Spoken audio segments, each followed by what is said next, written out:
Chapter 184. Under the darkest night sky, ashes flew everywhere. The people who were previously controlled by Giza slowly woke up from the ground. Some of them regained control of their bodies. In the panic of surviving a disaster, they hugged each other and wept bitterly. However, there were even more people whose bodies had been greatly deformed by the Blood Mystic's modifications. After they regained their senses and control, they howled and died under the flying ashes. I am Nicholas of the White Blade Guards. Do not panic. A pale-faced man covered in blood, holding a strange-looking blade, shuttled through the crowd. He mercilessly pushed away an old man who was questioning the people around him in a frenzy and strode forward. Everyone, stay where you are and don't move. The higher-ups will send someone over. In the name of the king. The Star Killer's awe-inspiring reputation intimidated the poor people in Shield District. Many of them hesitated and quietened down. There were also a few people who were more stubborn. Nicholas had to use the blade to persuade them. Nicholas panted as he walked to one of the ruins. He pulled out a thick arm from under a collapsed signboard. I thought you were dead. The Star Killer laboriously moved the injured man. Did that calamity let you go? The owner of the thick arm, the crippled former heavy swordsman Gleeward, pushed away the dirt, stones, and ashes on his body. With Nicholas' strength, he crawled out from under the collapsed signboard. No. Gleeward coughed violently. He laboriously hung his body around Nicholas' neck and raised his hand to touch his bleeding forehead. That man with the child, the veteran frowned. His expression was solemn. He was the one who let me go when I was being controlled by that monster. Nicholas was slightly taken aback. Man. With the child. The Star Killer helped Gleeward stand up. His eyes were filled with suspicion. He can move freely in front of that calamity. Does he have a legendary anti-mystic equipment? Gleeward staggered and shook his head. I don't know. Maybe. Nicholas narrowed his eyes. His words were straightforward. Where is he? He was here a few minutes ago. Gleeward chewed on the salty taste in his mouth and spat out a bloody tooth. He said in a rough voice, Damn it, that guy withstood the attacks from me and those monsters. Nicholas pushed aside a wooden plank. Is he very powerful? Gleeward froze. Wariness and graveness flashed in his eyes. Very powerful. Nicholas put the severing soul's blade back into its sheath. So, it was that guy who dealt with the calamities. I don't know. Gleeward still shook his head with a dejected expression. Maybe. Thales panted in a daze. A few pieces of black ash gently touched his face and shattered. Was it over? He raised his head and looked at the sky full of flying ash and the surrounding ruins. Thales did not recognize this place. He had been brought too far away while Giza was fleeing. But he could still see the dead body lying on the street. At his feet lay a white-haired old man. Before he died, he tried to reach out his hand, as if to touch the hope of survival. Thales' ears twitched. He sensed something. He turned around and was immediately shocked. Unscathed, Asda stood behind him, looking as elegant as ever in the sky full of ashes. The air mystic stared at the blade of purification in Thales' hand with a complicated expression. Thales panted and calmed himself down. Can you make a sound next time? Or send me an invitation first? Asda did not speak. He only shifted his gaze to Thales' face. Thales sighed and gestured at his surroundings with his chin. Also, aren't you late? Asda raised his head and looked at the fluttering ashes. There was a subtle emotion in his eyes. Coming out from underground. The mystic said slowly. His expression did not change. I need time. Thales sneered. After the battle with Giza, and especially after listening to Black Sword's words, he seemed to have suddenly been enlightened. The wariness and fear that he used to suppress when he faced the air mystic, but was still hidden deep in his heart, began to slowly melt. Mystic. Compared to Giza, the one in front of me is just a slightly stronger opponent. Thales called Asda's surname softly. By the way, Mr. Sakern, I've thought about the matter regarding the mystic. The mystic raised his eyebrows slightly. He lifted his gaze and looked at Asda with determination. I am not ready yet. Thales stared at the mystic's aggressive gaze and enunciated each word clearly. This is my answer. It is also my choice. Asda's handsome face did not move. They stared at each other in silence. After a while, the mystic closed his eyes and sighed. But Thales spoke again. Under Asda's strange gaze, Thales calmly enunciated his words, I am not prepared to reject you, and I am not averse to becoming. Under Asda's strange gaze, Thales said, but I need time to learn, understand, and obtain everything about mystics, and perhaps everything about magic. And I need your help. And perhaps the truth about the bloody year. A strange blue light flashed in Asda's eyes. Besides, you definitely know about your current situation. Thales turned his head and looked at the corpses and ruins strewn all over the street. It's not without reason that this world hates mystics, even if you did it to protect me. At that moment, Thales felt so oppressed that he could not breathe. So many lives, all because of. He took a deep breath and got rid of the emotions in his mind. He tried his best not to think about the fact that he was an executioner who killed without batting an eye. Thales sorted out his thoughts and slowly said, perhaps I can help you, as a prince, and as the future king of Constellation. Asda raised his chin slightly and the corners of his mouth curled up slightly. A strange look flashed in his eyes. You mean, after knowing the cause and effect, perhaps I can find a way for all of you to gain a foothold, a way for the world to be safe and sound, and a way for both sides to live in harmony. Thales raised the blade of purification and said resolutely, mystics cannot go on like this. Amidst the drifting black ashes, Asda stared at the small red sword in Thales' hand. There was fear in his eyes. If I really cannot avoid becoming a mystic, then for my own sake, I have to do this. Thales nodded. And a human king with power and an army will undoubtedly be more helpful than a powerful and unrestrained calamity. This time, Asda was silent for a long time. Thales patiently waited for his answer. For a second or two, the second prince swore that he saw an unusual flow of emotions on Asda's face. Nostalgia and sorrow. Thales had only seen this expression on Asda's face when he was explaining about the magic tower. Many people have the same idea, that mystics and other races can coexist peacefully, and even help each other, Asda finally said slowly. His tone seemed to hide the sorrow he did not want to face. Whether it is mystics, humans, or even elves, there are countless similar efforts and attempts. They all failed. Asda said softly. They stood in the ruins, one tall and one low. Thales returned the mystic's gaze with a firm and unquestionable gaze. He took a step forward without hesitation. First, their efforts are not enough. Thales' voice spread in the air. Second, I am not them. Not those losers. Thales felt the chill in the air. His pupils shrank slightly. His tone was calm, but his voice was slightly deep. I am Thales. Under Asda's puzzled gaze, he said faintly, Thales Therangerana Kessel Jadestar. The descendant of the imperial family, the Jadestar bloodline, the future king of Constellation.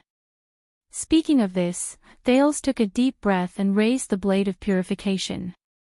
He was not surprised to see Asda frown and take a step back. Thales smiled faintly in his heart. His expression did not change as he said firmly, I am also the blood mystic sealer. And, a traveler from an unknown world. Countless unknown emotions flashed across Asda's eyes, but in the end, they were all suppressed by a crystalline blue light. Thales put down the blade of purification. He quietly waited for the other party's reply.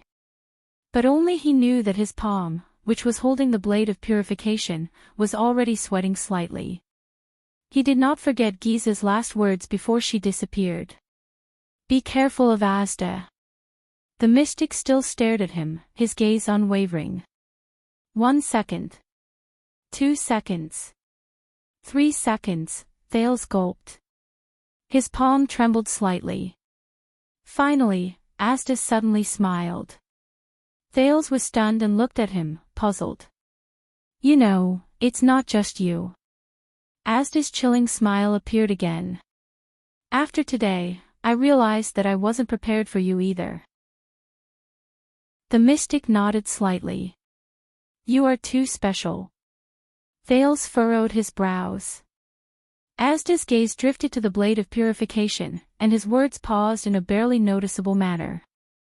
"Whether it's as a human prince, or as..." Asda raised his hands and gestured elegantly at himself. "Therefore, I will respect your decision." Under Thales' slightly moved gaze, the mystic nodded slowly. "And I also need time to study your abnormal condition. Whether it is the inexplicable knocking on the door or the spontaneous loss of control. Perhaps your path will be easier than ours, or even more arduous. We can't say for sure." Thales suppressed the fluctuations of emotions in his heart. He put on his friendliest and most composed attitude and pursed his lips into a smile. "Negotiation succeeded. Asda. Yes, I won't force you to come with me anymore, and I won't urge you to become a mystic." Asda looked at his reaction and smiled faintly. "But since you said you want to understand mystic energy and magic, I can spare some time to think of a way." Thales reacted quickly. He raised his eyebrows. "Even as a prince, I have to have some secret extracurricular interests or hobbies." Thales enunciated the word secret slightly. "I will contact you regularly and in secret." Asda understood Thales' words. He flashed a mysterious smile and emphasized the word in secret. "It's still the same old way, pay attention to receiving invitations." Thales did not bother to hide the fact that he rolled his eyes right in front of him. Asda chuckled and said slowly, "Then, we will meet again." Thales' jade star. He flashed a playful and profound smile. His gaze was subtle. It was just like the first time they met in the chess room. "My interesting junior." Thales took a deep breath and slowly exhaled. He nodded slightly.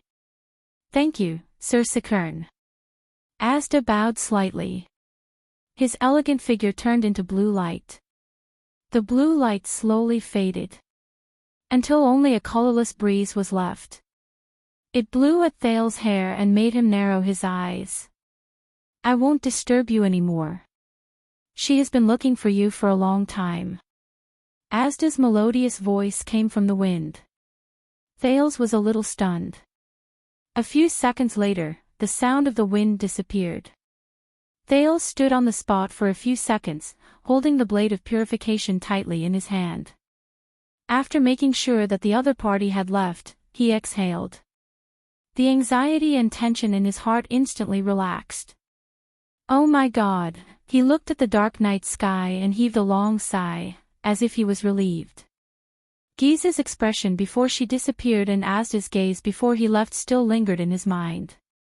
"Mystics, what kind of existences are you?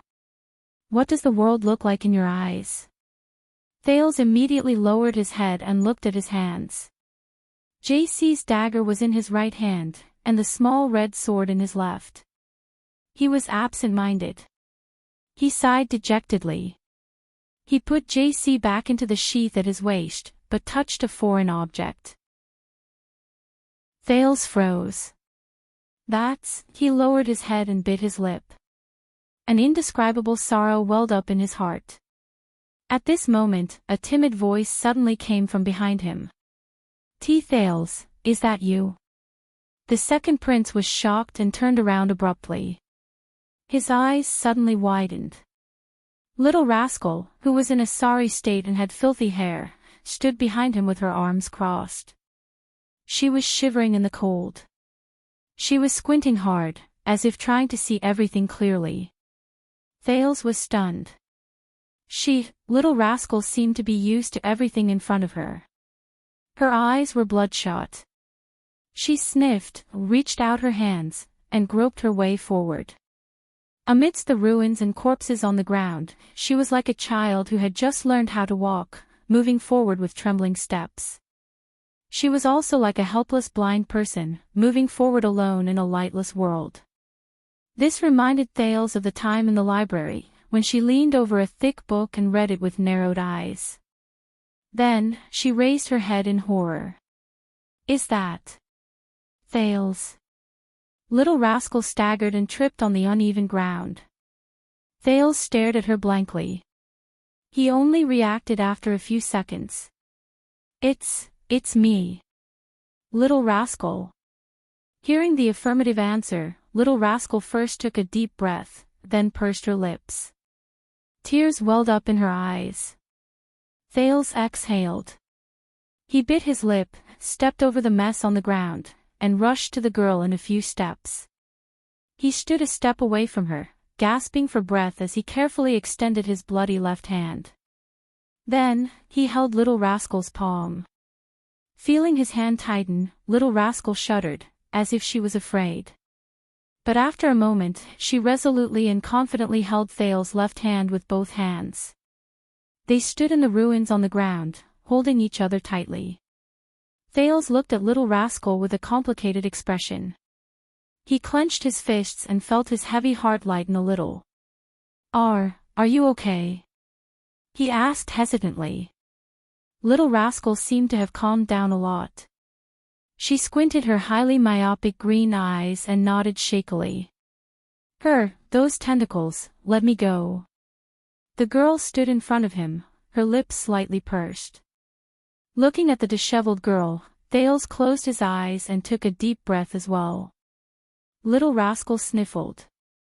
Her hands, which were holding his arm, trembled slightly. But before she could finish, Thales suddenly smiled. A second later, he took a step forward without hesitation and hugged the dazed Little Rascal tightly. Little Rascal shuddered, but she obediently leaned against Thales' shoulder. Tears streamed down her cheeks uncontrollably. "That's good."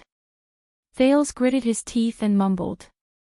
He stared at the streets of Shield District, which were only left with the howling wind and snow. He looked at the countless corpses lying by the roadside and the scattered ashes. He hugged the only warm and trembling life in front of him tightly. At that moment, Thales felt his eyes blur. "It's okay," he said softly. "We're safe." Little Rascal hugged him tightly, sniffling, her tears drenching his shoulder. "At least, King Nuven." Thales grabbed the blade of purification and wiped his tears with the back of his hand. Hearing King Nuven's name, Little Rascal froze slightly. Thales smoothed out his breath, forced a smile, and continued. "At least he won't hang me on the city gate for kidnapping a girl." Little Rascal froze for a moment, then burst into laughter. Thales chuckled as well. "Oh, right." A moment later, Thales let go of Little Rascal. He reached towards his waist, towards the foreign object. "This is for you." Thales took it out and stuffed it into Little Rascal's hand. Little Rascal was slightly stunned. She fumbled with the object in her hand. It was the thing she was most familiar with. Little Rascal sniffled hard. Then, she gently raised the object in her hand, put it on her head, and pressed it behind her ear. Behind the comical, thick, dusty, and cracked black-rimmed glasses, the little girl opened her crystal-clear green eyes again. Little Rascal stared at Thales in a daze. She stared at the boy, who was covered in blood and dirt, with messy hair and a big red bump on his forehead. A few seconds later, both of them looked at each other's disheveled appearance and laughed together. At that moment, Little Rascal's expression changed. What's wrong with you? She asked, a little shocked. Thales raised an eyebrow. Ha! In the next second, Little Rascal widened her eyes in horror. Thales frowned. He quickly sensed that something was wrong. He lowered his head, his face pale. A drop of blood appeared on the ground. Then a second drop, a third drop. Thales shuddered violently. He reached out and touched his nose. It was wet and slippery. Thales' expression froze. What's wrong? Asterisk clang. Asterisk the blade of purification fell from his hand and fell to the ground, swaying slightly. Under Little Rascal's shocked gaze, Thales staggered a step back and subconsciously covered his chest. The prince's hands trembled uncontrollably. He stared at Little Rascal with widened eyes. As if he had seen the most terrifying thing. At that moment, Little Rascal remembered Alex's expression before she died a few hours ago. She covered her mouth and screamed.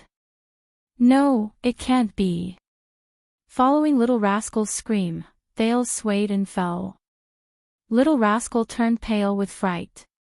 She quickly extended her hand and helped him lie down. Arg! Thales let out a pained and suppressed moan.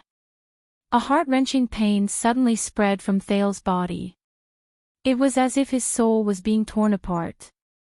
No.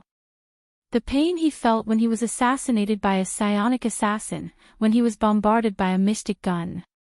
It was as if every inch of his body and every cell was being torn apart. The price of using mystic energy, again. Is this the price of victory?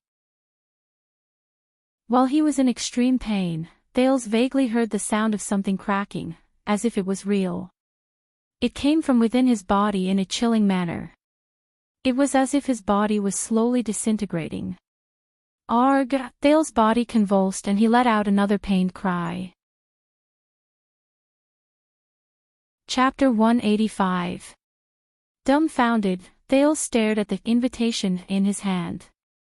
His thoughts were in a mess. No way. Is this real or fake? Anti-theft, He blinked in disbelief, confirming that everything in front of him was not an illusion. Is someone playing a prank?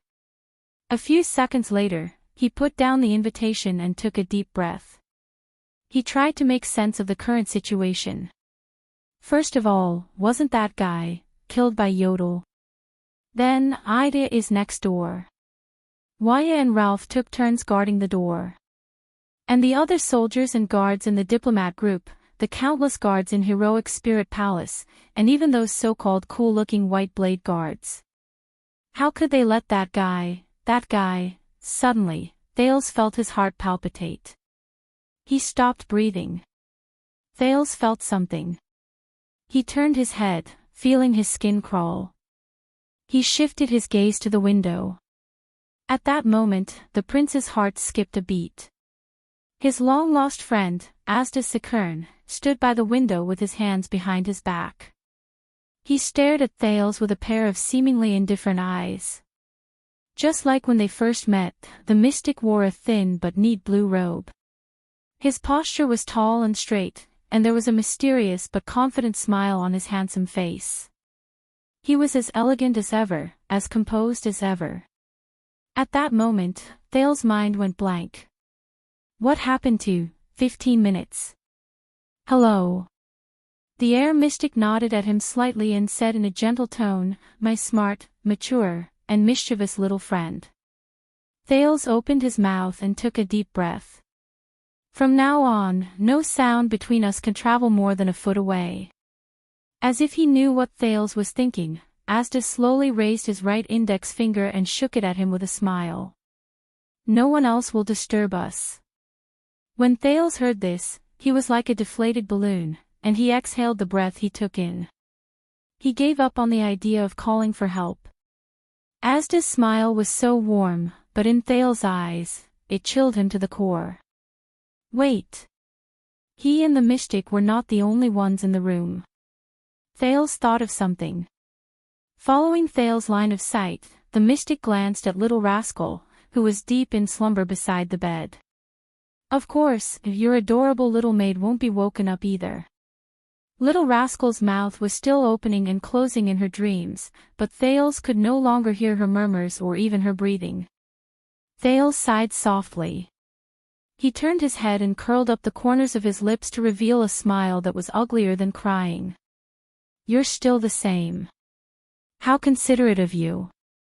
Asda nodded politely. Thales forced himself to start thinking about everything he knew about this mystic. However, the first memory that popped up was the chess room in the center of Red Street Market, where 3 people were squeezed into balls. The second prince gulped and laughed dryly. He tried to imagine something acceptable. Like comparing him to the adorable Giza. Oh, right. Thales shrugged in a feigned relaxed manner and waved the invitation card in his hand. He tried his best to speak in the most normal tone and said nonchalantly, I thought you would only arrive after 15 minutes. You know, Asda flashed his pearly white teeth, I like to enter early. Thales tried hard to keep his thoughts in check and swallowed the sarcasm that was at the tip of his tongue. Is that so? I thought you wouldn't appear so soon.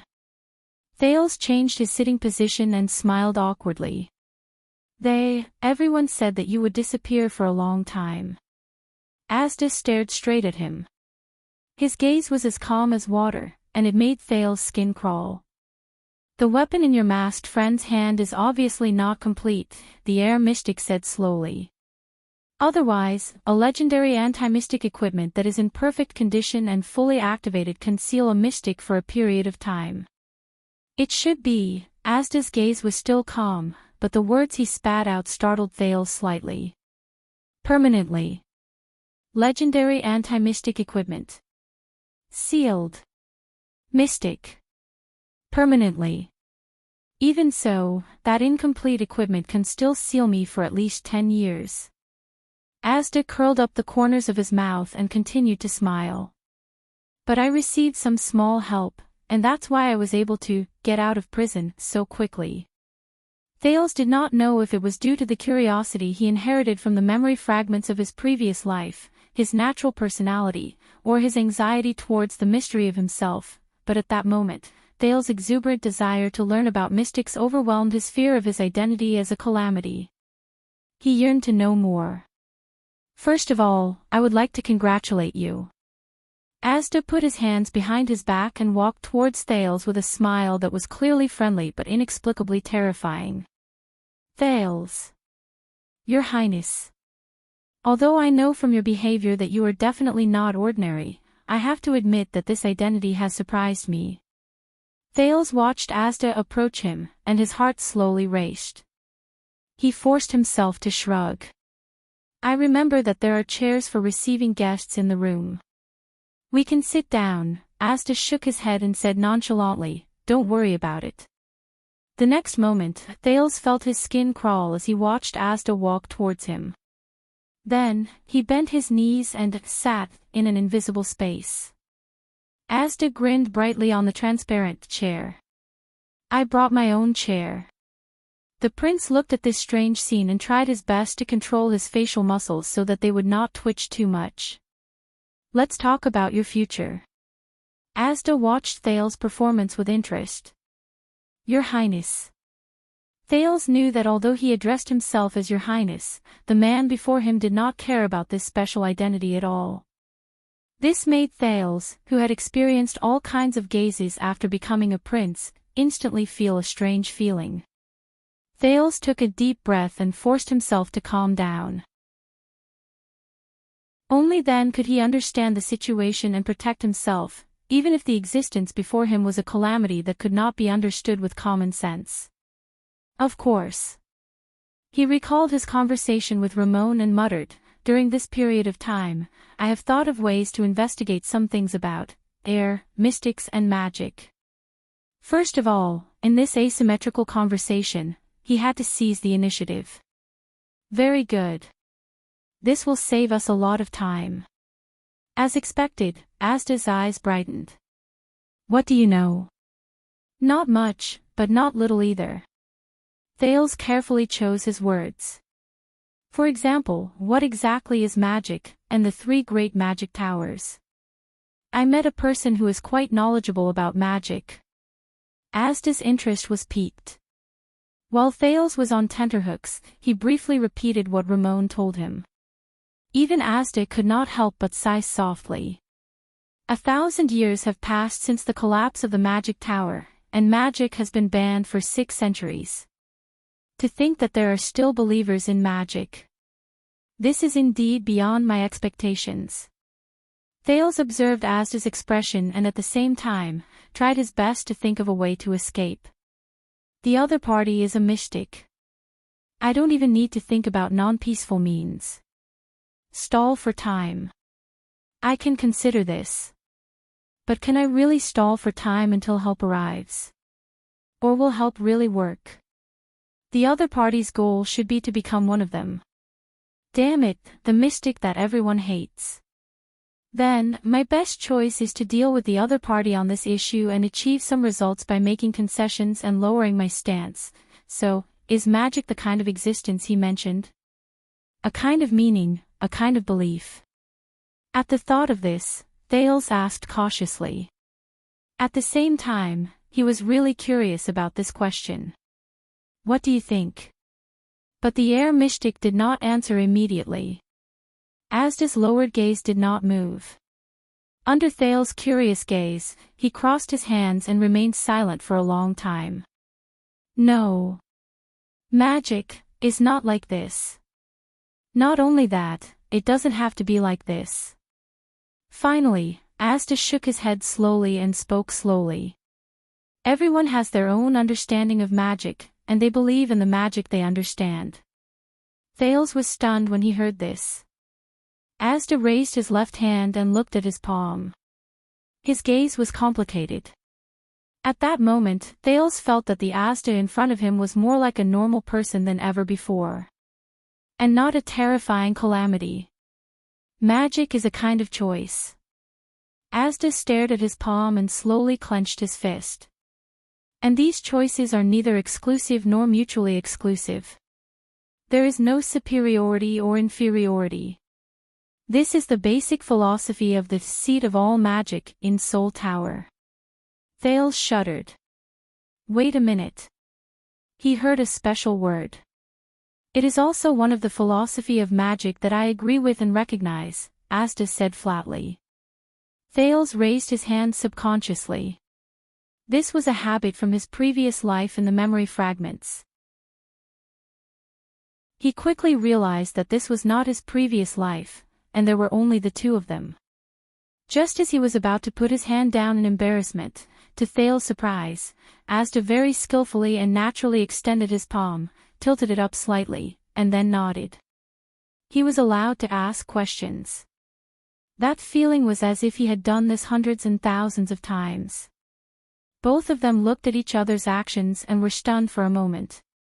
Asda reacted and smiled slightly. Very good. It seems that I don't have to teach you the etiquette and habits of a wizard apprentice in class. Thales put his hand down and asked eagerly, Soul Tower. I know this, but what kind of magic tower is it? What about its origin? Thales did not even realize that he had completely forgotten that Asda before him was an extremely dangerous non-human existence.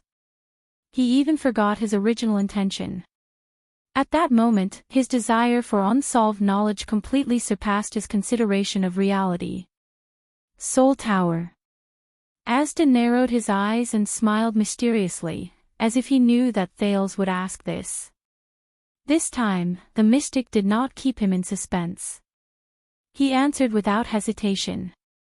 In the year 618 of the Era of Kings, not long after the battle for survival between the humans and the three races ended, the imparter, wizard Dreamy, who returned from the battle, left the ascetic tower with his 5 students due to differences in philosophy. Along the way, they preached their own philosophy and taught their own methods. They gathered many wizards who were exiled due to the war in the world. As time passed, their group grew larger, and their theories and methods became clearer. In the end, Wizard Dreamy, whom we later respectfully called the Master, and the other 21 wizards led a group of wizards to the Tripping Peninsula by the coast of the mainland. Here, the wizards built a twin tower and settled down to study magic. Asda's gaze pierced through Thales, as if he was looking at the past many years. But Thales did not have time to care about Asda's expression, because he was already engrossed in the story. With a perplexed gaze, Asda continued, "Soon, this new magic tower attracted many wizards to visit. The novel, free, casual, and equal atmosphere of magic research gathered a large number of people, turning this piece of land into a small gathering place for wizards with the Twin Towers as the center. Unlike the painstaking contemplation and protection of the ascetics, and the fanaticism and destruction of the alchemists, this gathering place quickly became the forefront of theoretical research in the magic world. After various magic theories and hypotheses were proposed, they were gradually perfected through endless debates and demonstrations. Branches of magic that were originally not recognized by the two great magic towers were established one after another, forming the Soul Tower magic system that we are in contact with today. Just like that, the sages jointly built the third branch apart from the ascetic tower and the alchemy tower. It is also the youngest, the most special, the most active, the most prosperous, and the most influential wizard inheritance in the world. Speaking up to this point, Asda lowered his head and let out a sigh that only he knew. After Yuri Shinue passed away, his ashes were placed in the middle of the Twin Towers, suspended in the air. A sentence was engraved on the surface of the box with iron elements: "May every wizard have an independent and free soul." That was how the Soul Tower got its name. Asda closed his mouth gently. Thales came back to his senses and exhaled a long breath. The era of the kings. The battle for survival. Wizard Mindy's. The youngest wizard's inheritance. The origin of the Soul Tower. These were taboo knowledge that he could not easily obtain from books. Thales' heartbeat quickened as he listened. It was as if an unprecedented world had opened up. If Ramon was here, Thales thought, would he kneel down and cry in excitement? He continued to raise his hand eagerly. Also, you mentioned the seat of all magic just now. What is that? The seat of all magic is an important research branch in Soul Tower. Asda did not seem to notice Thales' expression. He continued to speak slowly and at a moderate pace. His clear and pleasant male voice echoed in the small space as he narrated the world's most taboo, lost knowledge. It originated during the first civil strife in the Empire and was officially established in 373 of the Empire calendar. It flourished between the 5th and 7th centuries of the Empire calendar. At its peak, half of the wizards in the entire Soul Tower came from the seat of all magic. Every time it opened, apprentices and wizards from the Alchemy Tower and the Ascetic Tower would come to listen, comment, and oppose each other. I can't use simple words to summarize the characteristics of this branch of theory. That would be irresponsible to the students. But I can give you a list of the most influential books of this branch. No, to be exact, it should be 23 important works. If you want to have a deeper understanding of the seat of all laws, Roland said with a smile on his face. Thales' heart raced as he listened to the mystic's words. An inexplicable sense of excitement filled his brain. But he quickly calmed down, and realized a problem. Mr. Asda, you are a wizard, right? Thales looked at Asda in surprise. Before you became a calamity. He did not even think about whether his choice of words had offended the other party's taboo. Wizard. That is a title that only those who have achieved widely recognized achievements in a certain field of magic can obtain, at least in the Soul Tower. Asda crossed his arms, grinned slightly, and shook his head slightly. I was just a small apprentice back then. Thales' heart skipped a beat. Ah, so, as expected, you were once, yes. Asda nodded, a strange color flowed in his eyes. An apprentice of the Soul Tower. Thales frowned. But you just said, the magic tower has collapsed for 1,000 years. So, I know what you want to ask. Counting from the time I was born.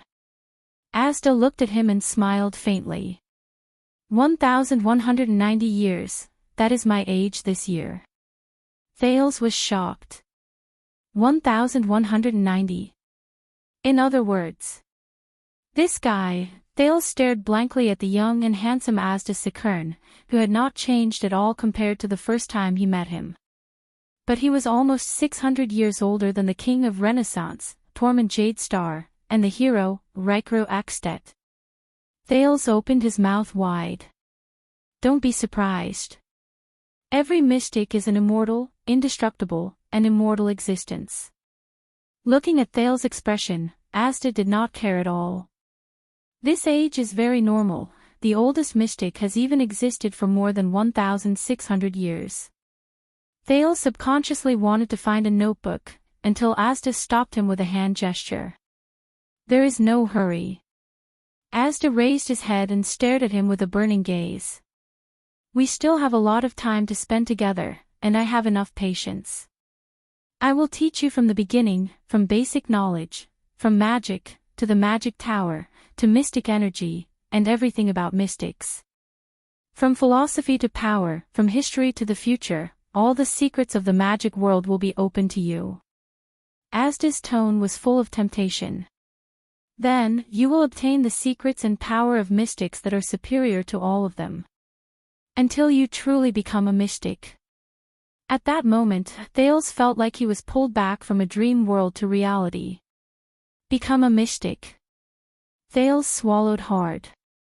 He remembered Gilbert's attitude towards the calamity, and the drama of the Battle of Eradication in Dark Knight Temple. And that, crazy and unreasonable blood mystic. The mystic who is hated by everyone. Can I say no? But a voice also whispered in Thales' heart, but I am very curious. I want to know more, learn more, and understand more.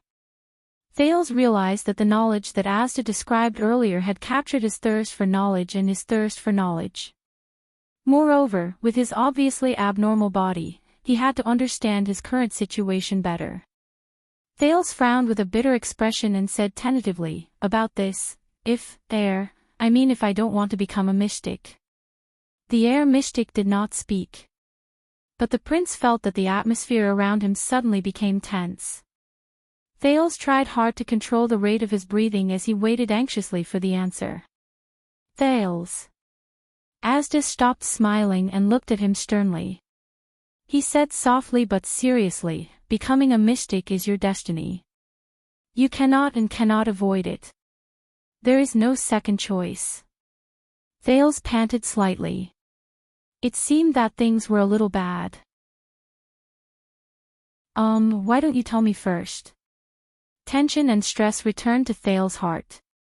He tried his best to smile and asked cautiously, mystics. You. What exactly are we? This time, Asda stared at him expressionlessly for a long, long time. As he withstood the mystic's seemingly emotionless yet pressurizing gaze, embarrassment and helplessness crept onto Thales' face. Until Asda spoke slowly. I cannot tell you the answer to this question, because you are still not a mystic. Asda's gaze was still fixed on him, but his tone and words had become cold and mysterious, as if he had returned to that night in Red Street Market. Only when you truly become a mystic that only you can understand, can you finally know what a mystic is. Asda's gaze was still fixed on him. Thales furrowed his brows slightly. Chapter 186. In the next second, without any delay, Archduke Palfred's figure moved. He roared as he swung his great axe at King Nuvan.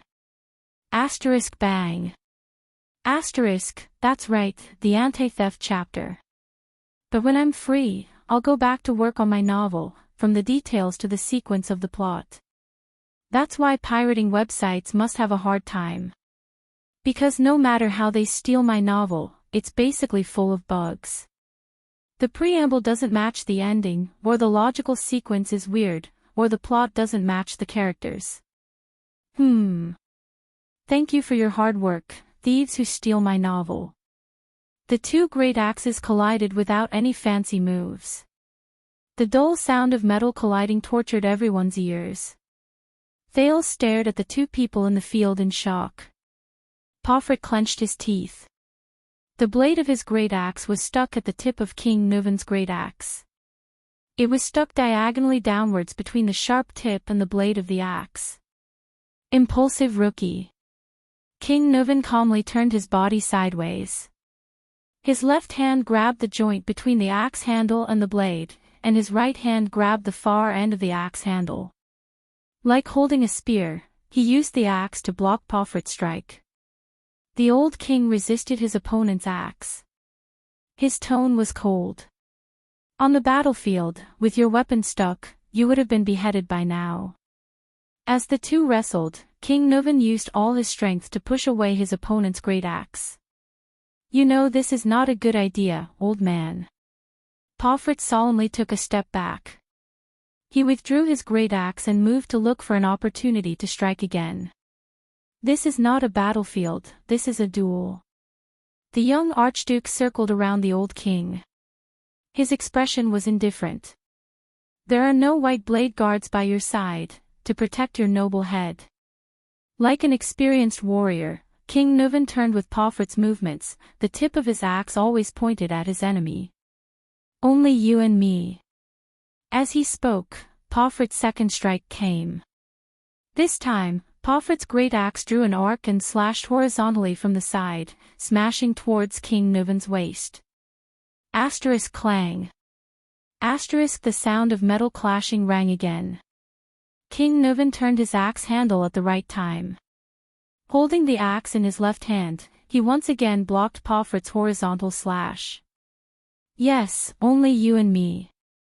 King Nuven clenched his teeth and deflected the enemy's axe. Panting slightly, he said, "This is much more exciting than the battlefield." Thales asked in a low voice, puzzled, "Are they all so skilled in swinging their axes?" His Majesty is not a brat who has never touched a weapon before. The Star Killer's expression was solemn. While he explained, he did not forget to jab Thales. As the king of Escapades, he once stood at the far north 38th century ground and personally fought against the invasion of the orcs from the north of the glacier. The skull of Syra Dark Thunder, the human slaughterer, is still hanging high up at the first lookout point, intimidating the glacier beastmen. He also led his troops out of the Golden Passage and broke through the elves' defensive line in the White Mountain. Wherever his troops went, Camus Union, the White Elves, and the Alliance of Freedom were subdued. A brilliant light shone in the Star Killer's eyes. He was also the first northern sovereign in 300 years to conquer Broken Dragon Fortress and cross the border between Escapades and Constellation. When it comes to battle experience, he won't lose to any of the battle-hardened warriors in the White Blade Guards. Poutre raised his eyebrows, and Thales stuck out his tongue. In the arena, Pomfret swung his great axe again and collided with King Nuven's weapon in the air. Asterisk bang.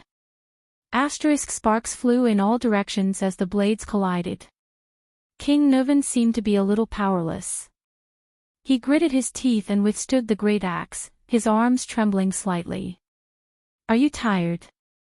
Pomfret seized the opportunity when King Nuven took a breather. He roared and shook his arms with force. Old man. King Nuven was forced to take a step back. While he was still adjusting his body, Pomfret swung his axe again and chased after him. Asterisk clang. Asterisk King Nuven once again blocked the enemy's fierce attack. From the beginning until now, he had been passively defending. But this time, the enemy's attack did not end so easily. A surge of power surged into Pomfret's arms. His eyes were burning like a warrior with bloodshot eyes. With a roar, he swung his axe again and struck the king's left leg. In Thales' wave vision, Pomfret was filled with bright light. It was concentrated in his arms and flashed continuously. Power of eradication. Seeing that his king was in danger, Nicholas remained calm. He explained briefly, Beacon Illumination City's unique combo axe technique has given birth to at least 3 types of power of eradication. The old king roared and used all his strength to pull back his great axe. He struck Pofret's great axe away and the 2 axe blades clashed in the air, creating sparks. Asterisk clang. Asterisk the king barely blocked the other party's axe. But unlike before, the old king did not manage to lock the other party's axe in this strike. Pofret had no intention of stopping either. His axe spun in the air and, under its owner's crazed expression, brought with it a strong gust of wind. Once again, it chased after the king's head. King Nuvan panted and struggled to adjust his posture. He raised the heavy axe handle to his side and forcibly blocked Pofret's attack. Asterisk bang. Asterisk a loud noise was heard. Thales subconsciously covered his ears with his hands. But Pofret, who was supported by the power of eradication, did not get his axe stuck like the previous few times. He reacted quickly and reversed the axe. It slipped away from Nuvan's block in an instant. The next moment, the young Archduke pursed his lips and pushed with both hands, thrusting the sharp tip of the axe forward. A sudden stab at the opponent. In the face of the enemy's sudden attack, King Nuvan, who was powerless, could not pull back his clumsy axe in time. He could only watch as the tip of the axe pierced towards his face. Until the tip of the axe pierced straight into his left cheek. Ah! King Nuvan roared indignantly. At that moment, Thales felt his heart skip a beat. In the nick of time, King Nuvan suddenly turned his head sideways. Asterisk rip. Asterisk the tip of the axe grazed the king's face, drawing blood. It also caused a wave of exclamations in the hall. With a terrifying scar that stretched from his cheekbone to the side of his left ear, King Nuvan narrowly avoided the fatal tip of the axe. Blood dripped onto the ground. The king then clenched his teeth and mustered all his strength. He swung his axe horizontally and forced Pofret to retreat. This was also Nuvan's first counterattack. Pofret nimbly took 3 steps back to avoid the wind generated by the king's axe.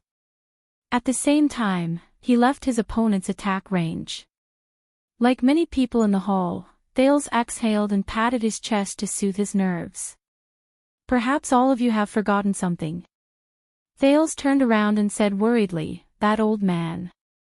King Nuvan is, after all, 70 years old. As the king of Extet, a duel is a test he must go through. Nicholas' gaze did not waver and his lips parted slightly. It has nothing to do with age. Every man in Northland has to undergo harsh combat training during their military service. Every suzerain of Extet has to do the same, and even awaken their power of eradication, Putre explained to Thales, who had a strange expression on his face. This is how the country is, and the customs of the people dictate it. My God. Thales rolled his eyes and shrugged helplessly.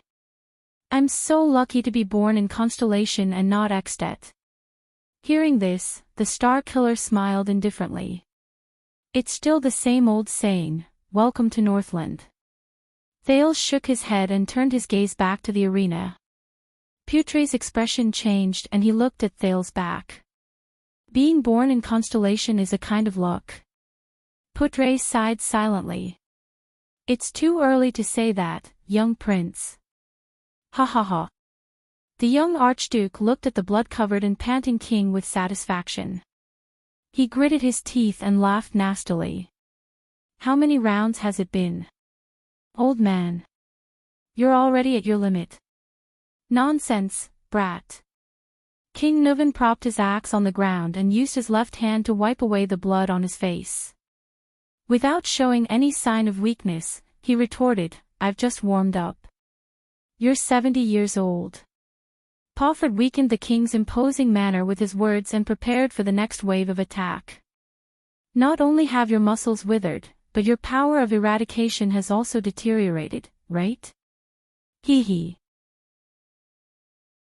King Nuvan inhaled and smacked his lips ferociously.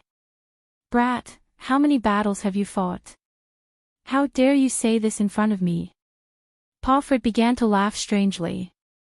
Yes, I still remember 12 years ago, when my grandfather was still alive, you gathered the armies of the 7 archdukes. With unprecedented pride, you went south to Constellation.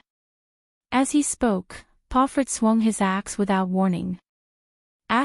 Bang. The blade of the axe ruthlessly struck the great axe that King Nuvan had raised. This time, the young archduke roared angrily and pressed his entire body forward to wrestle with King Nuvan. King Nuvan was pushed back 2 steps before he could stabilize himself. His face was distorted as he struggled to resist the young and aggressive archduke. His arms could not stop trembling. Back then, you were strong, fierce, and in the prime of your life. Gritting his teeth, Palfred pushed the blade of the axe in his hand forward, suppressing the aging king with ease.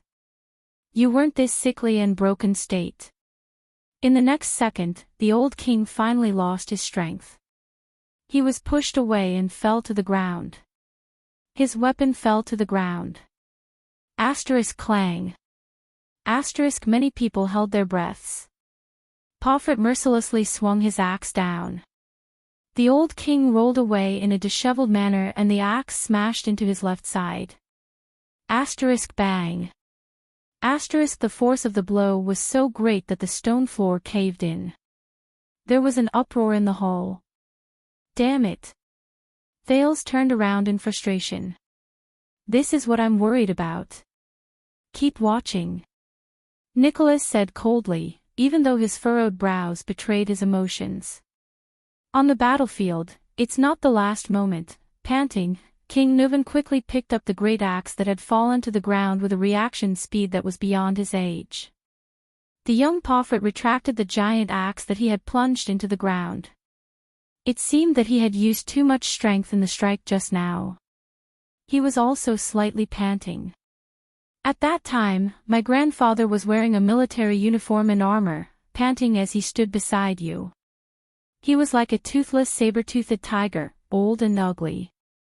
Palfred's expression was calm as he carefully observed King Nuvan's movements. Your grandfather and father were much better than you. King Nuvan spat on the ground and slowly stood up. But you just can't nurture them well, can you? Palfred's gaze shifted. The moment King Nuvan stood up, he swung his axe with all his might. Taking advantage of the other party's unsteady footing, he knocked Nuvan down on one knee. Can't nurture them well. Palfred grinned hideously. He swung his great axe and once again pushed Nuvan back. The latter half knelt on the ground, panting continuously. To you, Beacon Illumination City is a tamed, well-fed hound, isn't it? A hound that is at your beck and call.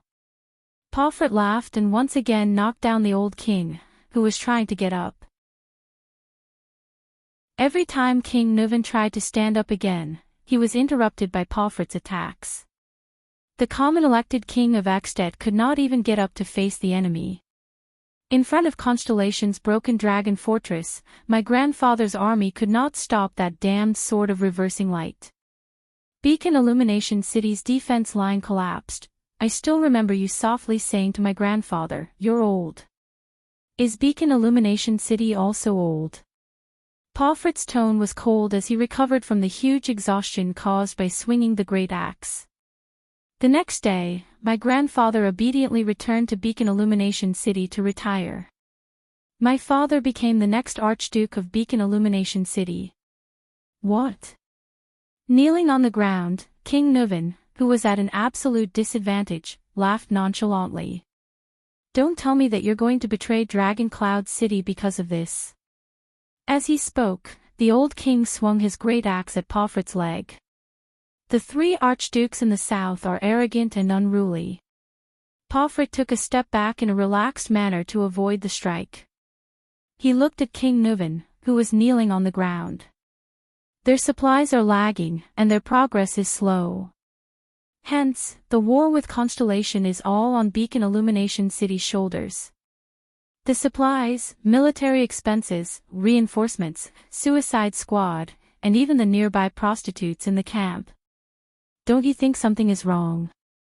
Pomfret said through gritted teeth. That is the responsibility you were assigned. King Nuvan's gaze was frightening. His voice was laced with anger. It is also the king's order. Pomfret swung his great axe mercilessly again, causing King Nuvan to roll away. This time, Nuvan, who had expended a lot of energy, could not completely block his opponent. The great axe grazed the old king's left arm, causing a spray of blood. This is bad. Thales thought to himself. This is bad. To hell with your order.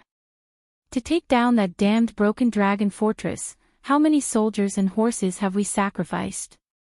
More than half of them are from Beacon Illumination City. The young Archduke yelled angrily. I watched the dead and injured soldiers return to their tents with numb expressions, lamenting about when they would be able to go home. The next day, they were sent out as the first wave. Like targets, they were used up in the siege of the fortress: crossbows, arrows, kerosene bombs, huge logs, rolling stones, mystic guns, and soldiers. Pomfret pounded his chest, his gaze fierce. They were sent to die. Chapter 187. The Hall of Heroes was silent. You know, Thales, when Soria died, guard against theft. Thales adjusted his breathing and heartbeat as he looked at King Nuvan. Anger, madness, hatred. It made me want to unleash the wrath of the Walton family in Dragon Cloud City at all costs. The old king's eyes were lifeless, as if he was looking at another world through Thales. In comparison, gaining benefits and even conquering Constellation seemed to have become secondary. Thales did not speak. It was inappropriate for him to say anything at that moment. King Nuvan slowly raised his gaze and looked at the grief-stricken Merc. Why didn't you protect him and Soria, Merc? The king's expression was very unpleasant. You are a white blade guard. You should have been by his side to protect him. Merc bowed his head deeply. His expression became even more pained. Alex seemed to be very concerned about this topic. She looked at the grief-stricken King Nuvan, then at the grief-stricken Merc. Her breathing quickened, which made little Rascal, who was behind her, less nervous. Merc. The king's granddaughter whispered pitifully, not now, my lady. Merc shut his eyes tightly. His breathing was rapid as he interrupted Alex. Alex's face turned pale. She curled her lips and trembled slightly. She grabbed little Rascal's hand behind her. The latter had a frightened expression on her face. I cannot absolve myself from the blame for Prince Soria's death. Lord Merc clenched his teeth and looked sad. Your Majesty, you were merciful and did not punish me. Nicholas only grounded me for a few days as a token gesture. But after 12 years, that kind of guilt tortures me day and night, all the time. King Nuvan stared at him silently and sighed after a long while. Yes. The old king swirled the wine glass in his hand. I have no reason to blame you. Not only that, I trusted you even more and promoted you to be the king's administrator. Because I know. King Nuvan's expression was gloomy and his tone was gloomy. You are Soria's most trusted person. He unreservedly entrusted his life, safety, and family to you. Administrator Merc shuddered. He placed his right fist on his chest, bowed, and said with a trembling voice, I will devote the rest of my life to serve you, Lady Alex, the Walton family, and Dragon Cloud City. Thales sighed softly. At that moment, many faces appeared before his eyes: King Kessel, Queen Kia, Duke Arund, King Nuvan, Archduke Pomfret, Gilbert and Merc, Lady Gines, the Kingdom's Wrath, the Fortress Flower, the veteran Genid, the new recruit Willow, and so on. It seemed that what happened 12 years ago had changed the fates of many people. Regardless of whether they were stars or colossal dragons, regardless of whether they were nobles or commoners. King Nuvan sighed softly. Soria, you have been by his side for many years, starting from the White Blade Guards, Merc. Just then, Alex's lips trembled. She tugged at the corner of Merc's shirt. I think, Merc tried his best to calm himself down. He turned around and comforted Alex. Don't worry, Miss Alex. Soon, Alex shuddered again. Thales furrowed his brows. In the next second, Alex's eyes rolled back, and her whole body went limp. Asterisk thawed. Asterisk little rascal, who was behind her, was startled and cried out. Merc's expression changed drastically. He knelt beside Alex and helped her up. Lady Alex. Lady Alex, what happened to you? However, Alex only stared at the ceiling with lifeless eyes. Her limbs swayed unconsciously, and her entire body began to twitch. Thales jumped down from the stairs and stared at Alex's abnormal condition in shock. What happened? Does this young lady have some kind of disease? Epilepsy or something else? Little rascal shuddered in fear. Merc's face was pale. He held Alex in his arms and raised his head to look at the king. He said urgently, Your Majesty. Lady Alex, we have to hurry. Yes. But King Nuvan still seemed to be immersed in the past. His gaze drifted as he pretended not to hear. He continued, I remember that you were the closest of friends and brothers, whether it was on the battlefield or at banquets. Seeing Alex's abnormal condition, Merc was extremely anxious and could not help but shout, Your Majesty. Alex, whose face was pale beyond recognition, opened her eyes and stared at Merc. Her gaze was filled with endless fear. She raised her trembling hands and scratched Merc's clothes in agony, like a drowning person grasping at straws. Thales watched all of this in disbelief.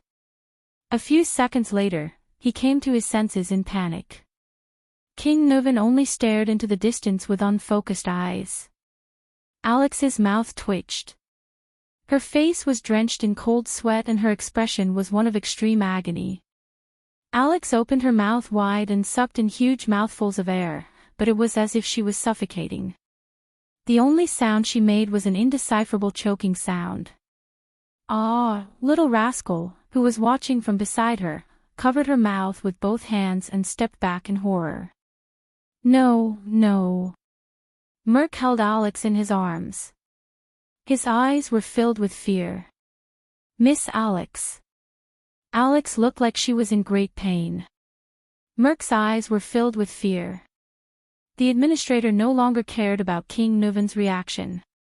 He picked Alex up and turned around abruptly, roaring at little rascal, Don't just stand there.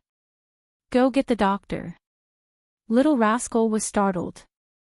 Still in a state of shock, she turned around instinctively. But Thales reacted faster than her.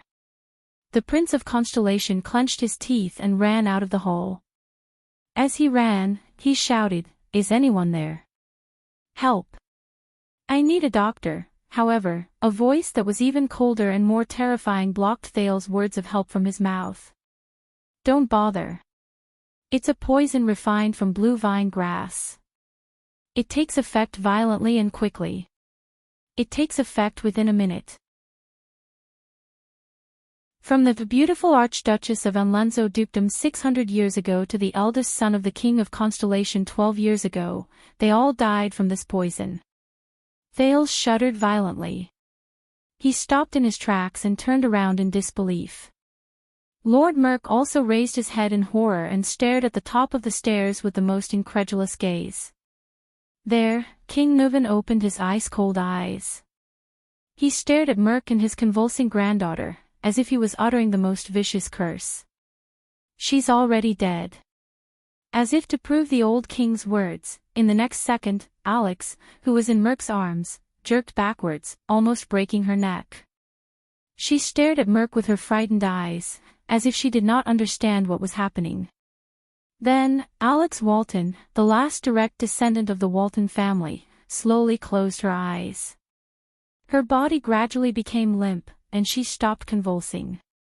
Her hands hung in the air, swinging back and forth. Her head was tilted to one side, right at Little Rascal. Little Rascal looked at Alex's expression and screamed in fear, falling on her butt. Thales subconsciously took a step back, his breathing quickening. Why? Impossible. How could this be? Thales could not accept the situation at all. He widened his eyes and fixed his gaze on Alex.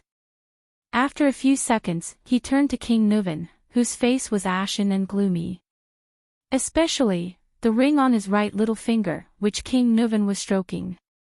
It belonged to the Emperor of Poison, Kessel Carlus VI, Triumph. And the wine glass in King Nuven's hand. It's you. Thales gasped for air and stared at King Nuven in horror. You poisoned him. Humph, King Nuven snorted gloomily. And you, didn't you? The one who handed her the wine glass. Handed her the wine glass. Thales clenched his fists so hard that they almost cracked. He gritted his teeth and glared at King Nuven. He felt a strange emotion brewing in his chest. Lord Merk's body trembled uncontrollably. He looked at the little girl in his arms. A few seconds later, Merk, whose face was stiff and his mind seemed to be blank, finally reached out his trembling right hand and placed it under Alex's nose. Then, as if he had touched the hottest flame, Merk shivered and withdrew his right hand. Asterisk thud. Asterisk Merk, who was holding Alex, fell to his knees. The administrator raised his head and looked at King Nuven, his eyes filled with despair and pleading. No, no, no. Merk shook his head violently. His face was contorted as he stared at the motionless girl in his arms in disbelief. He looked at His Majesty in panic and fear, then at Lady Alex, who seemed to be asleep in his arms. At that moment, Merk's terrified face was filled with helplessness. Thales stared at the motionless Alex in a daze. Little Rascal, who was sitting by Thales' feet, seemed to be scared out of her wits. She just stared at Alex's body blankly and shivered from time to time. Merk's face began to contort. I beg you, Your Majesty. He knelt on the ground. His voice had changed as he spoke. He sounded like an asthmatic, gasping and pausing. Tears rolled down Merk's cheeks and dripped onto Alex's face. Then came his pleading voice, Why? Why? Thales clenched his fists, lowered his head and exhaled. Merk cried and screamed at the king, Why? Why? King Nuven seemed to have just recovered from his silent contemplation. He stared at Merk, who was trembling and crying, and uttered through gritted teeth, Burn Merk. Burn Merk. Thales' mouth fell open. He stared at Merk and the little girl in his arms in a daze.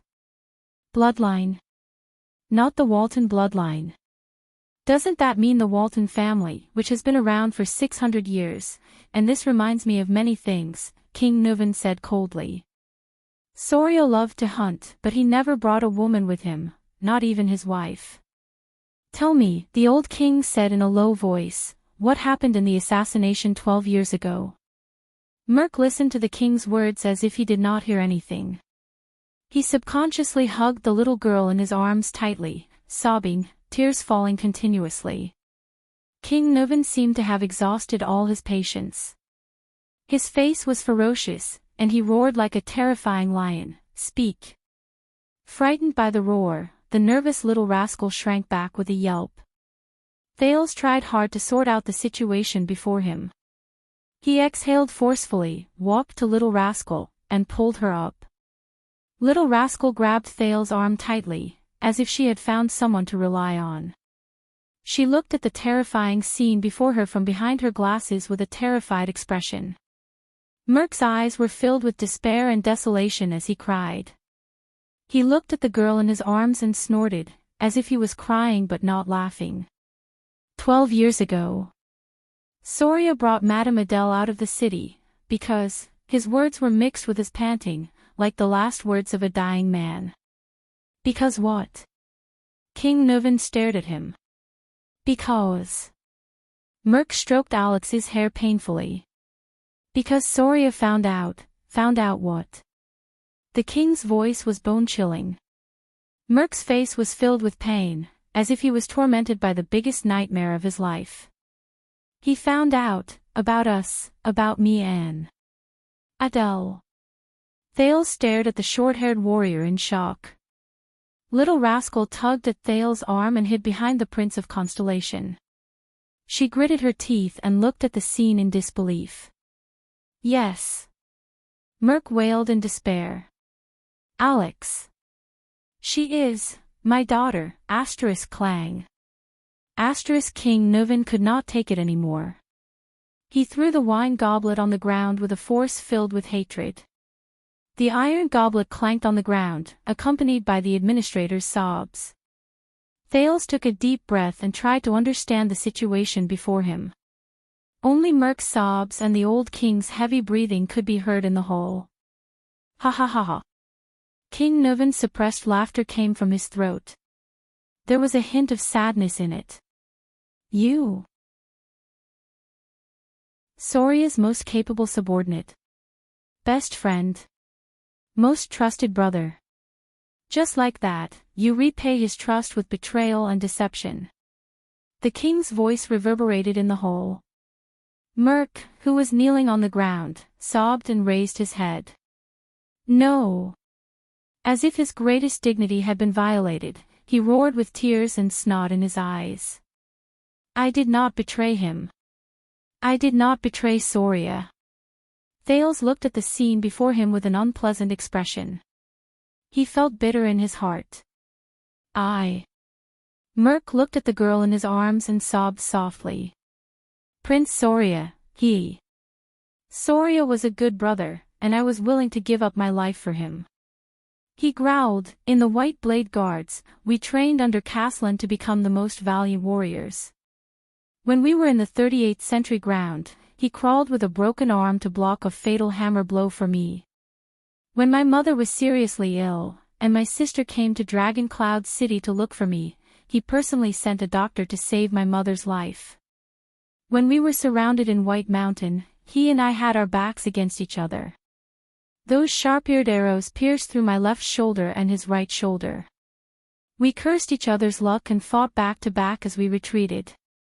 We persevered until Castellan came to help us. I still remember the day I went back to my hometown to get married.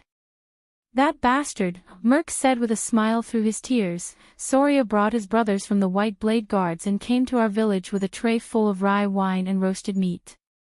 He raised the red dragon flag and the cloud dragon spear flag. The local counts and knights all came. The expression on the village chief's face was even more exaggerated than when his son became a tax collector. Mother was very happy. She finally felt that her son had made a name for himself. Soria, I have always treated him as my closest brother, my comrade, your highness. Merc roared angrily with tears streaming down his face, I will never betray him. King Nuvan stood up abruptly, his hair and beard bristling with anger. Bullsh *T.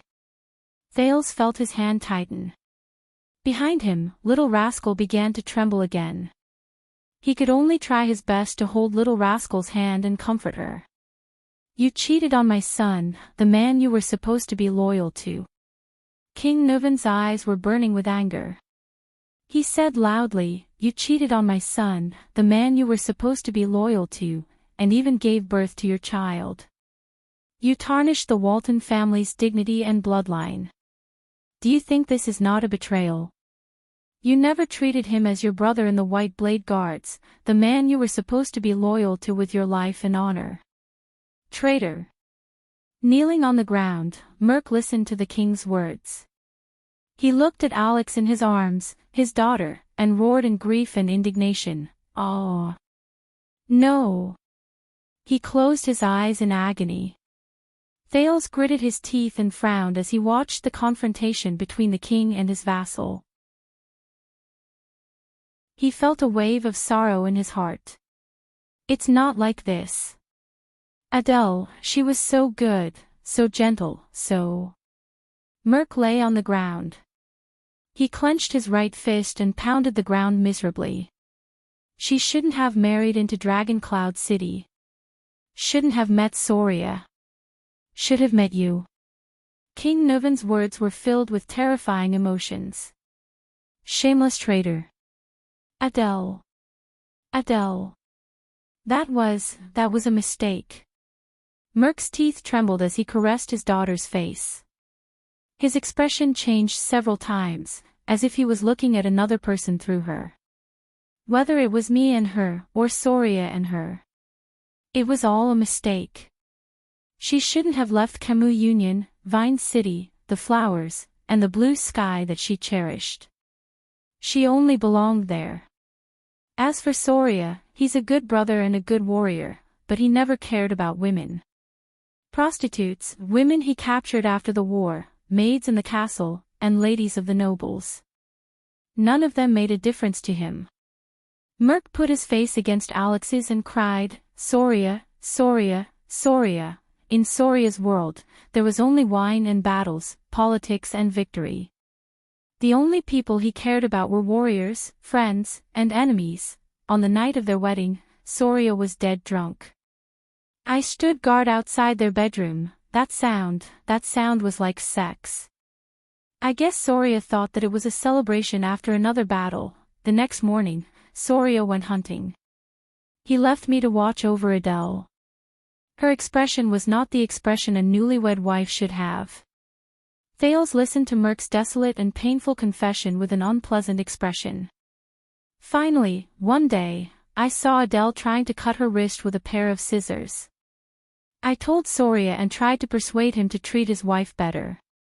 But Soria thought that she had insulted the Dragon Spear family. Every time, he would only pick up a whip in anger, wanting to teach her a lesson. At that time, I stood at the door, clenching my fists, listening to Soria's roar and Adele's screams. I was angrier than Soria, more in pain than Adele. Merc hugged Alex tightly. His eyes were closed, and tears poured down his cheeks like an unstoppable flood. Since then, Adele wanted to commit suicide more than once, and I stopped her more than once. But I hid it from Soria, because I didn't want Adele to be hurt by him again. Adele. She's like a flower that has been trampled on and abandoned. Soria's attitude towards women is even more terrifying than the most inflexible Northlanders. When he's in the mood, he'll force her. When he's not in the mood, he'll ignore her and be indifferent to her. Thales closed his eyes and sighed heavily. Adele. She was too lonely, too pitiful. Merc stroked his daughter's hair, his eyes filled with sadness. She traveled a long way to come here, while Soria didn't know how to cherish her. He only treated her as a puppet and a chess piece, a bargaining chip to form a marriage alliance with Camus Union. I tried everything. I just tried to make her happy, tried to stop her from committing suicide again. Merc, who was emotional, mumbled incoherently, from magic tricks, to flowers, to finding girls from Camus Union to relieve her boredom, to the night when she didn't want to. I tried my best to get Soria drunk. Adele was very grateful to me, and happy that I did these things for her. She stopped trying to commit suicide, and started to smile, even though it was only to me. And my wife passed away in my hometown.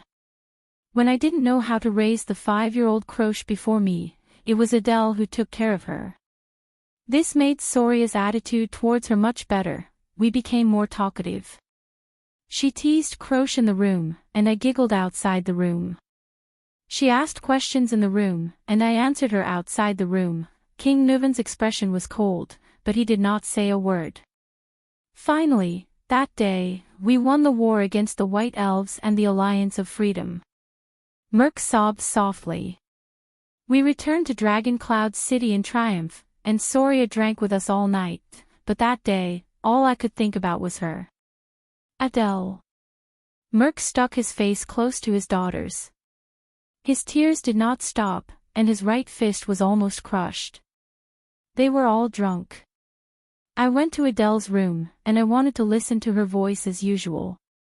But at that time, my wound burst open, and Adele asked me to go in and bandage it. Thale's gaze darkened. Thale's eyes dimmed. A memory surged up from an unknown place in his mind. Hey! Brother Brainiac, you're actually reading a romance novel. What the hell is a romance novel? This is a bestseller written by an American sociologist, this title. Strange, why would you read this kind of book? What are you thinking about? Hee hee. This. Don't think too much about it, it's just a classmate asking, that's not right, could it be? Hee hee, why are you blushing, the weather is hot, ha ha ha. Why are you touching my face, I lied to you. Ha ha ha ha, it's so funny. Alright, don't be angry, I'll give you a vitality kiss. Ha ha ha. It's still very funny, what should I do? Hey, don't be stingy, come, tell me about it. Ugh. How am I supposed to explain this? Alright, the above mentions something interesting. In the Western world, love originates from cheating. What the F asterisk CK? Cheating. That's so cool. For example, in Celtic mythology, the story of Lancelot and Guinevere is like this. The marriage of King Arthur and Queen Guinevere was only a political function, and there was never any love to speak of. True love is the taboo love between a knight and a queen. That is emotional, impulsive, and pure love.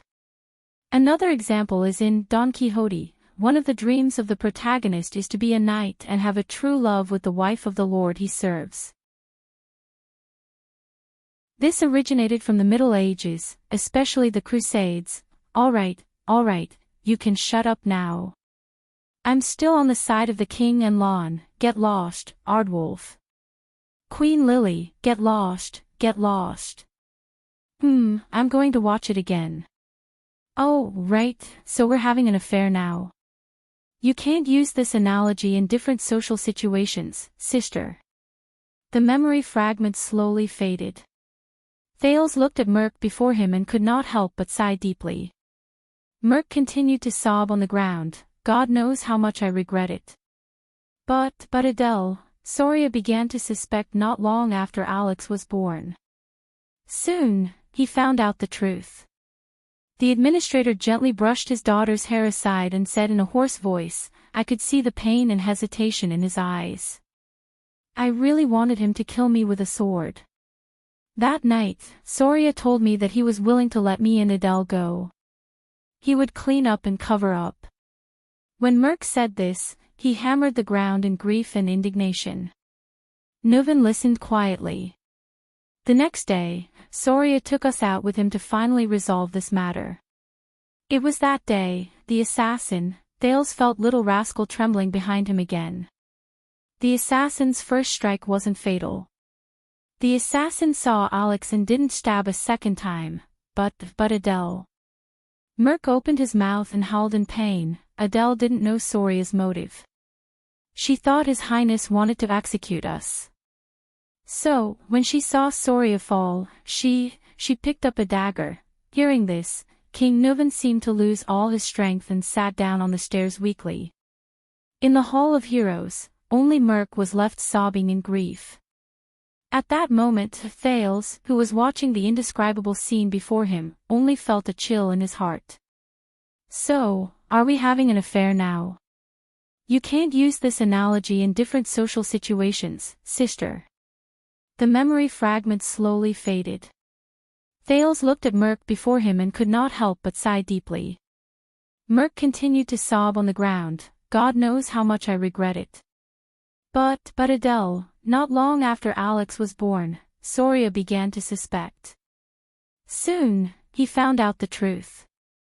The administrator gently brushed his daughter's hair aside and said in a hoarse voice, I could see the pain and hesitation in his eyes. I really wanted him to kill me with a single stab. That night, Soria told me that he was willing to let Adele and me go. He would clean up and cover up. When Merc said this, he hammered the ground in grief and indignation. Nuven listened quietly. The next day, Soria took us out with him to finally resolve this matter. It was that day, the assassin, Thales felt little rascal trembling behind him again. The assassin's first strike wasn't fatal. The assassin saw Alex and didn't stab a second time, but Adele. Merc opened his mouth and howled in pain. Adele didn't know Soria's motive. She thought His Highness wanted to execute us. So, when she saw Soria fall, she picked up a dagger. Hearing this, King Nuven seemed to have lost all his strength. He sat down on the stairs weakly. In the Hall of Heroes, only Merc was left sobbing in grief. At that moment, looking at the indescribable scene before him, Thales only felt a chill in his heart. So, are we having an affair now? You can't use this analogy in different social situations, sister. This piece of memory slowly faded. Thales looked at Merc before him and could not help but sigh deeply. Merc continued sobbing on the ground. God knows how much I regret it. But Adele, not long after Alex was born, Soria began to suspect. Soon, he found out the truth. The administrator gently brushed his daughter's hair aside and said in a hoarse voice, I could see the pain and hesitation in his eyes. I really wanted him to kill me with a single stab. That night, Soria told me that he was willing to let Adele and me go. He would clean up and cover up.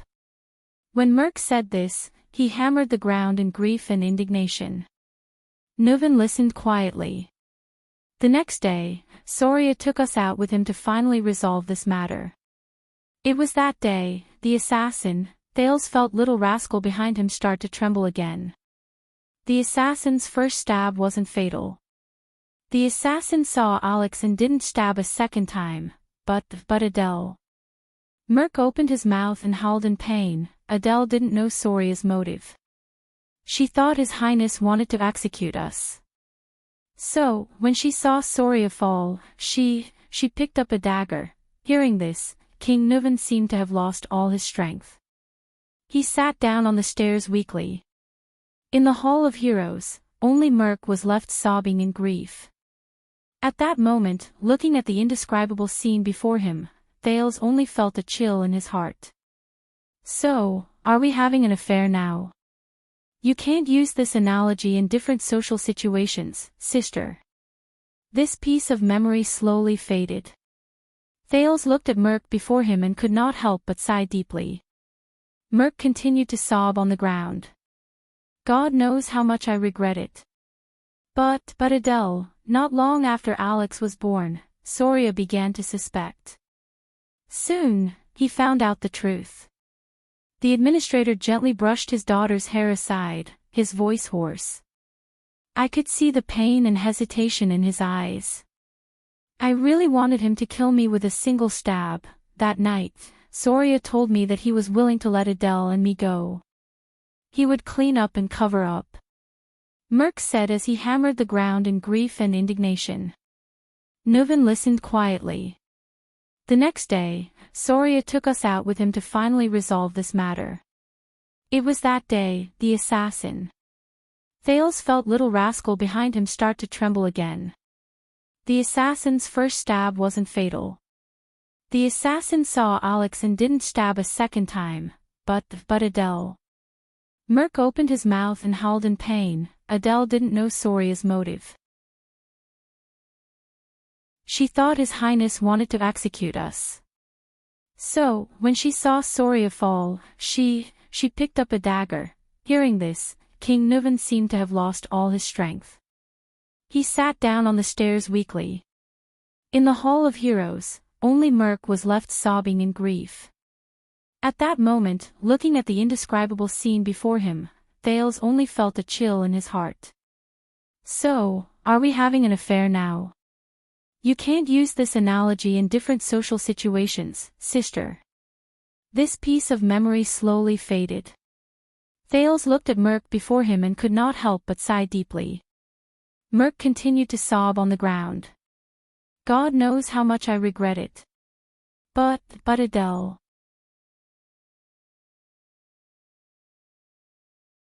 Chapter 188. The Hall of Heroes was silent.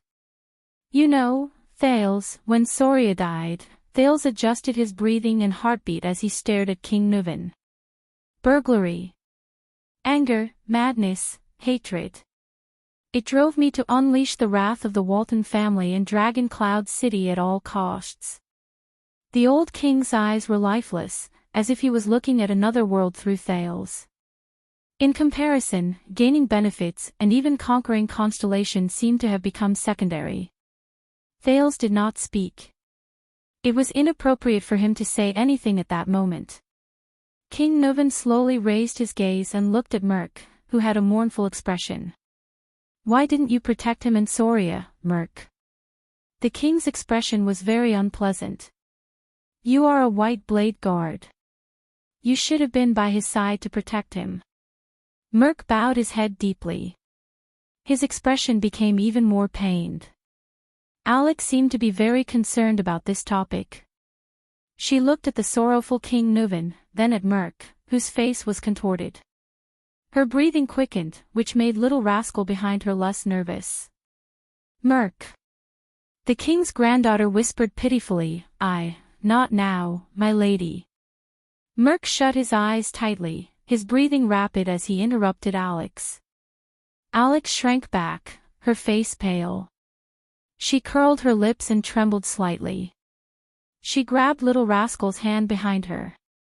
The latter had a frightened expression on her face. I cannot absolve myself from the blame for Prince Soria's death. Lord Merc clenched his teeth and looked sad. Your Majesty, you were lenient and did not punish me. Nicholas only grounded me for a few days as a token gesture. But after 12 years, that kind of guilt tortures me day and night, all the time. King Nuvan stared at him silently and sighed after a long while. Yes. The old king swirled the wine glass in his hand. I have no reason to blame you. Not only that, I also trusted you more and promoted you to be the king's administrator. Because I know. King Nuvan's expression was gloomy and his tone was gloomy. You are Soria's most trusted person. He unreservedly entrusted his life, safety, and family to you. Administrator Merc shuddered. He placed his right fist on his chest, bowed, and said with a trembling voice, I will devote the rest of my life to serve you, Lady Alex, the Walton family, and Dragon Cloud City. Thales sighed softly. At that moment, many faces appeared before his eyes, King Kessel, Queen Kia, Duke Arund, King Nuvan, Archduke Pofrit, Gilbert and Merc, Lady Gines, the Kingdom's Wrath, the Fortress Flower, the veteran Genid, the new recruit Willow, and so on. It seemed that what happened 12 years ago had changed the fates of many people. Regardless of whether they were stars or colossal dragons, regardless of whether they were nobles or commoners. King Nuvan sighed softly. Soria, you have been by his side for many years, starting from the White Blade Guards, Merc. Just then, Alex's lips trembled. She tugged at the corner of Merc's shirt. I think, Merc tried his best to calm himself down. He turned around and comforted Alex. Don't worry, Miss Alex. Soon, Alex shuddered again. Thales furrowed his brows. In the next second, Alex's eyes rolled back, and her whole body went limp. Asterisk thawed. Asterisk little rascal, who was behind her, was startled and cried out. Merc's expression changed drastically. He knelt beside Alex and helped her up. Lady Alex. Lady Alex, what happened to you? However, Alex only stared at the ceiling with lifeless eyes. Her limbs swayed unconsciously, and her body began to twitch. Thales jumped down from the stairs and stared at Alex's strange condition in shock. What happened? Does this young lady have some kind of disease? Epilepsy or something else? Little rascal shuddered in fear. Merc's face was pale. He held Alex in his arms and raised his head to look at the king. He said urgently, "Your Majesty. Lady Alex, we have to hurry." "Yes." But King Nuvan still seemed to be immersed in the past. His gaze drifted as he pretended not to hear. He continued, "I remember that you were the closest of friends and brothers, whether it was on the battlefield or at banquets." Seeing Alex's strange condition, Merc was extremely anxious and could not help but shout, "Your Majesty." Alex's face was as white as a sheet. She opened her eyes and looked at Merc with fear in her eyes. She raised her trembling hands and scratched Merc's clothes in agony, like a drowning person grasping at straws. Thales watched all of this in disbelief. A few seconds later, he came to his senses in panic. King Nuvan only stared into the distance with unfocused eyes. Alex's mouth twitched. Her face was drenched in cold sweat, and she looked like she was in extreme pain. Alex opened her mouth wide and inhaled in large mouthfuls of air, but it was as if she was suffocating. The only sound she made was an unintelligible choking sound. "Ah!" Little Rascal, who was watching from beside her, covered her mouth with both hands and stepped back in horror. "No, no." Merc hugged Alex in a panic.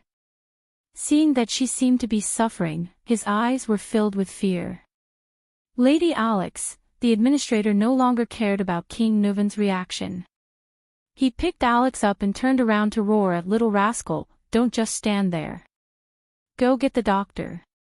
Little Rascal was shocked. Still in a state of shock, she turned around instinctively. But Thales reacted faster than her. The Prince of Constellation clenched his teeth and ran out of the hall, shouting as he ran. "Is anyone there? Help!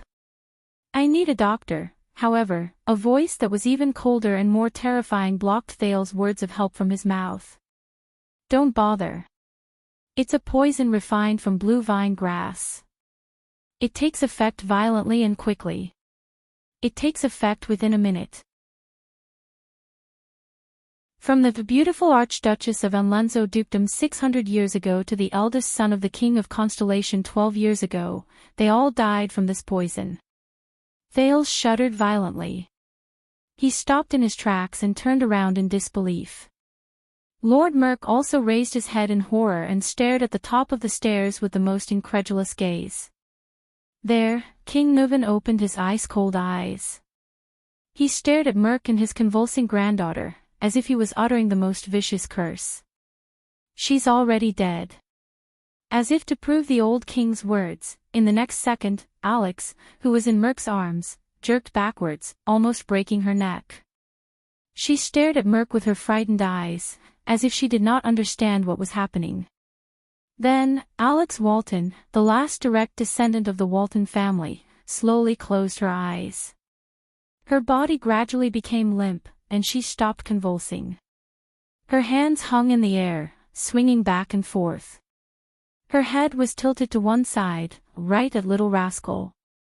Little Rascal looked at Alex's expression and screamed in fear, falling on her butt. Thales subconsciously took a step back, his breathing quickening. Why? Impossible. How could this be? Thales could not accept the situation at all. He widened his eyes and fixed his gaze on Alex.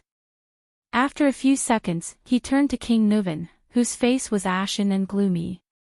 Especially, the ring on his right little finger, which King Nuvan was stroking. It belonged to the Emperor of Poison, Kessel Carlus VI, Triumph. And the wine glass in King Nuvan's hand. "It's you." Thales gasped for air and stared at King Nuvan in horror. "You poisoned him." "Humph," King Nuvan snorted gloomily. "And you, didn't you? The one who handed her the wine glass." Handed her the wine glass. Thales clenched his fists so hard that they almost cracked. He gritted his teeth and glared at King Nuvan. He felt a strange emotion brewing in his chest. Lord Merc's body trembled uncontrollably. He looked at the little girl in his arms. A few seconds later, Merc, whose face was stiff and his mind seemed to be blank, finally reached out his trembling right hand and placed it under Alex's nose. Then, as if he had touched the hottest flame, Mirk shivered and withdrew his right hand. Thud. Mirk, who was holding Alex, fell to his knees. The administrator raised his head and looked at King Nuven, his eyes filled with despair and pleading. No, no, no. Mirk shook his head violently. His face was contorted as he stared at the motionless girl in his arms in disbelief. He looked at His Majesty in panic and fear, then at Lady Alex, who seemed to be asleep in his arms. At that moment, Mirk's terrified face was filled with helplessness. Thales stared at the motionless Alex in a daze. Little Rascal, who was sitting by Thales' feet, seemed to be scared out of her wits. She just stared at Alex's body blankly and shivered from time to time. Mirk's face began to contort. I beg you, Your Majesty. He knelt on the ground. His voice had changed as he spoke. He sounded like an asthmatic, gasping and pausing. Tears rolled down Mirk's cheeks and dripped onto Alex's face. Then came his pleading voice, Why? Why? Thales clenched his fists, lowered his head and exhaled sharply. Mirk cried and screamed at the king, Why? Why? King Nuven seemed to have just recovered from his silent contemplation. He stared quietly at Mirk, who was trembling and weeping, and uttered through gritted teeth, You're right.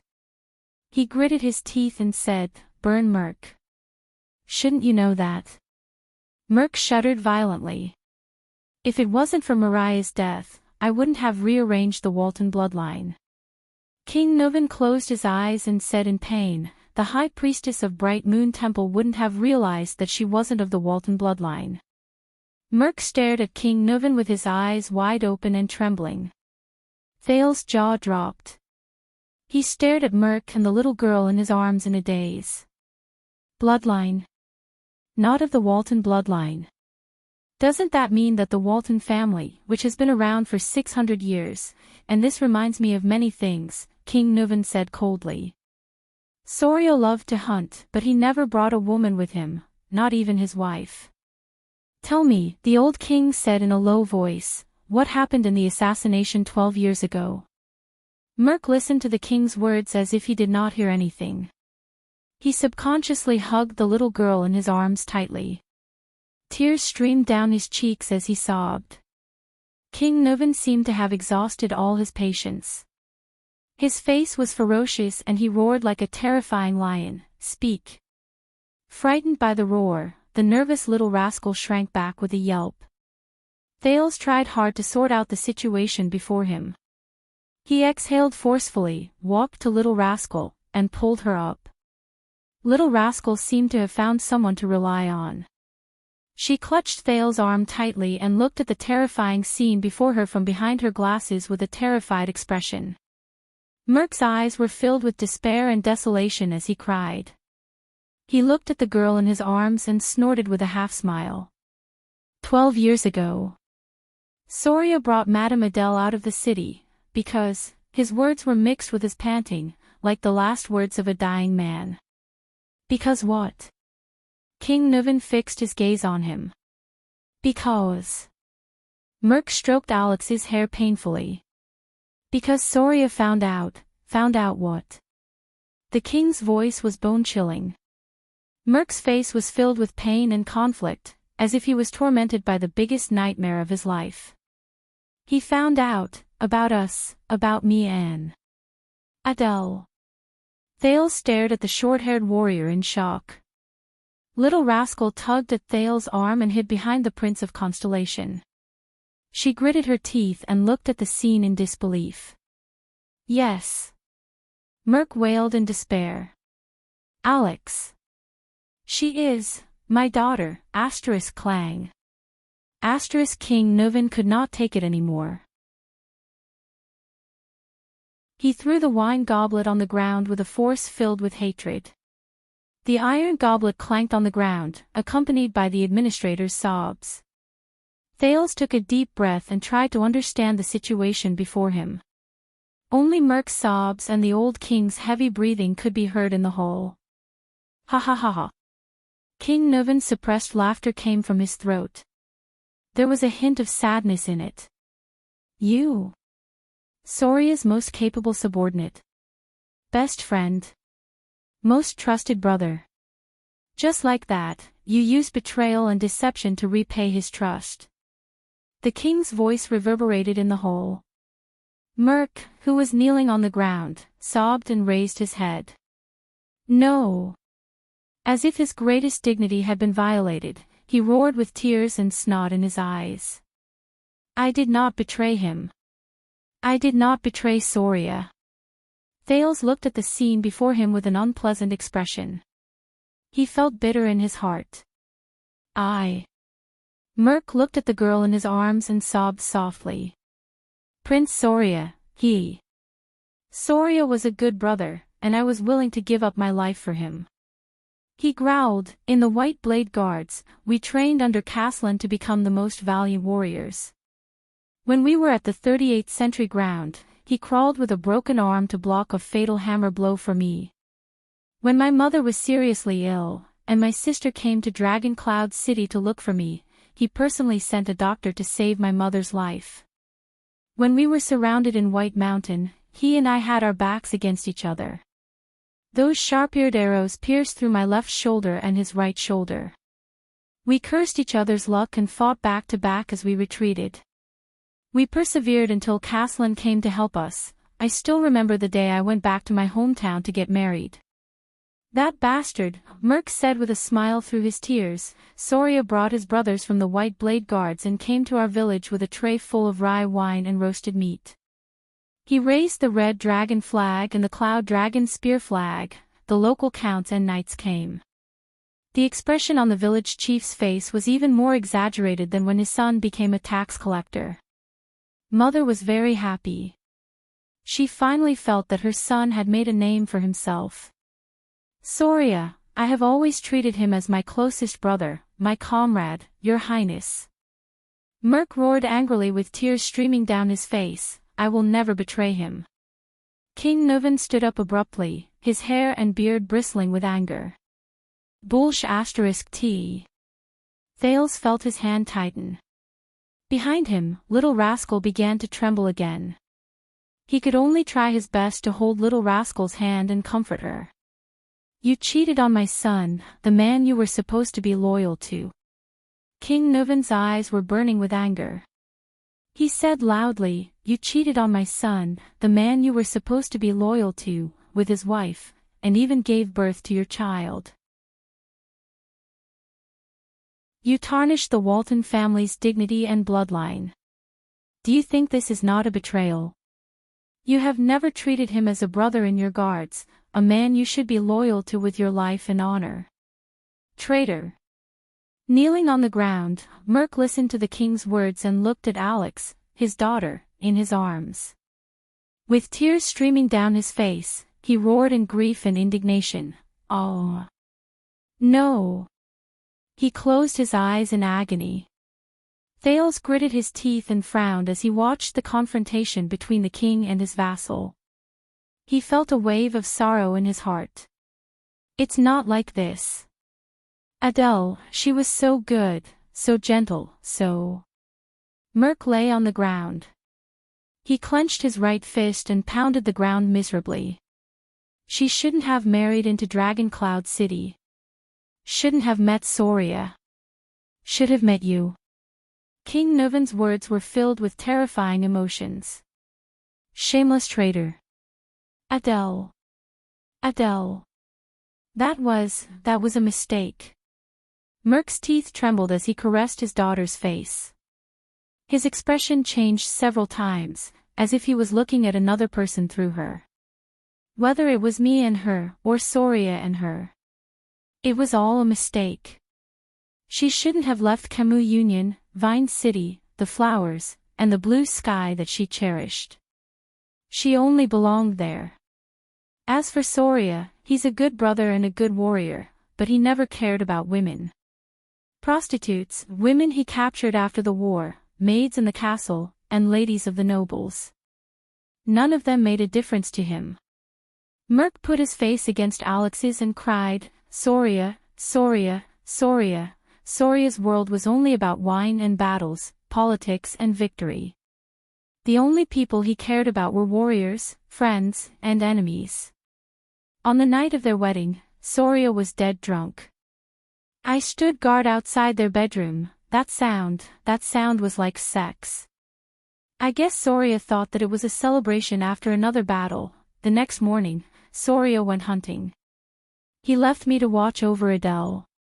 Her expression, that was not the expression a newlywed wife should have. Thales listened to Mirk's desolate and painful confession with an unpleasant expression.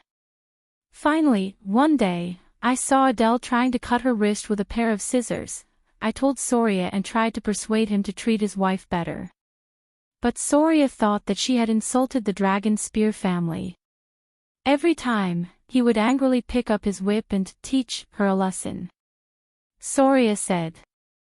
At that time, I stood at the door, clenching my fists, listening to Soria's roars and Adele's screams. My heart was angrier than Soria, and more painful than Adele. Mirk hugged Alex tightly. His eyes were closed, and tears gushed down his cheeks like an unstoppable flood. Since then, Adele wanted to commit suicide more than once. I also stopped her more than once, but I hid it from Soria, because I did not want Adele to be hurt by him again. Adele. She's like a flower that has been trampled on and abandoned. Soria's attitude towards women is even more terrifying than the most inflexible Northlanders. When he's in the mood, he'll force her. When he's not in the mood, he'll ignore her and be indifferent to her. Thales closed his eyes and sighed heavily. Adele. She was too lonely, too pitiful. Mirk stroked his daughter's hair. His eyes were filled with sadness. She came here after a long journey, and Soria did not know how to cherish her. He only treated her as a puppet and a chess piece, a bargaining chip to form a marriage alliance with Camus Union. I tried everything. I just tried to make her happy, tried to stop her from committing suicide again. Agitated, Mirk muttered incoherently, from magic tricks, to flowers, to finding girls from Camus Union to relieve her boredom, to trying my best to get Soria drunk at night when she did not want to. Adele was very grateful to me, and happy that I did these things for her. She stopped trying to commit suicide, and started to smile, even though it was only to me. And my wife passed away in my hometown.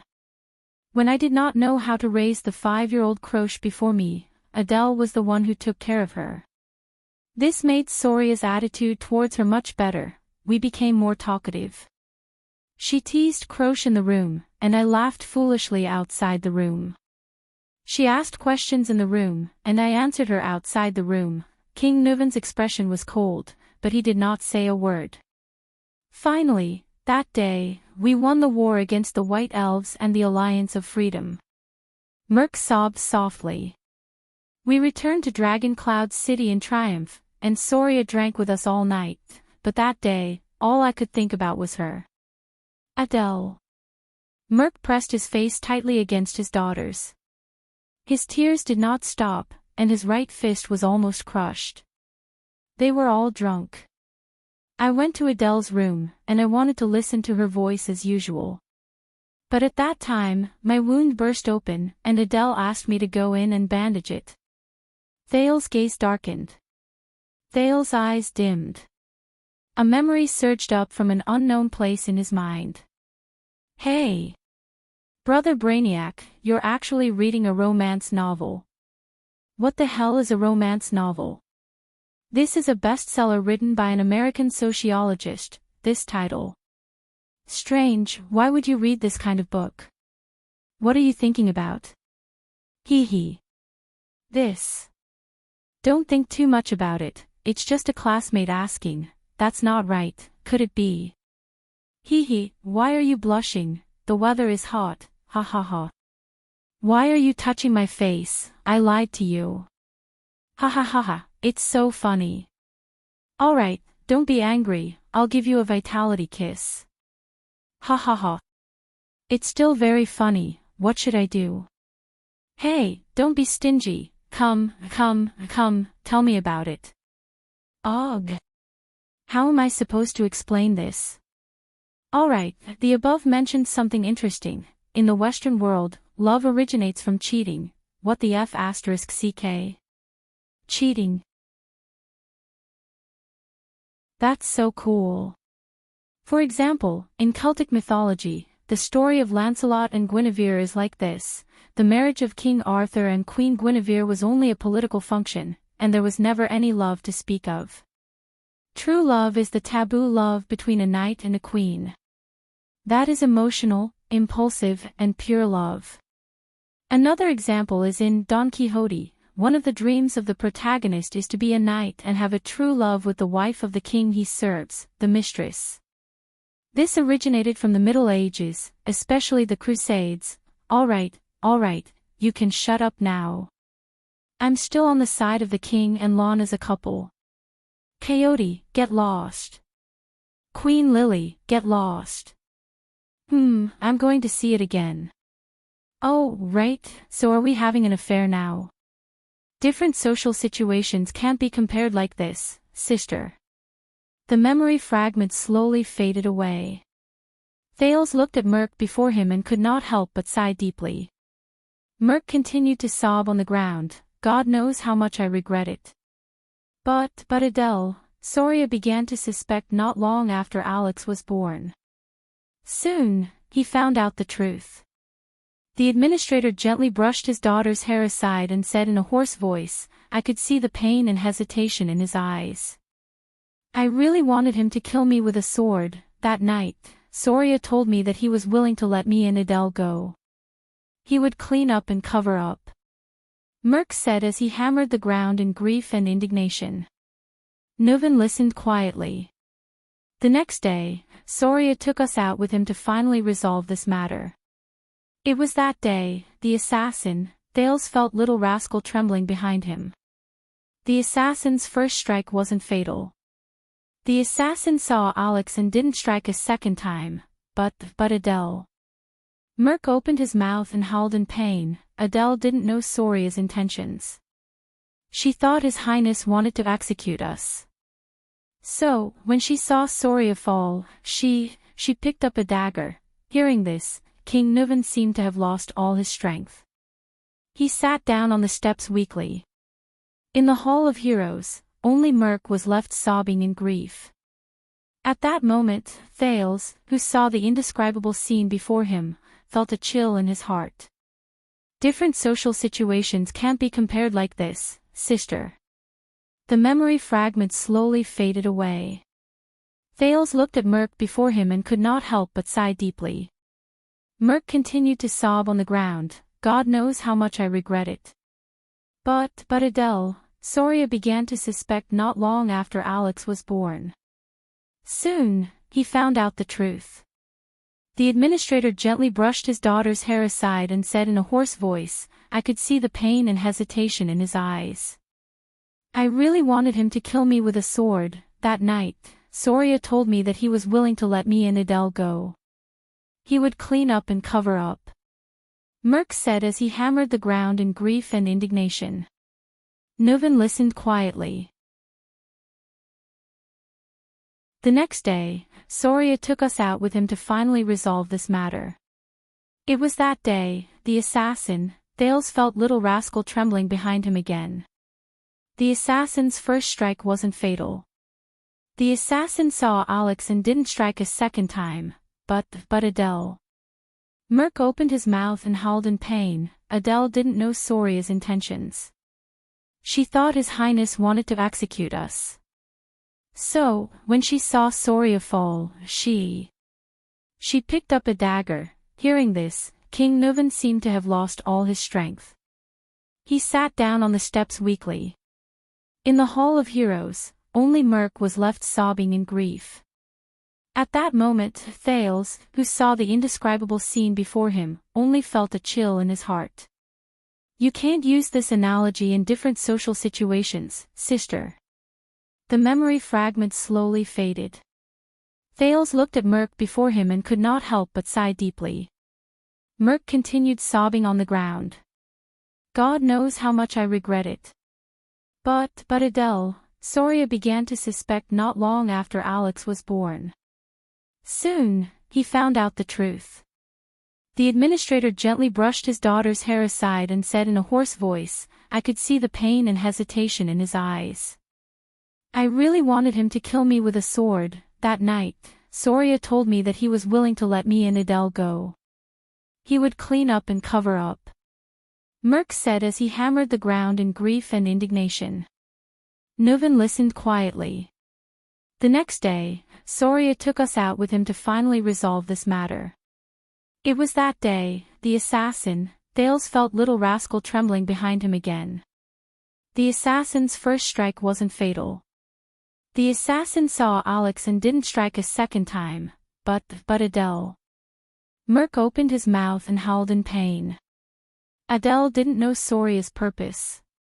She thought His Highness wanted to execute us. So, when she saw Soria fall, she picked up a dagger. Hearing this, King Nuven seemed to have lost all his strength. He sat down on the stairs weakly. In the Hall of Heroes, only Merc was left sobbing in grief. At that moment, Thales, who saw the indescribable scene before him, felt a chill in his heart. You can't use this analogy in different social situations, sister. The memory fragment slowly faded. Thales looked at Merc before him and could not help but sigh deeply. Merc continued sobbing on the ground. God knows how much I regret it. But Adele, Soria began to suspect not long after Alex was born. Soon, he found out the truth. The administrator gently brushed his daughter's hair aside and said in a hoarse voice, I could see the pain and hesitation in his eyes. I really wanted him to kill me with a sword. That night, Soria told me that he was willing to let me and Adele go.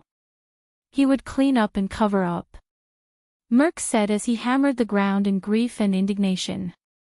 Nuven listened quietly. The next day, Soria took us out with him to finally resolve this matter. It was that day, the assassin, Thales felt little rascal trembling behind him again. The assassin's first strike wasn't fatal. The assassin saw Alex and didn't strike a second time, but Adele. Merc opened his mouth and howled in pain. Adele didn't know Soria's purpose. She thought His Highness wanted to execute us. So, when she saw Soria fall, she picked up a dagger. Hearing this, King Nuven seemed to have lost all his strength. He sat down on the stairs weakly. In the Hall of Heroes, only Merc was left sobbing in grief.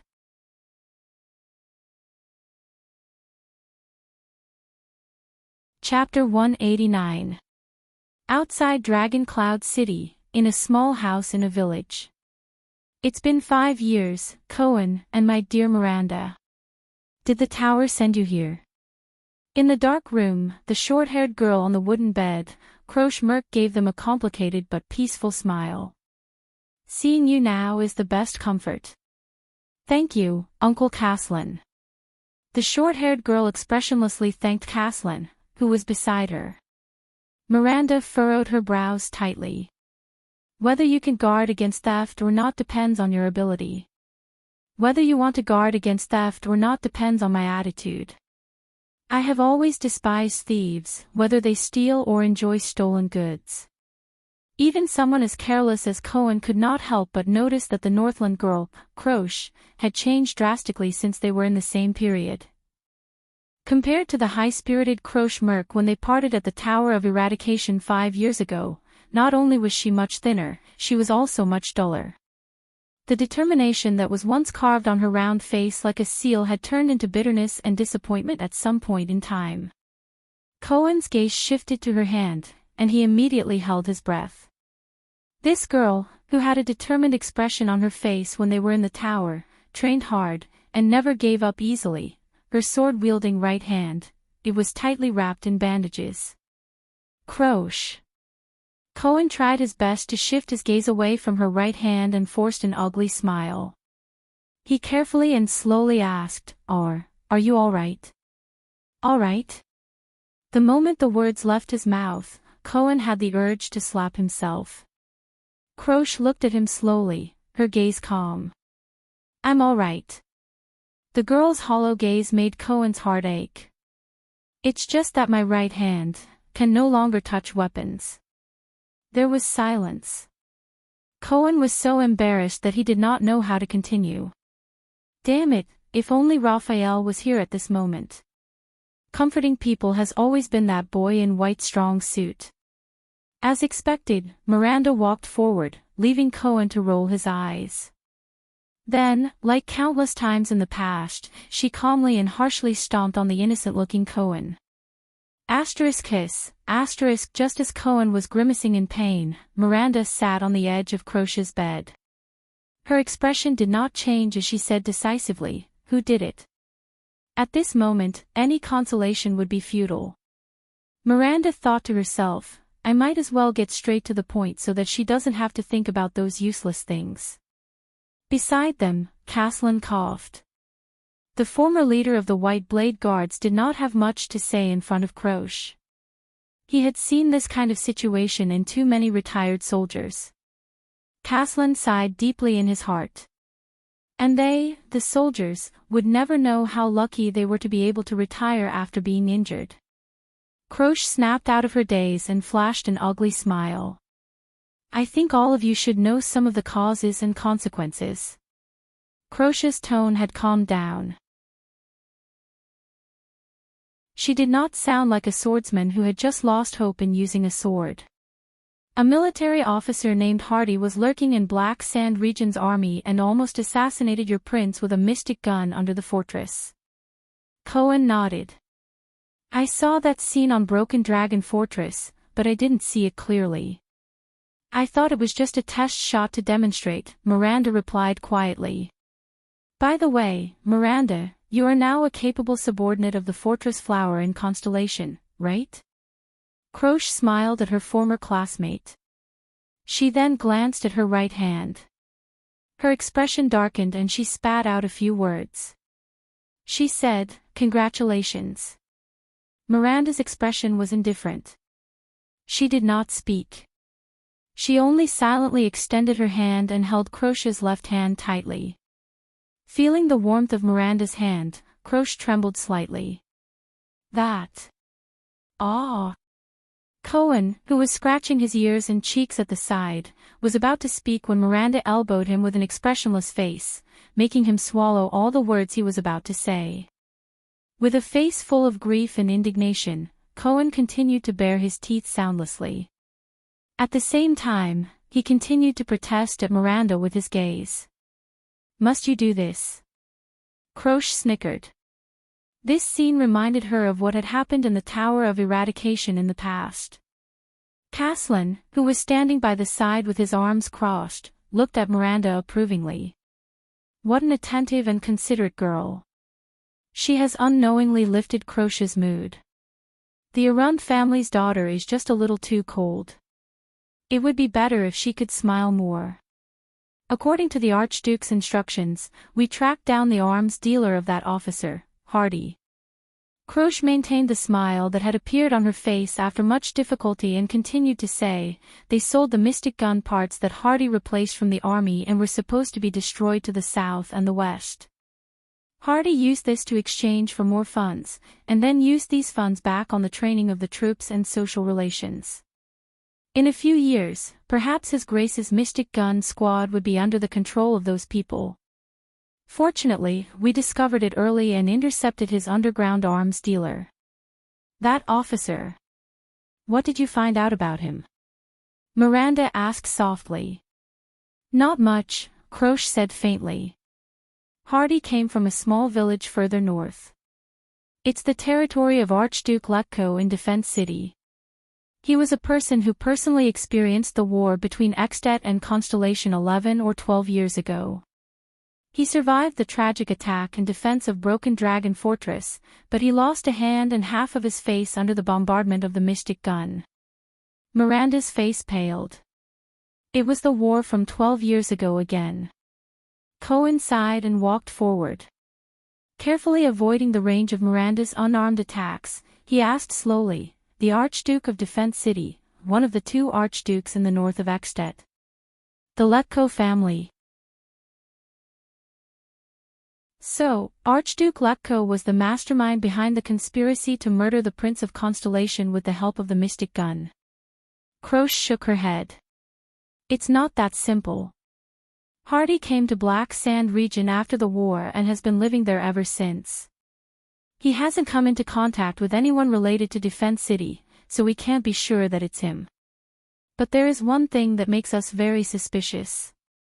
We interrogated Hardy's arms dealer and found out that Hardy mentioned once that he had a daughter named Lucy.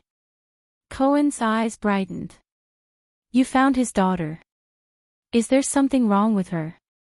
Not only is there something wrong with her. Krosh pursed her lips tightly and shook her head. There's no such person. There's no such person. Cohen asked, puzzled. Hardy has been single for more than 40 years. This is what we confirmed from his neighbors. He doesn't even have a wife or a lover, let alone a child, Krosh said faintly. We traced the name Lucy, and found that he mentioned her name to more than one person. From the arms market in Black Sand region to the transport team in Prestige Orchid region, when we followed the trail to Dragon Cloud City, we were intercepted. The short-haired girl raised her head, her expression frightening. A group of unfamiliar swordsmen appeared. Miranda furrowed her brows. Disaster swords. Krosh lowered her eyelids and nodded. How were they? How many of them were there? Cohen's expression changed. Ignoring Miranda's displeased expression, he rushed forward and asked anxiously, what kind of power of eradication did they use? How did you recognize them as disaster swords? Caslin, who was listening quietly, frowned. There were many of them. Their faces were covered, and it was dark, so we couldn't see their figures and faces clearly. But their power of eradication is just like what Teacher Chartier described, Krosh said flatly. It's cold, ruthless, and its power of eradication is turbulent and never stops. I was the only one who managed to escape. Cohen was stunned. But he immediately came to his senses. Is there more information? When and where did they appear? For example, how did they draw their swords?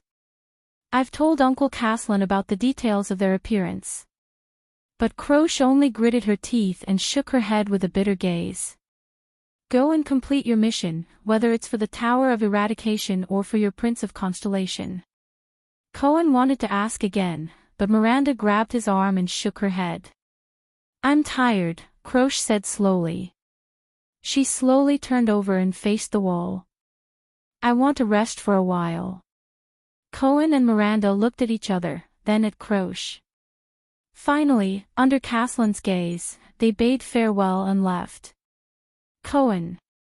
Before leaving, Krosh suddenly called out to Constellation's guard. Cohen turned around in shock. She turned her head and raised her eyes. There was an indescribably complicated expression in her eyes.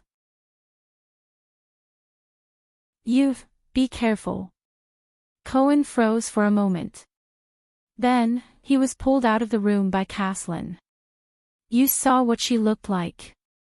To be honest, based on my observation, I don't think she's really injured to the point where she can no longer wield her sword.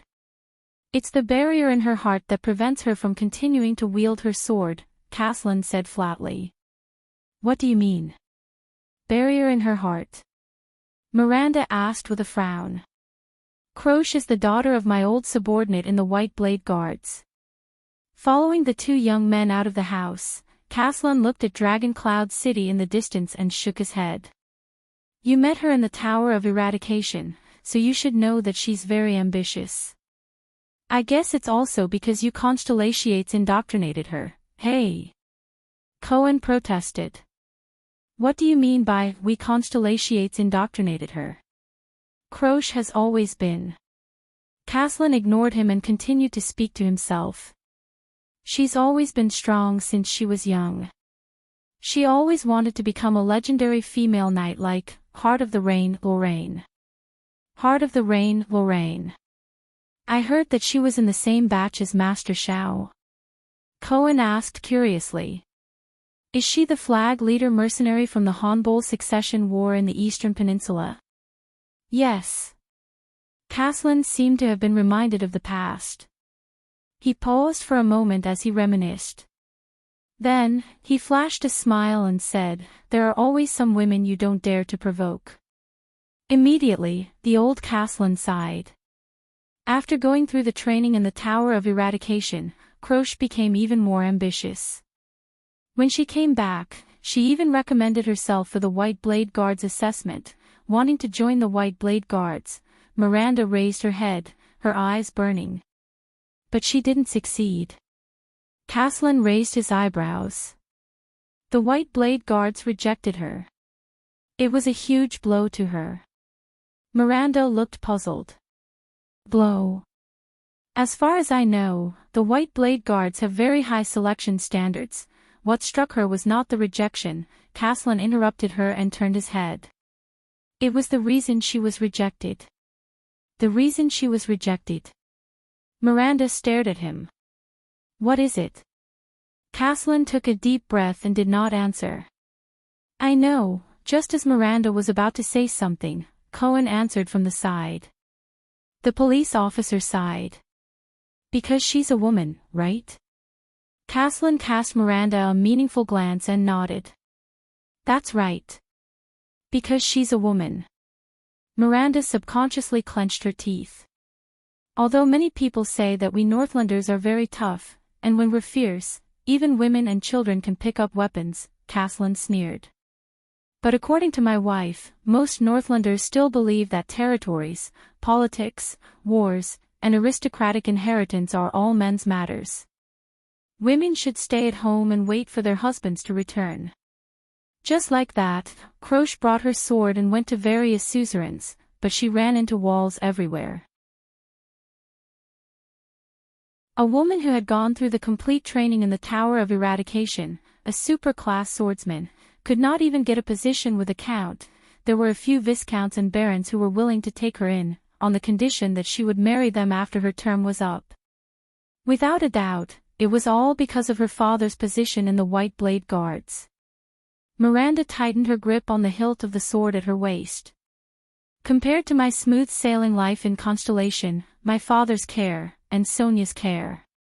Is this what Croce faced in Northland, and what happened to her in Extet? According to her father, Croce even considered going to the southwest, to Bramble Land, Dragon-Kissed Basin, or even the Great Desert to become a mercenary. But in the end, she went to Black Sand region and used her father's name to work for my good-for-nothing nephew, a viscount named Canvita. She got a position in his territory. Caslin sighed. Caslin sighed and said, I suspect that this is one of the methods Chapman Lampard used to draw me to his side, but looking at Croce, and this time, Caslin shook his head. So you know why, little Arund girl. The old man raised his gaze and looked at Miranda. To be honest, your attire is too eye-catching in Northland. Miranda did not say a word. She only stared at the distant Dragon Cloud City. When I was at the Western Front Line, due to the occasional shortage of soldiers, there were some female soldiers there, Cohen said slowly. There were female mercenaries from the southwestern countries who joined the army due to various reasons such as being unable to survive. Most of them were female mercenaries, but they were usually not welcomed. Cohen's eyes sparkled as he said, born with less strength and weight than men, a special requirement for the style of armor on the upper body, and an absolute disadvantage in height. These are often fatal when facing orcs, because you have to jump to attack their vital parts. Of course, there's also the monthly, you know. Their status in the military camp is very low. Sometimes, they often have to rely on. Cohen lowered his head and furrowed his brows. To please their superiors and colleagues. And once they fall into the hands of the enemy, especially the barren bone people, they often end up much worse than men. So, even I usually avoid female soldiers when choosing soldiers for the commandos. Miranda still did not say a word. I guess this is also the consideration of the White Blade Guards. Caslin sighed. Learning the sword in the Tower of Eradication is one thing, but women are naturally not suited for the battlefield. Excuses. Miranda raised her head abruptly and snorted coldly. All of you, men only see the disadvantages of female soldiers on the battlefield and deliberately ignore their advantages. Advantages? Caslin furrowed his brows.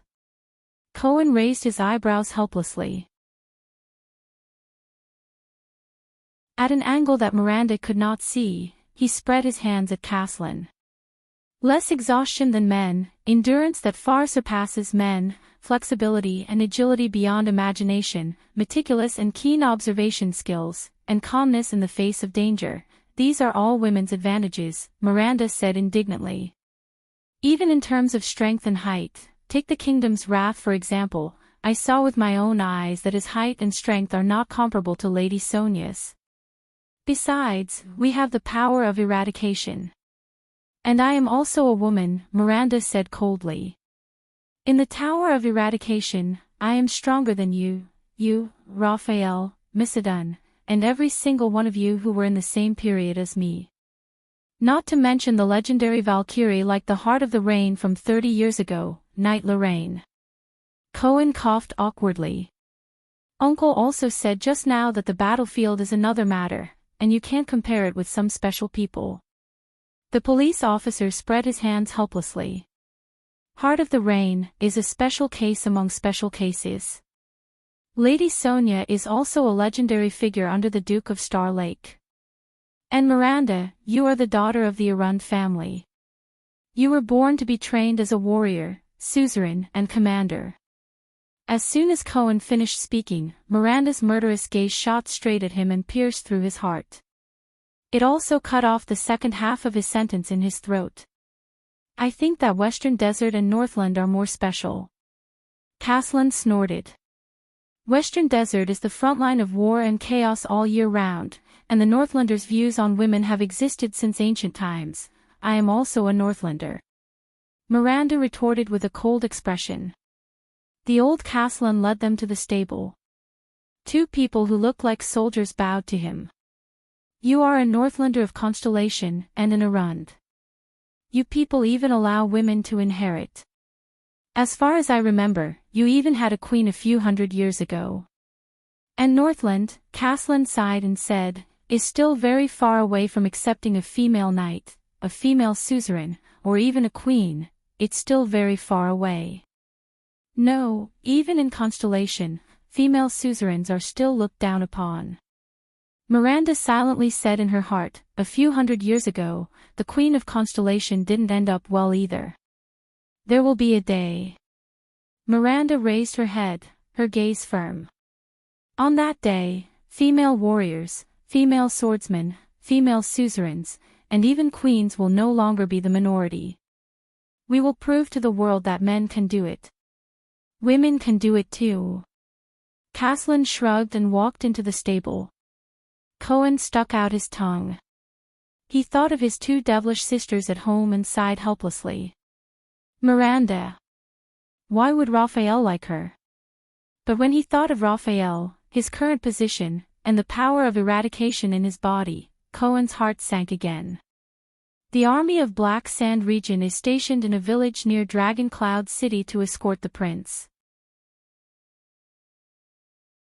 They will bring Croche back. Caslin led two horses over and looked at the two young noble swordsmen. I'll leave the next task to you. You're not going. Cohen raised his eyebrows. My appearance is not a good idea. Caslin's expression darkened. It will alarm too many people. Fortunately, I still know some people in Dragon Cloud City, some old acquaintances. They can provide you with information, but when it comes to specific investigations and inquiries, identifying the disaster swords from the Sword of Eradication. Caslin handed the reins to the two men. No one is more experienced in this field than you and the seeds of the Tower of Eradication this time.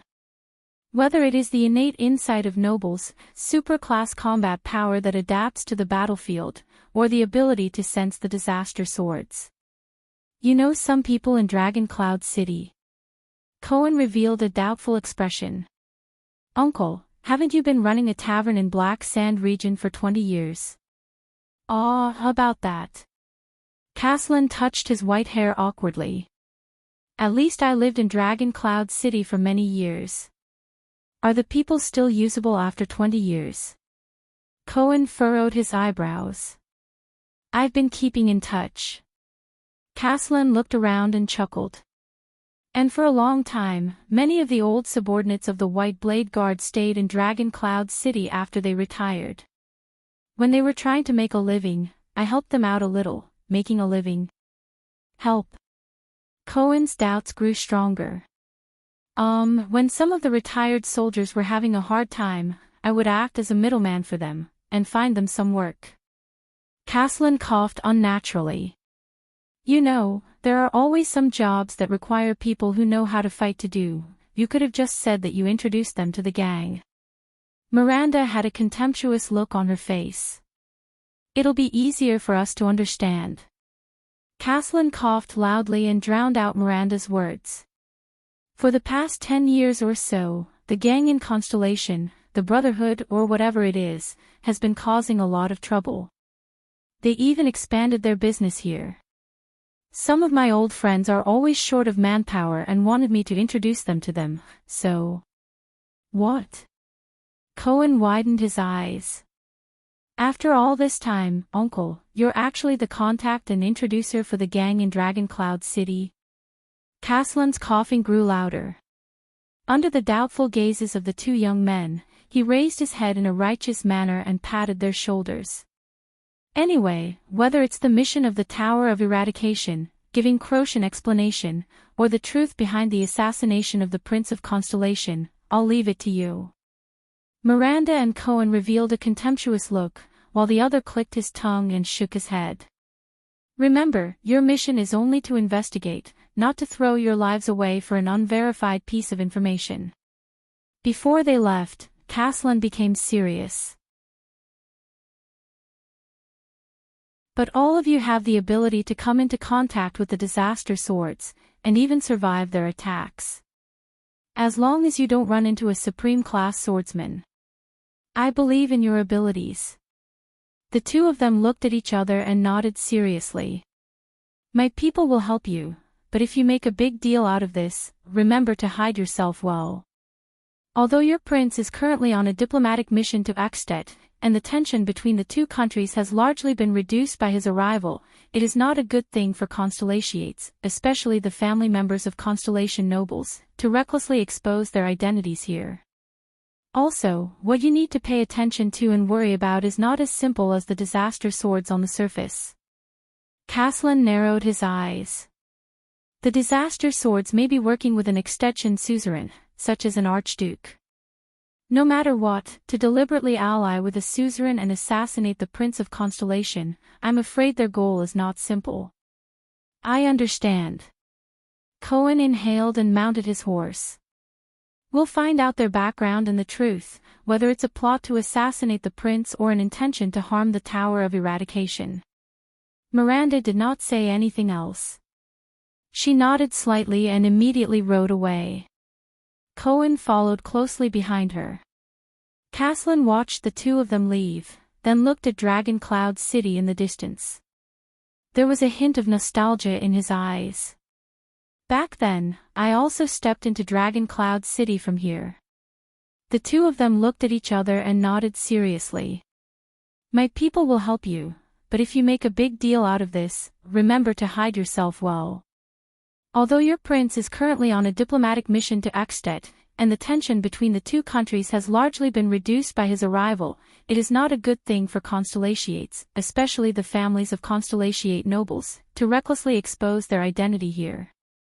Also, what you need to pay attention to and worry about is not as simple as the disaster swords on the surface. Caslin narrowed his eyes. The disaster swords may be working with an extension suzerain, such as an archduke.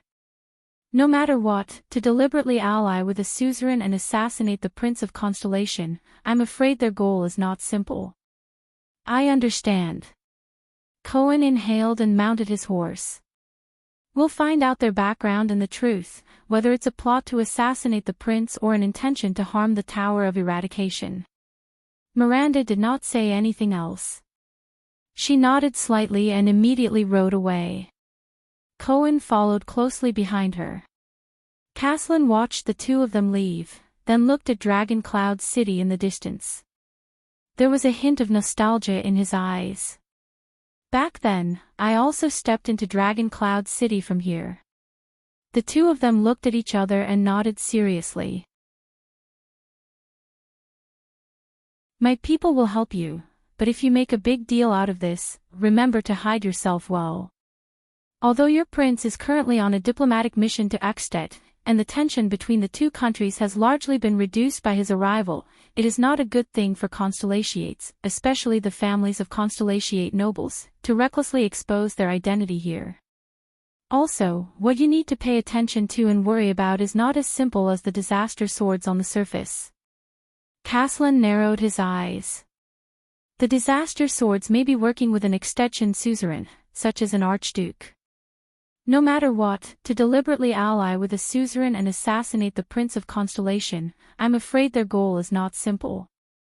I understand. Cohen inhaled and mounted his horse. We'll find out their background and the truth, whether it's a plot to assassinate the prince or an intention to harm the Tower of Eradication. Miranda did not say anything else. She nodded slightly and immediately rode away. Cohen followed closely behind her. Caslin watched the two of them leave, then looked at Dragon Cloud City in the distance. There was a hint of nostalgia in his eyes. Back then, I also stepped into Dragon Cloud City from here. The two of them looked at each other and nodded seriously. My people will help you, but if you make a big deal out of this, remember to hide yourself well. Although your prince is currently on a diplomatic mission to Escapades, and the tension between the two countries has largely been reduced by his arrival, it is not a good thing for Constellatiates, especially the families of Constellatiate nobles, to recklessly expose their identity here. Also, what you need to pay attention to and worry about is not as simple as the disaster swords on the surface. Caslin narrowed his eyes. The disaster swords may be working with an extension suzerain, such as an archduke. No matter what, to deliberately ally with a suzerain and assassinate the Prince of Constellation, I'm afraid their goal is not simple. I understand. Cohen inhaled and mounted his horse. We'll find out their background and the truth, whether it's a plot to assassinate the prince or an intention to harm the Tower of Eradication. Miranda did not say anything else. She nodded slightly and immediately rode away. Cohen followed closely behind her. Caslin watched the two of them leave, then looked at Dragon Cloud City in the distance. There was a hint of nostalgia in his eyes. Back then, I also stepped into Dragon Cloud City from here. The two of them looked at each other and nodded seriously. My people will help you, but if you make a big deal out of this, remember to hide yourself well. Although your prince is currently on a diplomatic mission to Escapades, and the tension between the two countries has largely been reduced by his arrival, it is not a good thing for Constellatiates, especially the families of Constellatiate nobles, to recklessly expose their identity here. Also, what you need to pay attention to and worry about is not as simple as the disaster swords on the surface. Caslin narrowed his eyes. The disaster swords may be working with an extension suzerain, such as an archduke. No matter what, to deliberately ally with a suzerain and assassinate the Prince of Constellation, I'm afraid their goal is not simple. I understand. Cohen inhaled and mounted his horse. We'll find out their background and the truth, whether it's a plot to assassinate the prince or an intention to harm the Tower of Eradication. Miranda did not say anything else. She nodded slightly and immediately rode away. Cohen followed closely behind her. Caslin watched the two of them leave, then looked at Dragon Cloud City in the distance. There was a hint of nostalgia in his eyes. Back then, I also stepped into Dragon Cloud City from here. The two of them looked at each other and nodded seriously. My people will help you, but if you make a big deal out of this, remember to hide yourself well. Although your prince is currently on a diplomatic mission to Ekstedt, and the tension between the two countries has largely been reduced by his arrival, it is not a good thing for Constellatiates, especially the families of Constellatiate nobles, to recklessly expose their identity here. Also, what you need to pay attention to and worry about is not as simple as the disaster swords on the surface. Caslin narrowed his eyes. The disaster swords may be working with an extension suzerain, such as an archduke. No matter what, to deliberately ally with a suzerain and assassinate the Prince of Constellation, I'm afraid their goal is not simple. I understand. Cohen inhaled and mounted his horse. We'll find out their background and the truth, whether it's a plot to assassinate the prince or an intention to harm the Tower of Eradication. Miranda did not say anything else. She nodded slightly and immediately rode away. Cohen followed closely behind her. Caslin watched the two of them leave, then looked at Dragon Cloud City in the distance. There was a hint of nostalgia in his eyes. Back then, I also stepped into Dragon Cloud City from here. The two of them looked at each other and nodded seriously.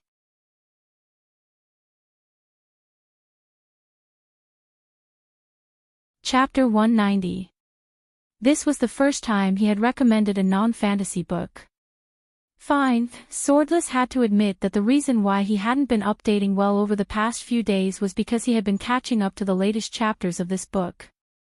First of all, this was a supernatural novel, but compared to horror, the author was especially good at creating suspense. This was partly due to the setting of the plot, and partly due to the innovation of the narrative. As the title suggested, this novel revolved around a private law firm that specialized in solving supernatural incidents. However, the main character was not one of the firm's members. Instead, he was a latecomer who reviewed the case files of the firm and used this perspective to narrate the story. These files were all cases that the firm had accepted and handled.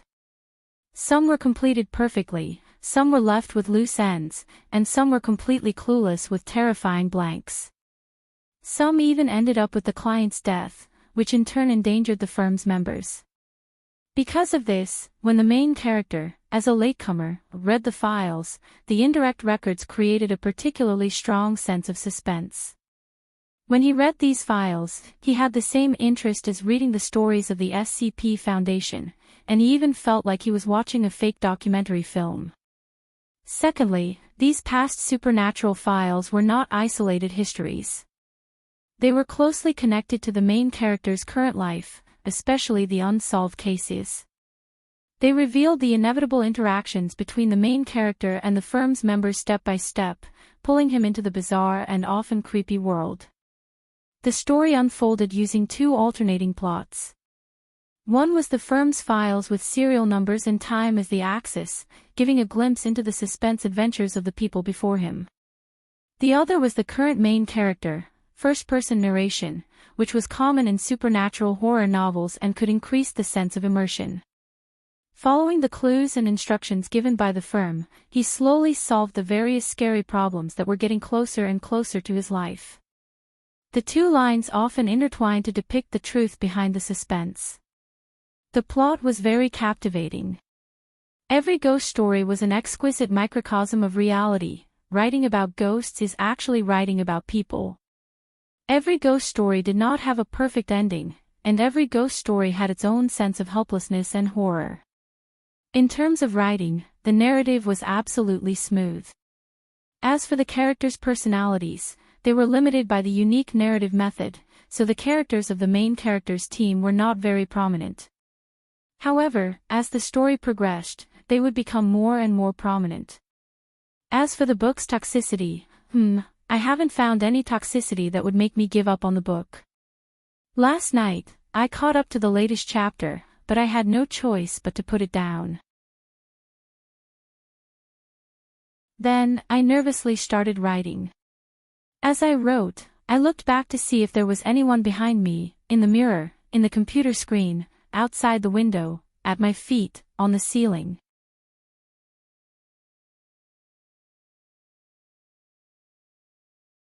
Chapter 191. Your Grace. Under the morning glow, the disciplinary officer, Vlad, stared at Nicholas and Gleeward with a stern expression. What are you waiting for? But the Star Killer and the veteran did not move. Then, Nicholas pressed down on his severing soul's blade without saying a word. Vlad, I just asked you if His Majesty had ordered for martial law to be lifted. The Star Killer's expression was cold as he said softly, Your answer is a little strange. Gleeward let out a faint, cold laugh. Vlad was slightly startled. But martial law has not been lifted, that's not the point, the Star Killer interrupted the disciplinary officer and said coldly, The point is, you followed up without hesitation, word for word, His Majesty has not ordered for martial law to be lifted. Vlad's expression immediately changed. Nicholas' sharp gaze swept past every patrol member behind Vlad. Seeing their sparkling gazes, he continued speaking solemnly, If it's an order to lift martial law, it would have been issued by Prime Minister Count Leesban and delivered to the Chief Garrison Officer of the capital, Viscount Leisden. The disciplinary hall of each district would only receive a warrant signed by Leisden before arranging for martial law to be lifted. He snorted coldly. A mere disciplinary officer in the capital would only receive specific tasks such as clearing the roadblocks and restoring passage. He would not know if His Majesty had ordered for martial law to be lifted. Vlad furrowed his brows.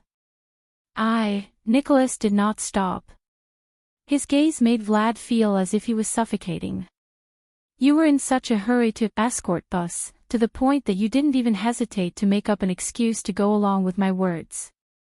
Behind Vlad, the patrol members exchanged glances. Their expressions varied.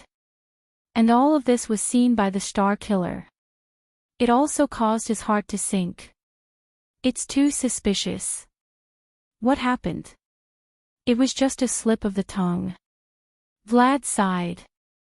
Besides, in this situation, the first order must have been issued by His Majesty. But Nicholas still did not speak. Gleeward, who was supported by him, spoke in a nonchalant manner. I say, Vlad, since when did you care so much about the kingdom's affairs? The limping Lemaitre exhaled. It's been more than 10 years. From the time you recruited soldiers to the time you cleared the city, your first reaction would be to hide and avoid any trouble in the capital. You're afraid that your interests will be harmed. As he listened to Gleeward's words, Nicholas' expression became more and more terrifying. As for leading troops to rescue the Emperor in times of danger. Gleeward arched an eyebrow. The expression on his face was as if he had seen a mouse that could fly. Stop joking. Vlad's expression turned extremely unsightly. Old cripple. He gritted his teeth. I don't want to quarrel with you right now, but at this moment, a clear male voice came from the crowd. Enough. They've already seen through us. Vlad sighed deeply and moved to the side, making room for the man who walked out from the crowd. This time, it was the Star Killer and Gleeward's expressions that changed. The newcomer was tall and straight. His footsteps were heavy, and his aura was oppressive. There was a strong smell of blood and iron from the battlefield on him. A ruthless character. Gleeward exhaled. You know him. Nicholas did not respond to Gleeward. He stared straight at the newcomer. It's you. Nicholas narrowed his eyes and his expression was grave. The Fire Knight. Rom told ya. The person stopped and stood in front of them. It's an honor to meet you again, Lord Nicholas. Tolja, one of Ekstet's 5 war generals, said with a cold expression. The knight from Black Sand region had long since taken off his grey helmet, but the grey armor was still on his body. Together with the horse-drawn saber at his waist, he gave off an oppressive aura. Nicholas snorted softly with an unpleasant expression. If the Archduke of Black Sand region wanted to attend the banquet, he could have told us beforehand so that we could send invitations. Tolja met Nicholas' gaze without showing any signs of weakness. Ken Vita mentioned to me that you told him in the suburbs yesterday. The Fire Knight's expression did not change. So, in response to your invitation, we brought more than 1,000 people to take a stroll in Dragon Cloud City. Nicholas sized up the patrol team. His pupils slowly narrowed. You are asking for your own deaths, the Star Killer said coldly. The number of soldiers that can be urgently recruited in Dragon Cloud City alone is 7,000 to 8,000. There are also the patrols and the regular guards of the palace, not to mention the vassals in the suburbs, but Tolja cut him off nonchalantly. Yes, Dragon Cloud City is very powerful. The number of soldiers recruited is innumerable, and the combat power of the regular army is astonishing, the Fire Knight said flatly. But who has the right to recruit them? Nicholas' heart sank. A bottomless chill crept into his heart. He remembered what Vlad had said at the beginning, someone is trying to assassinate His Majesty. What do you mean? He asked solemnly. There was a hint of anxiety in his tone that he did not realize. Impossible. The people guarding His Majesty are the most valiant White Blade Guards. Every one of them has super-class skills and rich experience. They are also willing to sacrifice their lives. Even the kingdom's wrath can't. How dare they bring so few troops? What does Lampard want? Nicholas and Tolja's gazes met in the air, as if sparks were about to fly. What I mean is that you don't have to worry about this problem. The knight from Black Sand region was expressionless. Ekstet will soon welcome a new life. Nicholas forced himself to calm down. Mole, right? The Star Killer tightened his grip on his blade. He said coldly, how long have you been planning this? To be able to bring 2,000 people into Dragon Cloud City. Be it the chaos caused by the calamities or a mere gang leader, they are far from being able to do this. Who else did you bribe? Chief Garrison Officer Lysden. Even Prime Minister Leespan. But Tolja did not answer his question. Sir Gleeward. The Fire Knight turned to the lame veteran with a respectful expression. I have heard of your name, and I know that you have always been dissatisfied with the Walton family's rule. Nicholas furrowed his brows slightly. But Gleeward's reaction was faster than he thought. There's no need to say anything else. Gleeward exhaled and said in a relaxed manner, I really don't like that Nuven, and our king is indeed a bastard. Tolja's eyes brightened. Then you, but Chapman Lampard. Gleeward did not give him a chance to interrupt. The veteran flashed his yellow teeth and chuckled like a street ruffian. I may be poor, and illiterate, but I am still a Northlander. No matter how dissatisfied I am with my king, I will not lead an army into the capital. Gleeward's tone grew colder. I will also not sell my loyalty at a cheap price to a beast who kills his own family and betrays the king. The Fire Knight revealed a regretful expression. He lowered his head and sighed. Very few people can understand His Grace's painstaking efforts and persistence. Tolja raised his head and said sternly, as if he did not hear Gleeward's sarcasm. But please believe me, his efforts and sacrifices, and even everything he does that the world does not understand, are all for the future of Ekstet and the Northlanders. Gleeward spat on the ground with a look of disgust. For the position of Archduke, he killed his own brother, and when the calamities went on a killing spree and the blood of the commoners flowed like rivers, he seized the opportunity to fight for power and profit. The veteran said fiercely. What kind of future can this kind of ruler bring to the Northlanders? Tolja did not speak. Vlad swung his braids, his expression was sinister. Perhaps we should not waste any more time. The boss of Sword District's bazaar whistled. His gaze was contemplative. According to the Archduke's orders, if we cannot deceive them, we will have to execute Plan B. This might be a little painful, Vlad said eerily. As soon as he said that, the atmosphere suddenly became tense. It was as if the balance of the scales had been broken. Tolja nodded slowly. You know, Your Grace, I really want to spar with you. To make up for the regret of not being able to wield the sword of reversing light with my own hands. Then your wish will be fulfilled today. Those 2 blows in the snow were indeed not satisfying enough, Nicholas answered flatly as he drew his knife. Nicholas' gaze swept across the patrolmen. Fortunately, there were not many soldiers in Black Sand region, less than a quarter of them. Most of them were just the motley crew under Vlad. Perhaps I can deal with them by relying on the terrain of the ruins. However, the uneven quality of this batch of patrolmen did not make Nicholas' mood better. Where are the main forces of Black Sand region now? Or, do they have a more important mission? Tolja did not have any intention of attacking. He only watched Vlad and waved his hand gently. The expressions of the patrolmen became more and more solemn. Can you still fight? The Star Killer let go of Gleeward and let the veteran stand on his own. Cripple. Stop joking, dead face. Gleeward's expression was extremely pale. He coughed violently and wiped away the blood at the corner of his mouth. He gritted his teeth and said, Now. I can still kill 100 calamities, but the veteran's words came to an abrupt halt. As Vlad waved his hand, nearly 50 people came to the front of the patrolmen. They formed 2 rows in a semicircle, squatting in front and standing at the back. The 50 soldiers raised the weapons in their hands and aimed them at the 2 supreme class elites. Nicholas' breathing suddenly froze. Gleeward widened his eyes. Those are 50 crossbow infantry crossbows. Against the 2 of us. All of Gleeward's words converged into one word at that moment. A word that Nicholas agreed with all his heart. F***CK.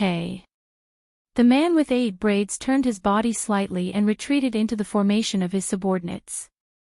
My lords, brave and famous in the kingdom, please allow me to introduce myself one last time. Child Vlad. I run a small business in Dragon Cloud City. Vlad laughed, as if he was very happy. From infantry crossbows to mystic guns, they are all part of my business. Nicholas and Gleeward stared at the densely packed crossbow machines inside. Vlad opened his eyes, which had narrowed into slits due to his smile. His gaze was cold. We have enough in stock. Tolja turned his head around. There was a hint of displeasure on his face. In the next moment, 50 crossbow arrows flew towards the 2 supreme class elites without any blind spots. The black arrow rain whistled in the air. It brought with it countless streaks of red. Archduke Lampard lowered his sword. A dozen crossbows extended from the shoulders of the frontmost Black Sand region soldiers. Arrows! The roars of the White Blade Guards rang in Thales' ears. Thales and Little Rascal were pinned to the ground, shielding everyone behind them. However, the Prince of Constellation was currently in a state of confusion. He knew that he could not help in a battle like this. Just like the last time under the fortress. The only thing I can do is... Thales looked at Archduke Lampard in the crowd. His thoughts drifted away. No, everything is wrong. This is too abnormal. As he pondered, the dozen White Blade Guards faced the crossbows and quickly formed a defensive formation that resembled a tortoise shell. They knelt on one knee and leaned sideways against each other. They raised the arm shields on their forearms and placed them diagonally in front of their bodies, blocking their heads and bodies. Asterisk whoosh whoosh, asterisk the crossbow arrows whistled in their direction. Thales still could not understand. After King Nuvan's death, Lampard appeared. He even tacitly admitted that he was the mastermind. But, asterisk clang. Asterisk multiple crossbow arrows collided with the arm shields and bounced off with a sharp, piercing sound. There were also 2 or 3 crossbow arrows that unfortunately pierced into people's bodies, producing the distinctive muffled sound of flesh being pierced. However, none of the White Blade Guards made a sound. They only exchanged glances with each other coldly. After the first round of crossbow arrows, the White Blade Guards instantly rose. Their leader let out a furious roar. Charge! 10 White Blade Guards charged towards the soldiers of Black Sand region without hesitation. They were outnumbered. Thales breathed in a daze. He did not even notice that he and Little Rascal were being carried away by a few White Blade Guards from the battlefield. His mind was filled with questions. Why? Why did Lampard come to Dragon Cloud City? If it was to resolve the threat from Dragon Cloud City and seek revenge, then Archduke Lampard had already succeeded. The king was dead, and Ekstedt would descend into chaos. The Waltons and Dragon Cloud City would no longer have the chance to unite the Archdukes and seek revenge on Black Sand region. Black Sand region was safe. Lampard. Even if he was the real murderer, why did he appear on such a suspicious occasion? To silence them. No, Lampard did not need to appear at all. He only needed to stay in his territory and wait for the news of the king's death. The king's assassination would become another headless murder case. Only the Charltons would once again bear the crime of regicide and live up to their reputation as the assassin's flower and the regicide family. Everything was perfect. Lampard could effortlessly get rid of his greatest and most terrifying enemy on this night when calamities were wreaking havoc. Deafening battle cries rang out. White blade in hand, die in Northland. Charge right. The 10 charging White Blade Guards had ferocious expressions on their faces. They shouted their commands fiercely as they charged into the enemy's formation. The momentum that Black Sand region had built up by relying on numbers and a semi-encirclement was instantly destroyed. Archduke Lampard frowned hard. The dragon's Imperial Guards. What a pity. One of the guards held his shield horizontally and parried an attack from the enemy on his left. At the same time, he stabbed forward with his longsword and cooperated with his comrade on the right to tear open an enemy's abdomen. The enemy fell to the ground in pain, moaning and screaming as he held his intestines that flowed out. However, the White Blade Guards did not have the slightest intention of ending his life. They just stepped over him and continued moving forward. They charged towards the next wave of enemies. The Black Sand region soldiers had no choice but to split up and drag their comrade back into the formation. This reminded Thales of the kingdom's wrath and the scene of his fury guards charging forward. Blood splattered among the crowd. The White Blade Guards formed groups of 2. One blocked the attack from the left, and the other tore apart the enemy from the right. The 2 advanced with tacit understanding. They exchanged positions and responsibilities back and forth in a rhythm where one was fast while the other was slow. Even if they were occasionally injured, they did not care. It was as if they only had eyes for the enemy in front of them. Under the unexpected counterattack of the White Blade Guards, Black Sand region's side instantly lost 5 or 6 corpses. The dragon's Imperial Guards, who were few in number but exceptionally ferocious, acted as the rear guard. The moment they counterattacked, they even forced Black Sand region's formation to retreat. The White Blade Guards brandished their blades in a frenzy. With their rich experience and valiant combat power, coupled with their exquisite teamwork, they stubbornly held onto and even counterattacked the enemy. They brought up the rear for their retreating comrades. Thales was held under a warrior's armpit. He panted unconsciously. He pulled his attention away from the battle and thought hard about Lampard's abnormality. Lampard brought his army into the city without hiding it. Entering a dangerous place would only arouse suspicion. He even wanted to kill me. Not only would he expose himself and bring trouble upon himself, but he might also be accused of a crime that would be difficult to escape. Everyone in Ekstedt would not let go of the murderer of the common elected king. The breathing space that Black Sand region had painstakingly earned would only disappear. This was not in Lampard's interest at all. Thales really did not understand. He did not understand why Lampard would make such an unwise choice. It was just like the ambush at Broken Dragon Fortress when they were caught off guard. Compared to King Nuvan, who was unfathomable, this Archduke Lampard gave him a feeling that he could not fathom and understand. Thales could not help but wonder again, is Lampard crazy? But then he remembered Putre's words. Lampard is not crazy. Chapman Lampard, what do you want? The White Blade guards who brought him and Little Rascal to retreat suddenly stopped when they crossed an abandoned roof. Thales looked up and his hair immediately stood on end. In front of them stood Black Sand region's vassal, the Viscount of the city of Halting Light, the tall Alasa Canvita, whom he had met once before. There was also a row of soldiers beside him. They raised the crossbows in their hands at Thales, Little Rascal, and the 4 White Blade guards present. Thales sighed. Crossbows again. The scene of Yodel facing the Duke of the Northern Territories' assassin and being shot by a crossbow appeared before his eyes. What a detestable weapon. Thales thought in despair. He turned his head to look at Little Rascal. Her eyes were also filled with fear. Archduke Lampard's strategist, Viscount Canvita smiled and said, as the Archduke said, Your Highness, please choose your enemies and friends carefully. It is a great taboo for a king to fail to see the situation clearly. In the next second, the Viscount waved his arm.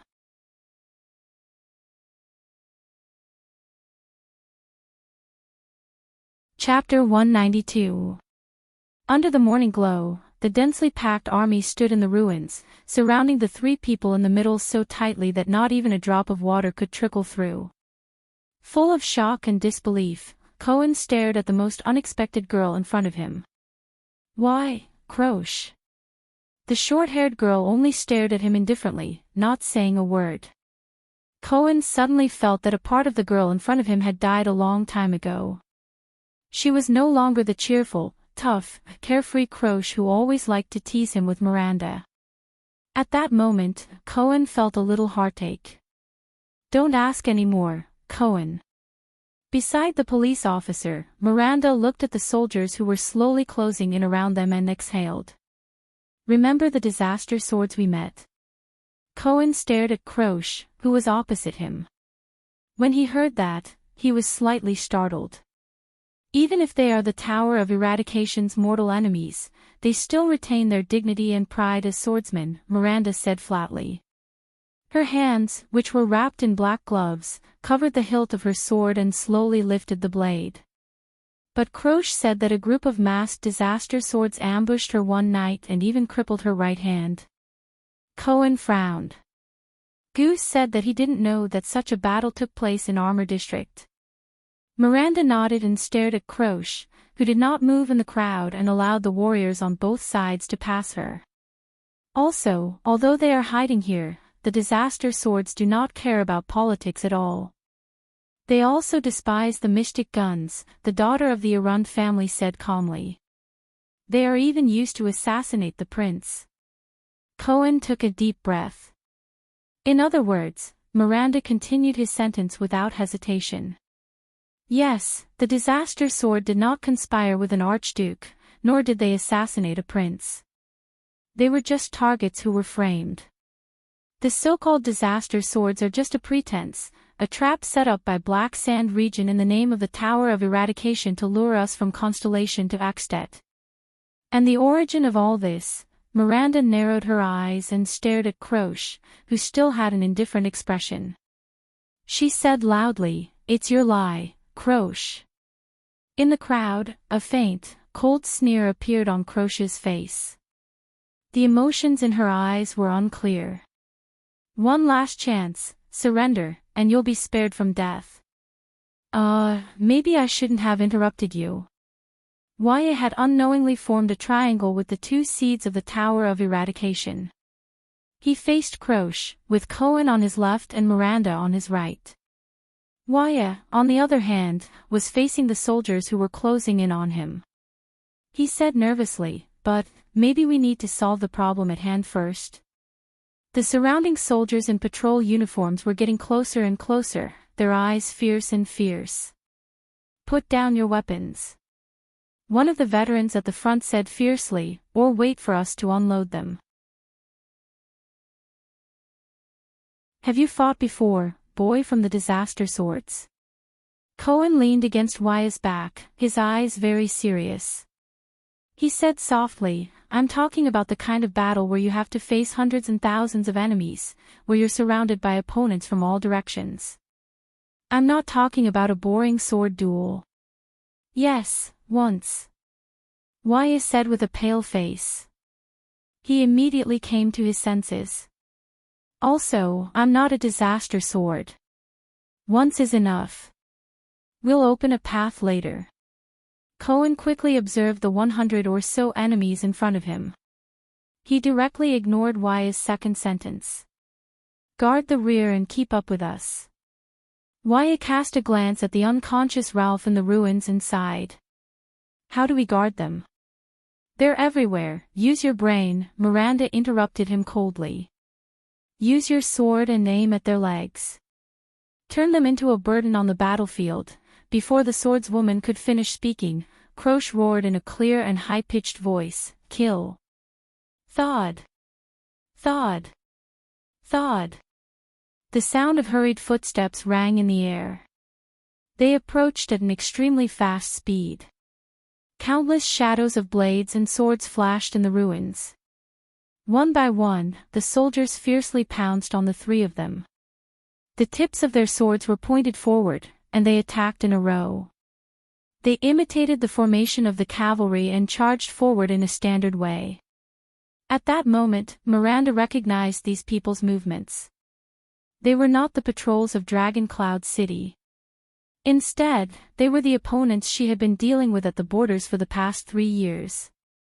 Even though they did not have lethal weapons like spiked hammers or triangular spears. Of course, it might be for the sake of better disguise. Asterisk bang. Asterisk asterisk clang. Asterisk Cohen, who was on the right, lowered his body in a very experienced manner. He held his sword horizontally and parried 2 incoming blades. Instead of retreating, the police officer charged forward. He exerted force in his feet and kicked one of the enemy's kneecaps. With the clear sound of bones breaking, he turned sideways and hit another enemy's abdomen with his elbow. As his opponent grunted in pain, Cohen was about to stab him again when he retreated. However, the groaning enemy did not care. As if his feet were rooted to the ground, he did not take a step back and raised his sword to strike again. Asterisk clang. Asterisk a dull metallic sound rang. Cohen blocked the enemy's slash with all his might. The police officer parried the enemy's blade and felt a chill in his heart. Oh no, with this strength and quality, he's at least a heavy infantry. I wonder if he's a heavy swordsman or a heavy axeman.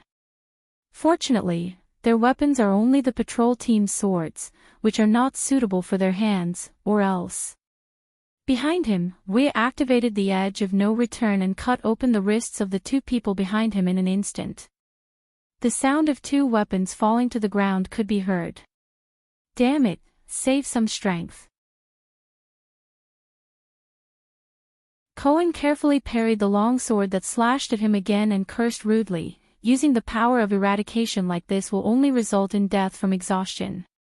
On the other side, Miranda was also faced with 2 enemies. One of them was even brandishing 2 swords. However, Miranda was more skillful than her companions. The edge of her sword magically knocked on the wrist of one of the enemies.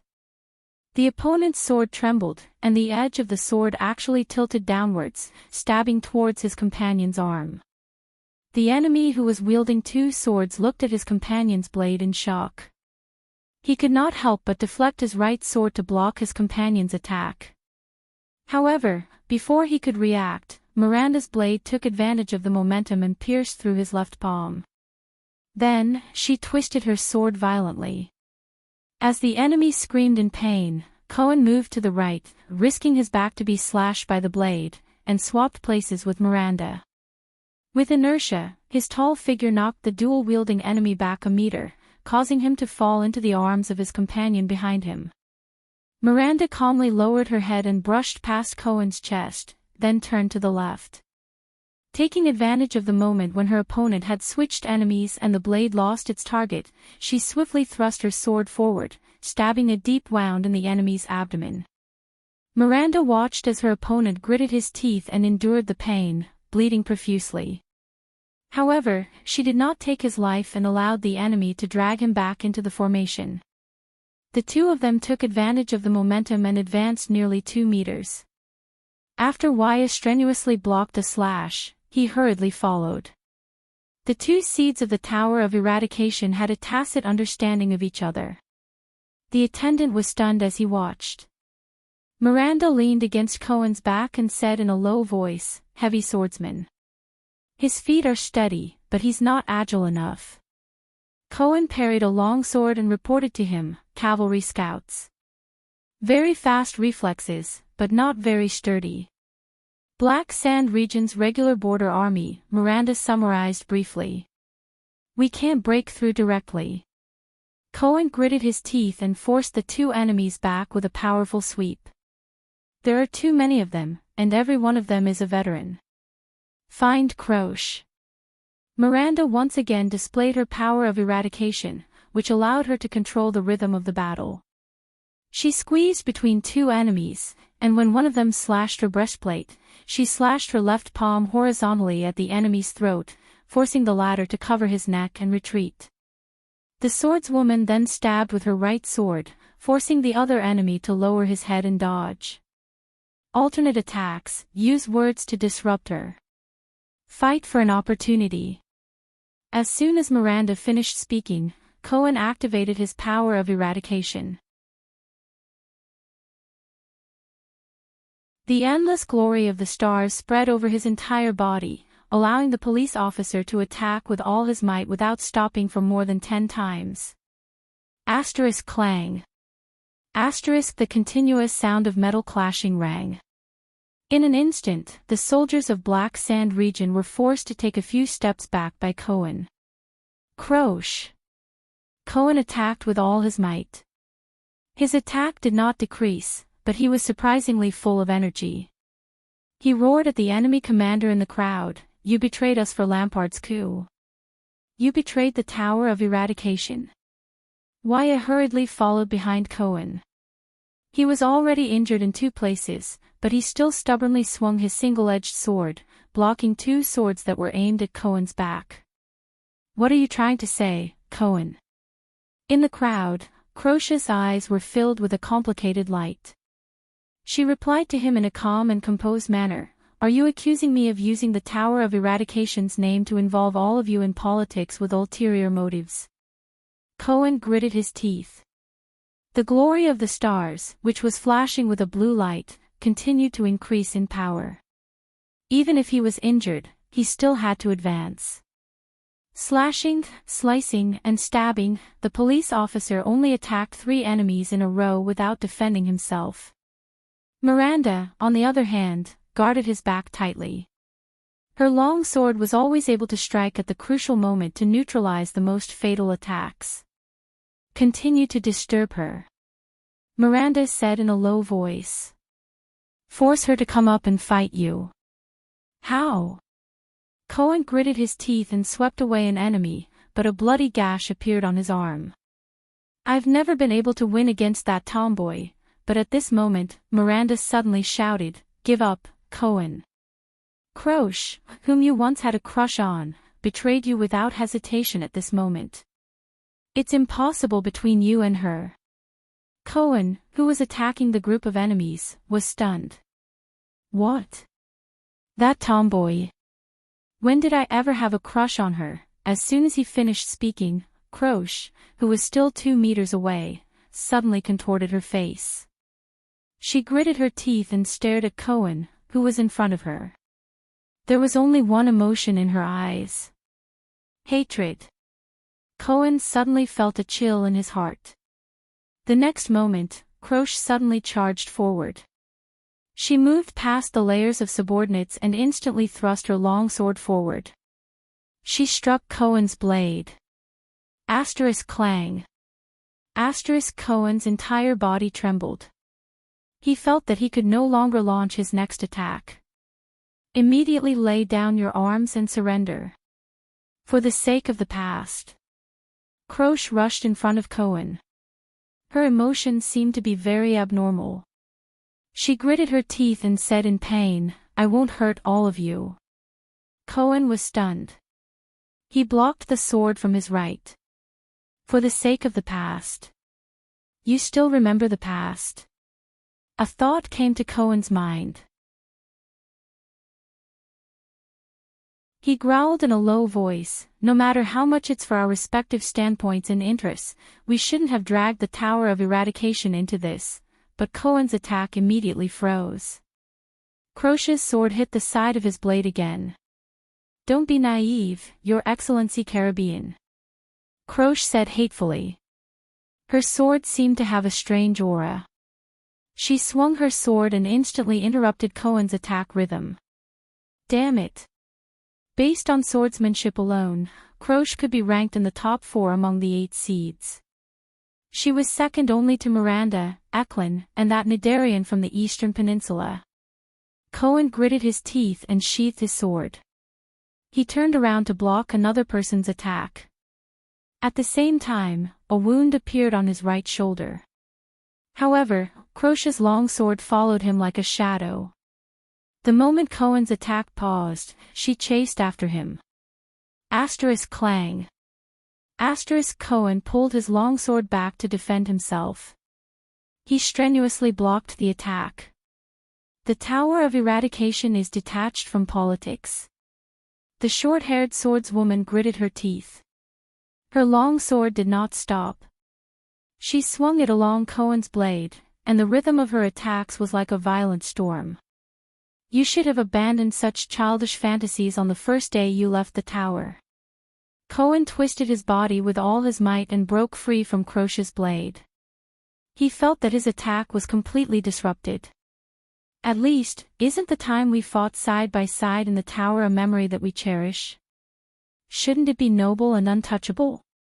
Cohen waved his left hand and used his thick robe to block a soldier's thrust. But at this moment, Croce's eyes were cold.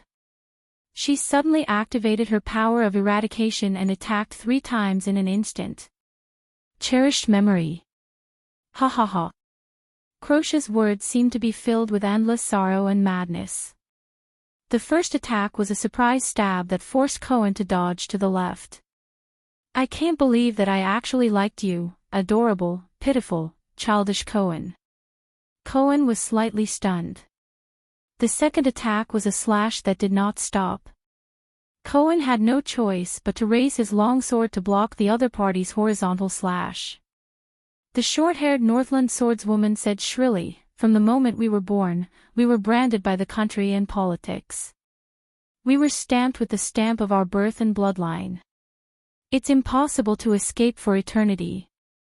We have no choice at all." The third attack was a bold and unconstrained style. You won't become spotless and untainted by dust just because you entered a tower that prides itself on being noble and otherworldly. You'll become a free man. Croce's words were cold and threatening. She held her sword with both hands. With the spot where Cohen had blocked as the center, she moved the tip of the sword in an arc, past Cohen's block, and pointed it at the police officer's face. Cohen Caribbean. You damned idiot. She roared shrilly in anger. The friction between her weapon and Cohen's blade produced a sharp, violent sound. Hiss. The tip of the sword went straight for the police officer's face. Cohen, who was already leaning to the left and was in an unstable position, felt that he could not exert force on the long sword in his hand. His breathing became uneven, and he could not continue breathing. The other party's 3 attacks were like an impassioned and complete movement. The beginning, the turning, and the end trapped him in a predetermined, fatal rhythm. He could not escape. This was a movement that belonged solely to Croce and was completely different from Miranda's, Pegasus music. At this moment, Miranda's longsword was like a heavy note that destroyed the movement. She forcefully thrust it into Croce's body. Asterisk clang. Asterisk she blocked Croce's fatal blow. Cohen, who could not withstand the attack, switched positions with Miranda again to support Waya, who was in a difficult situation. Croce, my former good sister. Miranda's black gloves produced a barely noticeable friction on the hilt of her sword.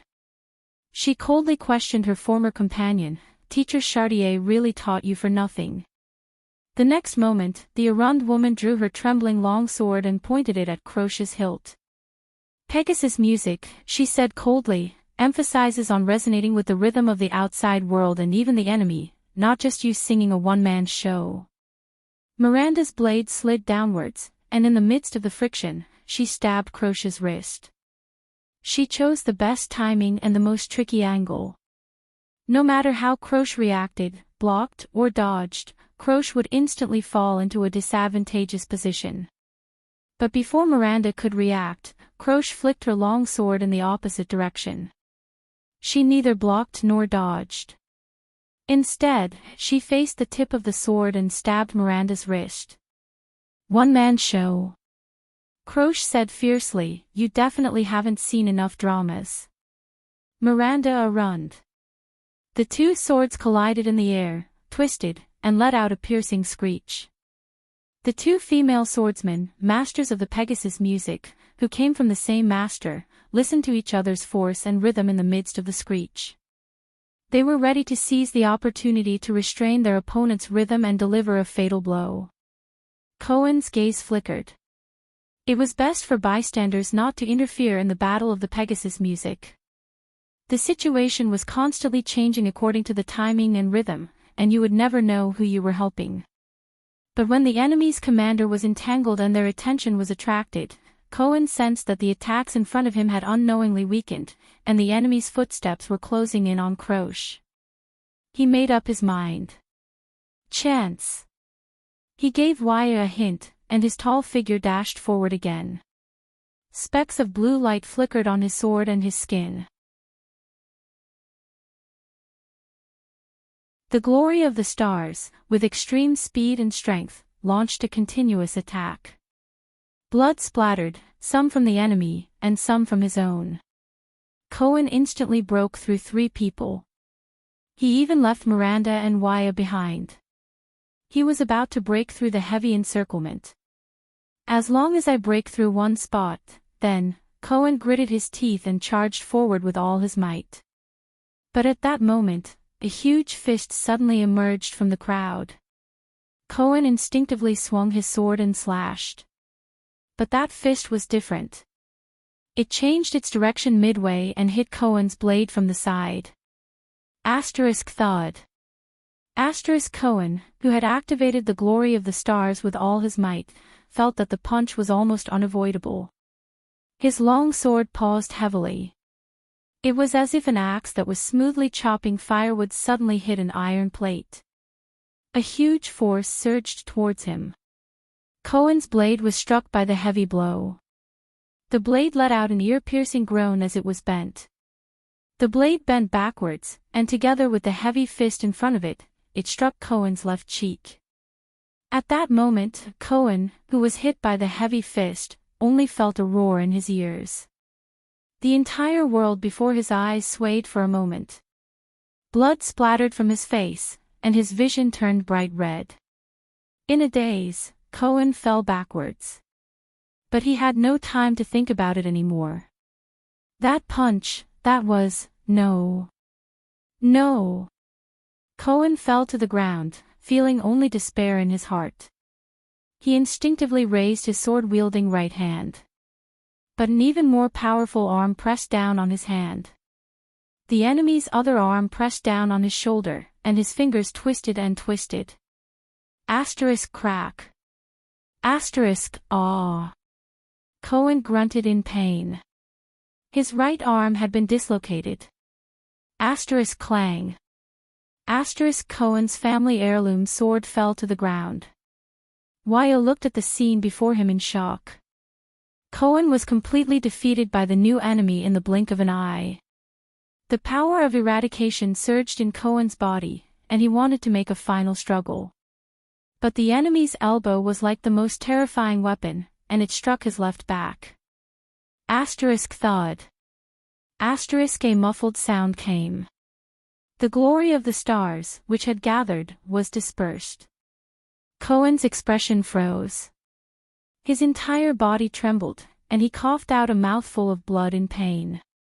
"No, don't move, boy," the newcomer said coldly with a heavy accent. "The glory of the stars originates from the heart. I don't want to shatter your heart with my next strike." Wyatt stared at him in shock. Then, he was drowned by enemies who surged towards him from both sides. Cohen felt dizzy. He felt his body lighten. He was carried by the enemy on his shoulder. No, his vision swayed continuously. No, the figure slowly walked into the battlefield. He came to the place where Miranda and Croce were dueling. Miranda. Cohen coughed out blood and pain, but his entire body lacked strength. "Hurry," in a daze, Cohen struggled and moaned. "Run!" Miranda turned around from the corner of her eye and saw Cohen, who was being carried on a shoulder. She also saw the figure. She shuddered. Croce, who was facing her sword, instantly seized the opportunity and swung her long sword. Clang. A sharp metallic sound rang. The balance of power in the Pegasus music ended there. Both sides attacked in an instant. Shick. Miranda's expression changed. She seized the opportunity when her opponent could not dodge the attack and stabbed Croce's left wrist. Thud. The hilt of Croce's sword spun around and hit Miranda's abdomen. Croce gritted her teeth. Miranda swayed a little and was about to counterattack. But at that moment, a sword was already pressed down without a sound or a trace. The blade was pressed against Miranda's shoulder. It was Cohen's long sword. At that moment, it was held in a huge palm. Miranda could only feel an unparalleled force surging from the sword. "This is an inescapable clamp," Miranda thought. Bang. In the next moment, the swordswoman was forced to kneel on the ground by the great force. She felt the power of eradication in her body become chaotic. The Pegasus music was broken. Croce walked forward with a cold expression. He kicked away her sword with one foot. Clang. Miranda's long sword rolled to the ground. Why? Miranda could no longer withstand the great force. She was pressed to the ground and spat out a mouthful of blood. But she still stubbornly raised her head and looked at the newcomer. "Why is it you?" She stared at the strong and tall figure and his head full of white hair. She roared in indignation. "Castellan Lampard." In front of Miranda was the pride of the Tower of Eradication, the legendary commander of the White Blade Guards, the owner of Hero Tavern, and the old man nicknamed Earthshaker. He was silent and did not speak. His face was expressionless. He only continued to press down on his long sword and carry Cohen on his back. Then, the soldiers of Black Sand region came forward and escorted the furious Miranda and the unconscious Cohen away. Wyatt's angry roar rang in the distance. Without batting an eyelid, Croce sheathed her long sword. "The Archduke has just sent an order," the swordswoman said coldly. "He needs help there." The old man turned around and looked at Croce. An elf broke into the battlefield and rescued the boy. Croce tidied up her clothes, which were slightly disheveled due to the battle. "Don't hurt them," Castellan said flatly. His eyes were filled with a deathly stillness. Croce raised her head and looked straight at Castellan. "Of course," she said slowly, "Uncle Castellan. Of course." Castellan turned around and disappeared into the hazy dawn. Croche also turned around and gathered her troops. Soon, the army of Black Sand region left the ruins. It was as if nothing had happened. A few minutes later. Crash. The sound of a pile of rubble falling to the ground could be heard. As the sound grew louder, a hand finally reached out of the ruins. A silver-masked man covered in wounds flipped over the rubble covering his body. He held an arm that had yet to recover from its fracture and crawled out, still in shock. The phantom wind follower, Ralph, widened his eyes and panted violently as he stared in the direction where the people of Black Sand region had disappeared.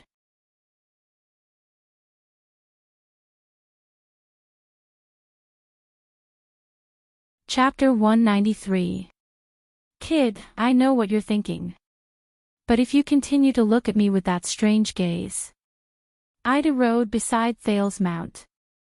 She clenched her fists, the knuckle of her index finger sticking out. Her tone was extremely impatient. You know what will happen. All right. Thales, who was bursting with curiosity, stuck out his tongue and turned his head. Forget it if you don't want to answer. Anti-theft. At the same time, you might as well read this chapter. The prince sighed softly in his heart.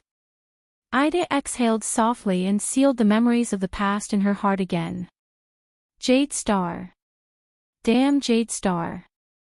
Speaking of which, Ida, how did you become a secret protector of the Jade Star royal family? Thales looked at the blurry mountain range that gradually appeared in front of him and asked faintly, how could an elf be employed by the human constellation? I heard that they are all extremely arrogant, and that they are the only ones who serve humans. Ida lowered her head a little. Hey, kid. The elf's voice sounded a little awkward. I've said it before, I am not your family's protector. And Ida crossed her arms and said disdainfully, as a brat, how much do you know about the elves? Thales could only stick out his tongue and shake his head helplessly. This elf with many suspicious points, this elf who may have lived for hundreds of years and met the former virtuous King Mindys and Prince Kira, must have a rich and colorful story. But her personality, after the group crossed a snow-covered hill, Putray rode his mount to Thale's side. The thin vice diplomat had a solemn expression as he raised his finger and pointed in the direction they were heading. We're here.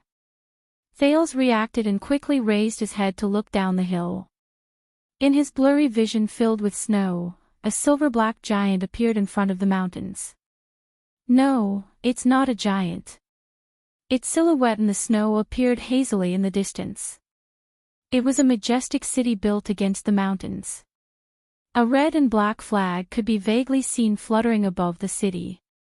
Its grayish-black walls were dotted with silver-white snow.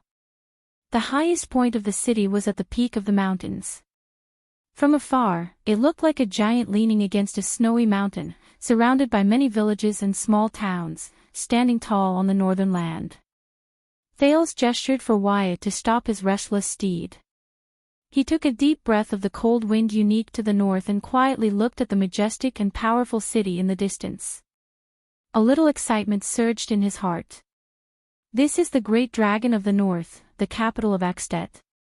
Unknowingly, they had already crossed the prestige orchid snowfield and entered a new territory. It's the first time you've seen such a grand sight, right? Nicholas rode to their side. The corners of his lips curled up, and his face was filled with nostalgia and reverence. A huge city with mountains on its back. It's the biggest, most majestic, most beautiful city in Northland. It's also the city with the longest history. The Holy Land in the Northlanders' hearts. Dragon Cloud City. At this moment, an untimely snort came from the side. It was originally not called Dragon Cloud City. Nicholas cast his gaze at the guest from Constellation who interrupted him. It was established during the Age of Ancient Kings, and it was one of the human settlements in the north. During the era of the Ancient Empire, it was the central provincial capital of the original Northland province of the Empire, Putre continued Nicholas' words expressionlessly. That fortress built against the mountain was originally known as Arund Castle. It was the residence of the Arund family, who ruled Northland under the Emperor's orders for generations. After the Empire collapsed, this place sank into 300 years of chaos and alternation of power. Until one day, Rikerud and Tormund's armies met nearby and won the first victory in the Battle of Eradication. It was Rikerud who led the army and rushed to the aid of Tormund, who was in imminent danger. Nicholas shook his head nonchalantly and used his own understanding to correct the Constellation's words. That's why that battle was called Reverse Cold Wind. It was said that in an empty space near here, Rikerud's troops marched at lightning speed, as if they had descended from the sky, and defeated the enemy from the rear. Thales pursed his lips in resignation. All right, it's another small difference of opinion between extensions and Constellation's, Northlanders, and the Empire. Besides, even though we're both Northlanders, Nicholas seems to be more stubborn than Canvita. As expected, Putre exhaled with a disapproving expression. So, how did this place become Extet's capital? Thales immediately spoke at the perfect timing, interrupting the two men's intense discussion that was about to begin again. Nicholas gestured for them to continue moving forward. The commander of the White Blade Guard started to act like a real receptionist while he rode on his horse. This piece of land with Dragon Cloud City as its center belongs to the Walton family, the family from which Nuvan VII was born. It is also the most famous ruling family in Extet, and has the title of Archduke of Dragon Cloud City passed down through generations. The hero of mankind, Rikerud Extet, became the suzerain of this place more than 600 years ago. He formed an alliance with the 9 knights here and swore that in the chaos after the Battle of Eradication, they would guard Northland and their homeland together, and regain the pride of Northlanders. From then on, the proud Northlanders called the new kingdom Extet, and the Extet Alliance was born. The following year, the 9 knights, who had expanded the territory and were unstoppable, returned to this place. Together, they elected Rikerud Extet as the king whom the Northlanders trusted wholeheartedly and swore to follow until death. The 9 knights led their respective territories and guarded Dragon Cloud City. The history of the alliance ended here, and the history of Extet began. In the spirit of taking turns to rule and ruling fairly, the supreme ruler of Extet, the common elected king, was chosen from among the 10 archdukes. The rest of the people obeyed his authority and orders. This was Rikerud's oath to rule together in the past. It shows that his prestige and influence continue to this day. Because King Nuvan holds the title of Archduke of Dragon Cloud City, Dragon Cloud City has become the capital of all of Extet. At this moment, a messenger from Black Sand region passed through the heavy obstacles of the White Blade Guards with great difficulty and came to Nicholas' side, inviting him to meet Viscount Canvita. After Nicholas left, Thales turned his head and looked at Putre. You have something to say, the prince said with certainty. Of course. The vice diplomat shook his head in disdain. Don't believe our hot-blooded Northlander friend. His nonsense about taking turns to rule and ruling fairly can only be used to deceive the Northlanders. In fact, in Northland, or anywhere else in the world, it has always been power that speaks, and strength that rules. Oh. Thales chuckled softly. Since that hot-blooded Northlander friend has left, do you mind telling me a little more, my knowledgeable assistant, the versatile Northlander? Putre reached into his bosom, wanting to take out his pipe. However, the former bard hesitated for a few seconds, then withdrew his hand with a pained expression. It was unknown whether it was because he regretted that he did not have much tobacco left, or because he found his conscience.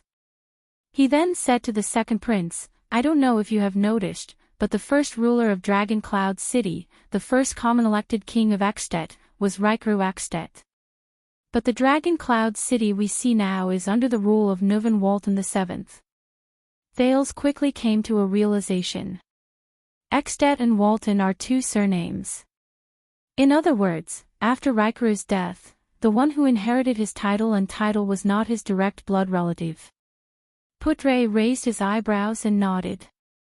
The real history, or rather, the history recorded in the records that Constellation can find, is that Raikuru died young and did not give birth to any children. After he passed away, the suzerain position of Dragon Cloud City that he left behind was inherited by his nephew, Nuvan Walton.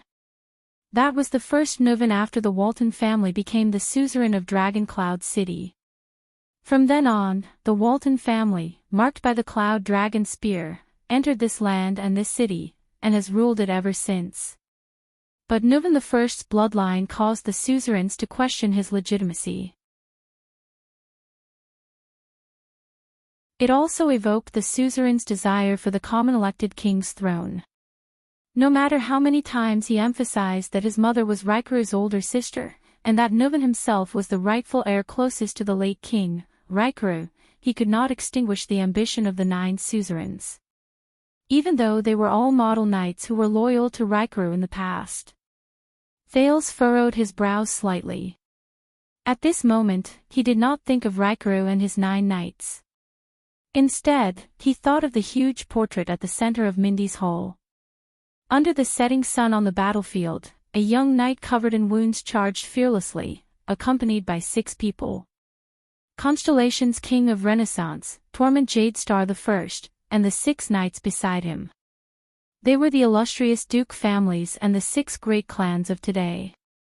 Arund of the White Base Eagle, Cullen of the Sun Sword and Shield, Covendier of the Tricolor Iris Flower, Fakenhaz of the Four-Eyed Skull, Nanchester of the Great Deer Horn, and Tabark of the Blood Moon. They, and even the ancestors of the 13 distinguished families, fought beside Tormund in the past. Back then, were they also loyal to the King of Revival? Just like the 9 knights and suzerains behind Raikuru? For the legitimate right to inherit the throne of Ekstedt, Dragon Cloud City's Nuvan I had a violent conflict with the 9 knights and their descendants, Putre continued. After the war, the stalemate and confrontation between the suzerains lasted for decades. At that time, Ekstedt was almost like 10 fragments. They were a kingdom in name, but in reality, they were enemies and could not tolerate each other. Putre continued to speak. During this period, the survivors of the final empire built a new, insignificant country by the Shepherd's River in the south, on the territory of the former chauvinistic province. It began to rise slowly and continued to expand to its surroundings. Thales understood tacitly and replied, Tormund I, the King of Renaissance. Yes. Putre nodded. His eyes shone with a strange light. Constellation. In the end, under pressure from the new constellation, Nuvan I and the 9 suzerains reached the final and most awkward compromise.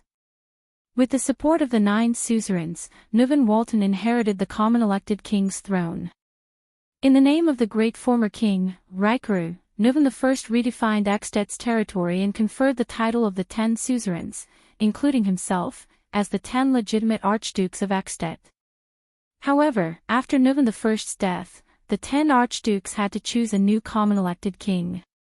They would vote for the new common elected king, who would rule for the rest of his life. Thus, the system of Ekstedt's King Selection Congress was established and implemented for 600 years. This is the so-called Raikuru's Joint Ruling Pledge. It was an oath made by 10 people in Raikuru's name with Raikuru's signature. Ironically, it has nothing to do with Raikuru at all. Wait a minute. Thales was dumbfounded as he listened. The King's Selection. I only saw a rough outline of it in Mindy's Hall. 10 archdukes voted together and chose one of them. Thales was stunned. What if someone happens to have the same number of votes? Is there a mature system and style to determine the smooth selection of the common elected king in the King Selection Congress? Thales remembered a magical movie from his previous life. In the movie, pirates elected a pirate king, but in the end, every candidate voted for themselves.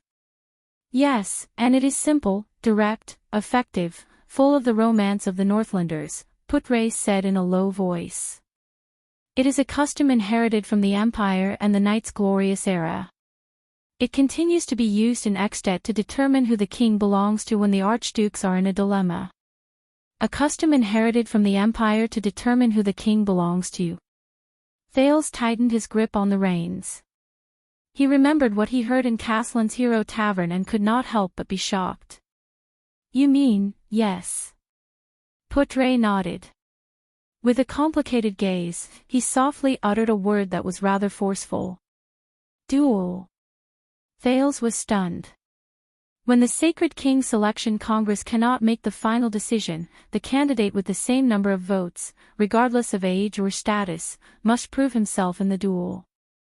They must prove that they have the bravery worthy of being the common elected king, the boldness to lead the Northlanders, the fearlessness to face life and death in the duel, and the final victory in the duel. When he heard this, the Archduke of Black Sand Region, Chapman Lampard's flickering face in the firelight and the old, worn sword on his table suddenly appeared in Thales' mind. After all, they are Northlanders. Thales suddenly realized that even though he had set foot in Extet's territory in the north, his understanding of them was still at a rudimentary stage. The Northland, a country known for its toughness, was much more complicated and peculiar than he had imagined. And he was about to face them. Continue. Thales frowned solemnly. Before I meet them, I want to understand the Archdukes of Extet. For example, their relationship with the common elected king. Putre only paused for a moment before he nodded and continued, the Archdukes of Extet have absolute autonomy in their own territories.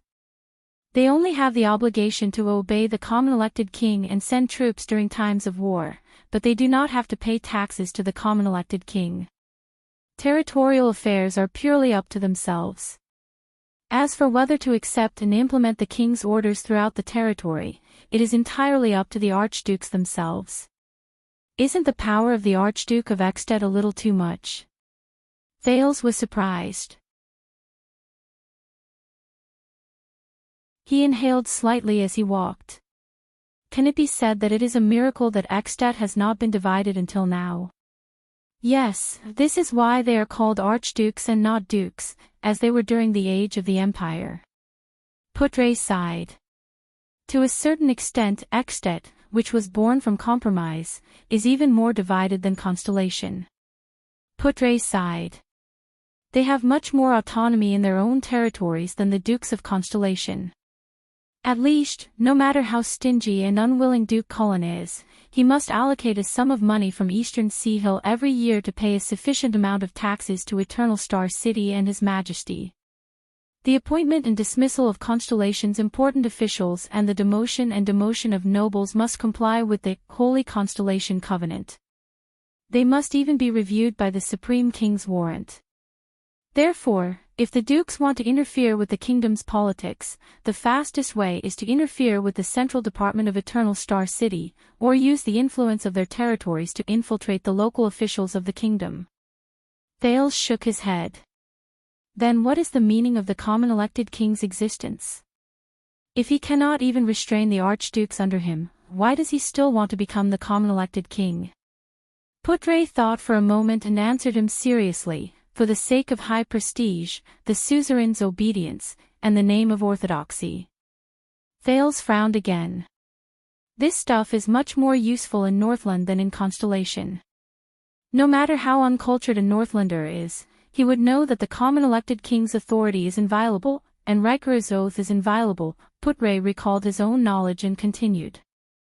In history, the Archdukes of Extet rebelled 3 times because they were dissatisfied with the common elected king, but each time, they failed. Because no matter how the archdukes who raised their flags against the common elected king tried to justify themselves, once they openly flouted Riker's oath, they would lose the hearts of their people. Even the most greedy Northlanders were unwilling to fight for them. Some archduchy families even withdrew from Extet's ruling history because of this. Thales gazed at Dragon Cloud City in the distance. He slowly exhaled a breath of hot air between his cold hands and thought carefully. High prestige. The name of orthodoxy. The people's loyalty. Northland's traditional culture. It's too simple, Thales said faintly after a few seconds. Putre revealed a puzzled expression. I mean, attributing the power to maintain Extet's stability and unity to Riker's prestige and the Northlanders' character and tradition, this attribution is too simple. Thales lowered his head and thought carefully. Human behavior and the structure of social power always affect each other. It is impossible to have a situation where one's behavior strengthens the structure while the social structure has no effect on human behavior. No matter how noble the Northlanders are, how they revere their ancestors, and how they revere their traditions, they cannot maintain such a state system. A power structure that is destined to split and collapse will only bring the same effect to the Northlanders. They are destined to be under different suzerains, different interests, and different institutional structures. As generations of people die and are born, and as society changes, they evolve behaviors and motivations that fit the structure of the times. Under Extet's strange split system, it is very difficult for the Northlanders not to be enemies and kill each other. Right. Thales nodded secretly. This was the society he knew. But Extet, do you have more ideas? Putre narrowed his eyes and thought about Thales' words carefully. He asked, why don't you tell me? The second prince pondered for a moment before he said, constellation. Thales raised his head and said with certainty, constellation. Putre's gaze flickered as he waited for the prince's answer.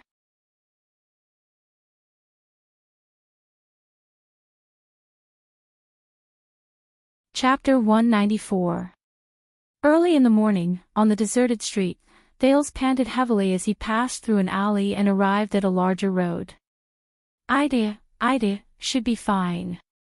Even though she looks unreliable, she single-handedly captured a supreme-class blood clansman in the birch tree forest.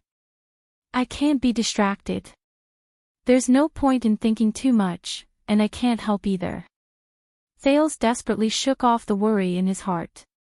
He suddenly felt a little thirsty. Thales grabbed a handful of snow, rubbed it, and stuffed it into his mouth, just like how child beggars used to spend the winter on the streets.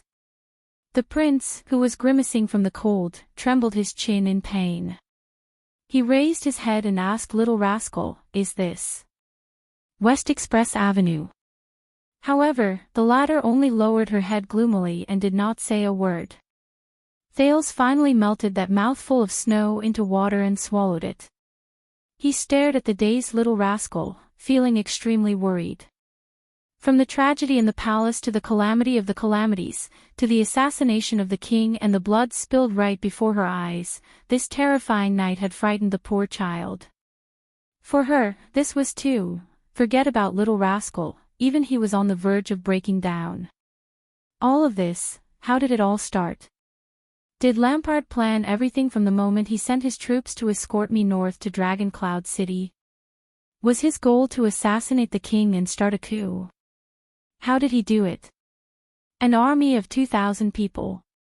If they set off in the name of escorting me, so they were not noticed, then when he led the army into the city, would the vassals, nobles, civilians, soldiers, and bureaucrats inside and outside the city not notice? King Nuvan seems like a very shrewd king. That unsettling old lady Kalshan does not seem to be a simple character either. How could she allow such a fatal flaw in the security of their capital city? Unless, Thales thought of that terrifying answer. It can't be. He gulped slowly and continued walking with Little Rascal. At the same time, he decided to think from a different perspective. I lured the mystics here, didn't I? The accident caused by Giza and Asda directly destroyed the entire Shield District and took away most of Dragon Cloud City's energy. Yes, that's why King Nuvan left Heroic Spirit Palace and came to Shield District. So, the one who has to take the blame for the king's assassination is me. Thales was shocked by his own thoughts. If it's really because of me and Giza, then Lampard is really lucky. The second prince looked at his pathetic appearance as he fled for his life inside. Is this what they mean by, the evils we bring upon ourselves are the hardest to bear? Thales rubbed his forehead fiercely. Even his brain, which was usually super efficient, felt a little uncomfortable at that moment. He sighed and had no choice but to put these things aside for the time being. Despite his extreme fatigue, he forced himself to stay awake and explore the path forward. This should be the West Express Avenue. If he remembered correctly, this winding and empty street was the Armor District. Ida said that as long as they passed through it, they would reach the blockade set up for the calamities. They should be able to meet the people from the capital there. Thales hesitated for a moment when he thought of this. But she also said that the patrols, or the guys wearing the patrol uniforms, were all very suspicious. She didn't know how many of them were loyal to Lampard. Best not to believe it. Even those who were loyal to the Waltons could easily expose their information to Lampard. The once majestic King Nuvan could no longer protect them. Sigh.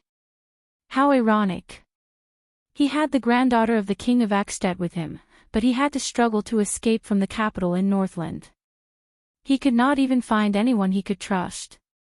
The most important thing now was to find someone he could trust, ask for help, return to Heroic Spirit Palace, return to Putre's side, and inform the people in Dragon Cloud City who were still loyal to the Waltons. Thales stopped in his tracks. He looked at a signboard at the corner of the street not far ahead. His expression changed as he remembered something. When King Nuvan can no longer protect us, the signboard in front of him was painted with a black dagger with a short handle. Under the signboard was a large wooden window that was tightly shut, and on one side was an extremely narrow door. Thales narrowed his eyes. A conversation from the past floated into his mind. If you run into an irreversible crisis in Extet, when even King Nuvan can't save you, Thales' eyes brightened. It's here. The next moment, he pulled Little Rascal towards the signboard. Asterisk bang. Bang. Bang. Asterisk Thales knocked hard on the large wooden window under the dagger signboard. Although the residents had been evacuated due to martial law, if the owner of this place was really like what he heard, a person who often violated the law, no response. Asterisk bang. Bang. Bang. Asterisk Thales knocked 3 more times. Still no response. The prince frowned and extended his hand again. Asterisk bang. Bang. Bang. Asterisk as the knocking grew louder, Little Rascal seemed to come to her senses. She asked in a daze, where are we? A butcher's shop on West Express Avenue, Thales said briefly. Is anyone there? We need help. Asterisk bang. Bang. Bang. Asterisk he knocked on the window a few more times. However, there was still no response. Thales' original hope slowly faded. Sigh. He looked at the signboard and sighed. They've probably been evacuated. Under Little Rascal's strange gaze, Thales pulled her up in disappointment and turned to leave the butcher's shop. However, he had only taken one step when he froze and stopped. What's wrong? Little Rascal asked woodenly. Thales spun around abruptly and yelled at the daggered signboard. $6.50. No response. Thales gritted his teeth and yelled again. Hey, $6.50. $6.50. Perhaps because he yelled a little too loudly, Thales panted and patted his own chest. However, there was still no response. There were only the two of them on the empty street. Thales lowered his head in disappointment. Forget it. Perhaps he. At this moment, the sound of wooden boards scraping against each other was heard, followed by the sound of a door bolt being unlatched. Asterisk clack. Asterisk Little Rascal instinctively hid behind him. Thales looked up in shock. The wooden window was opened. Someone's there. Through the window, a man with black hair, black eyes, and a flat face stared at them with an unfriendly expression. It made Thale's skin crawl. Wait a minute. This is a Far Easterner. Who are you people? How do you know this? The Far Easterner's words carried an obvious Northland accent. His tone was slightly impatient, as if he was facing a huge problem. $6.50. Thales was slightly stunned. Someone. He stared blankly at the Far Easterner. It was only when the man was about to close the window that Thales reacted and said agitatedly, "Wait, we are Caslin's friends. Caslin was the one who told us this word. He said that when we need help, we should come here and say this secret code." The Far Easterner narrowed his already small eyes, as if he wanted to scrutinize them. Are you that? Thales scratched his head and desperately tried to recall their encounter in Hero Tavern. After a few seconds, he finally managed to squeeze those words out of his mind. "It's Mr. Gu, isn't it? We need help." The Far Easterner, Gu, said nothing. He remained in the shadows behind the window and watched them quietly. "Please." Thales was a little anxious. After a moment, Gu grinned. "Caslin's friends, is it?" The Far Easterner snorted softly and said slowly, "Come in." At the border between the Armor District and the Shield District, a thrilling battle between two Lemeters had already begun. Whoosh, the wind from the blade was fierce. Ida leaped into the air and pounced at Caslin. Her scimitar drew an arc and swept past the tip of his nose. The former commander of the White Blade Guards leaned back steadily. The expressionless Caslin calmly dodged the blade that was aimed at his head, even though the blade was only an inch away from his nose. "Jumping up in battle is suicide," Caslin said flatly. He instantly brandished the 2-meter-long Soul Slayer pike, but it did not feel clumsy or sluggish at all. The pike even bent from his swing. The wind howled. As if it had a life of its own, the tip of the pike swung horizontally at the elf. Just like many battles between Supreme-class fighters, in just a few seconds, the offensive and defensive positions switched. "That's for humans," Ida said disdainfully in the air.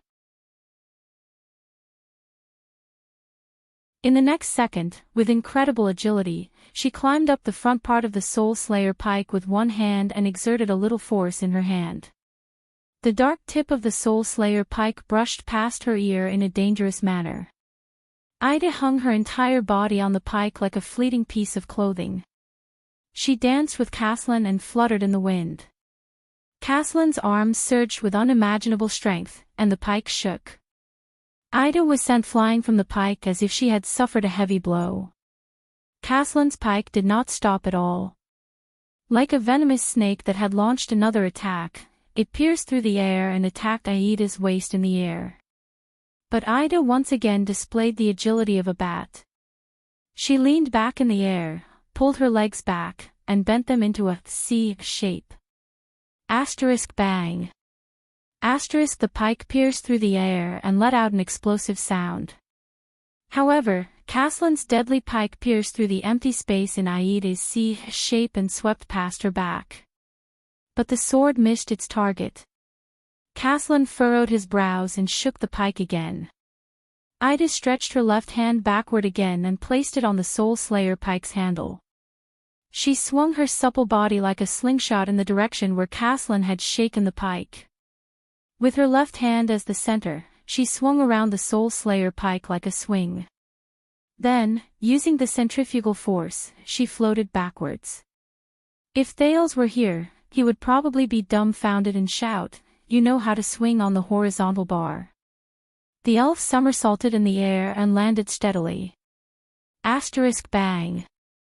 Only then did Caslin's pike tip land on the ground and plunge into the stone bricks.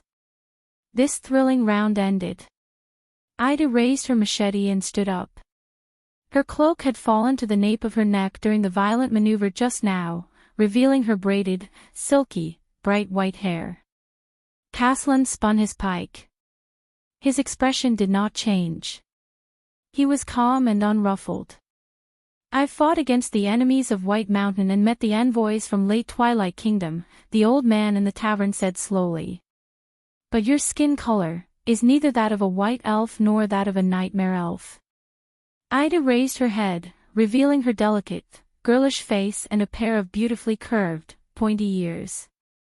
"You're a sacred elf, aren't you?" Caslin exhaled softly and adjusted the posture of his spear. "Of course, I've never seen the High Elves and Grey Elves in the Eastern Peninsula. But I think that you're probably from the Sacred Tree Kingdom. That's why you're protecting the Prince of Constellation." "Good guess." Ida sneered. She looked at the Soul Slayer pike with fear in her eyes. "Northland brat." Caslin nodded and flashed a smile. "The Sacred Tree Kingdom is indeed Constellation's ally and royal in-law," the old man said with a sigh. "They even provide supreme-class guards for them." Aida's expression changed. "Baw, baw, baw." The elf waved her machete in annoyance. "What guard?" "I'm a supreme-class elite that bunch of brats begged their grandfather, grandmother, father, and mother to hire. They paid a lot of money to hire me." Caslin's eyebrows twitched. "The lifelong honorary instructor of the Royal Guards of Constellation." The elf pointed her machete at herself and said loudly and arrogantly, "Ida Roricat Giselle Doritos," but Aida's words seemed to be stuck and she stopped midway. Her silver eyes darted around, but in the end, she lowered her head dejectedly.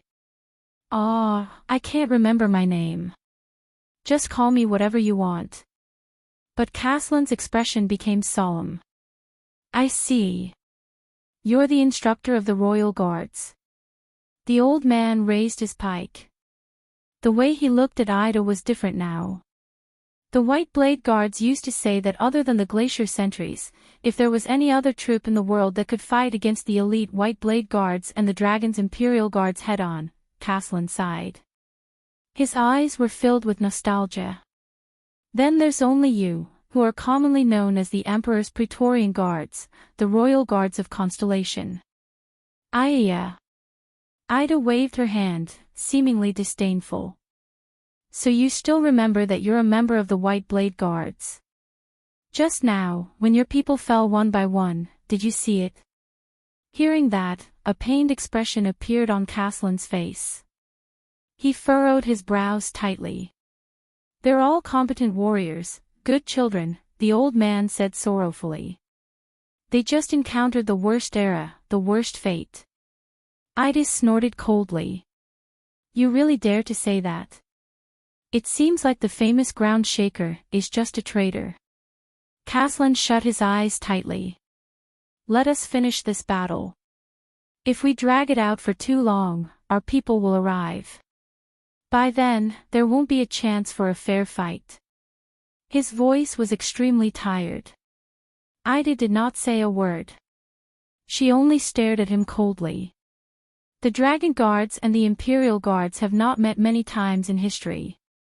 When I was young, I fought against your Zacriel once, so I was very honored." Caslin opened his eyes and said solemnly. His white hair shone under the faint light of dawn. "Instructor Ida." "Zacriel." Aida's expression changed. She seemed to be recalling something. Was he a snot-nosed, donkey-faced brat who slacked off on the training field every day? "Speaking of which, I used to punish him often. He was Constellation's famous Knight of Judgment." Caslin revealed a nostalgic smile. "I haven't heard any news about him since 12 years ago." Aida's expression darkened.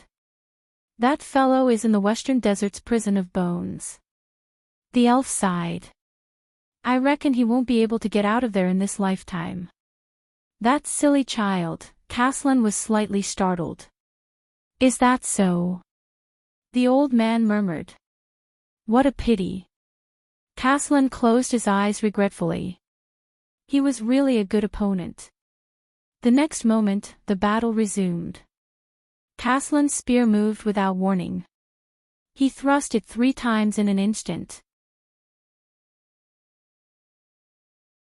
All of them were aimed at Aida's legs.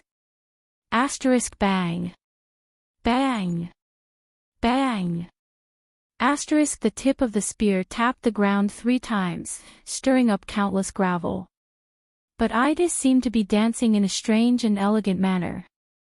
She took 6 steps in a row, and each step perfectly avoided the Soul Slayer pike's thrust.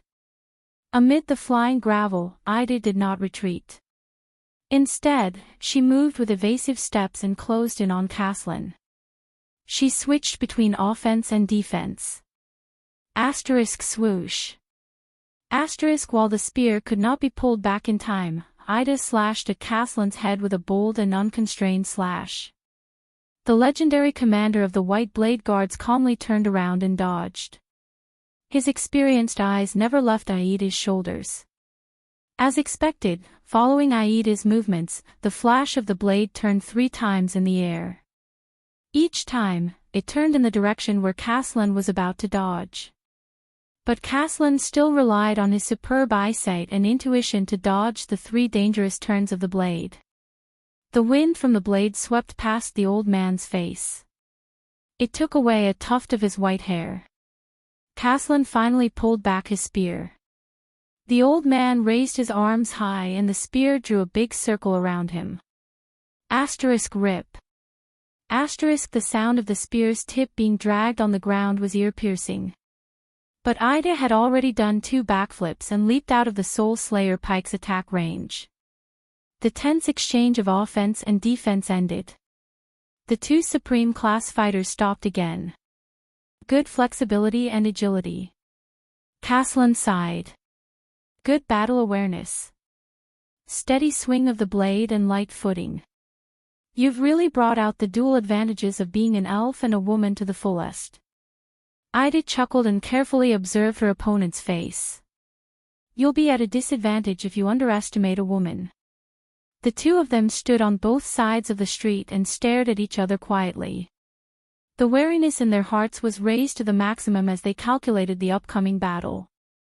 I wouldn't dare, Caslin said respectfully. After all, I'm also someone who lived in the same era as Heart of the Rain. But these are all qualities that an elf should have. It's not surprising, the old man said flatly. Aida's pupils constricted slightly. Caslin observed the ground, his gaze focused on the 3 holes he had just made. What surprised me the most was that you were able to respond to each of my attacks and defenses perfectly. You didn't hesitate at all. It was almost perfect. Ah. Aida shrugged. Her pair of pointy ears moved slightly. I'm very powerful. Huh, is that so? Caslin's expression changed and he revealed a hearty smile. I attacked your legs to suppress your agility. I stirred up the gravel to hinder your dexterity. I swept my spear at the end to seize the opportunity when you got close to me to launch an attack.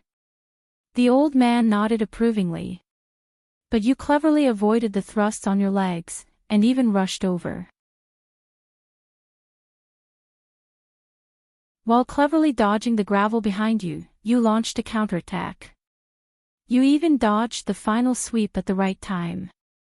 Caslin raised his head and looked straight at Aida. My 3 goals were interconnected, but I didn't achieve any of them. This can no longer be explained by reflexes or experience. He shook his head slowly. Even Shao and Heart of the Rain couldn't have faced my attacks so easily. Then there's only one answer left. Aida's expression did not change, but she slowly tightened her grip on the machete in her hand. The 3 sets of consecutive attacks just now were indeed very experienced. But, Caslin sighed with emotion. His voice rose and fell as if he was sighing. You knew my next move and plan beforehand, so you responded perfectly, didn't you? Aida's expression changed. No way. This old man, how long have we been fighting? Caslin chuckled. In that second, it was as if the legendary Earthshaker had returned to the battlefield when he was young. I heard that the probability of psionic abilities appearing among the elves is much higher than that of humans. It's an interesting phenomenon, isn't it? The old man swung the Soul Slayer pike again. His eyes burned with a fighting spirit that he had not felt for many years. There are also many types of psionic abilities, and there are all kinds of strange abilities. Aida's expression completely darkened. Previously, she had only focused on the infamous Soul Slayer pike. But now, compared to the Soul Slayer, she had underestimated Earthshaker. In the past, she had only heard of his legendary reputation as the leader of the White Blade Guards after he left the Tower of Eradication. But, Caslin's eyes sparkled, but he said calmly, but I really didn't expect that there would be such a magical psionic ability. Ida sighed. Instructor Ida, you are a psionic. No, you are in supreme class, so I must address you as a psionic warrior. Caslin stared at Aida's silver eyes and spoke with certainty in an unquestionable tone.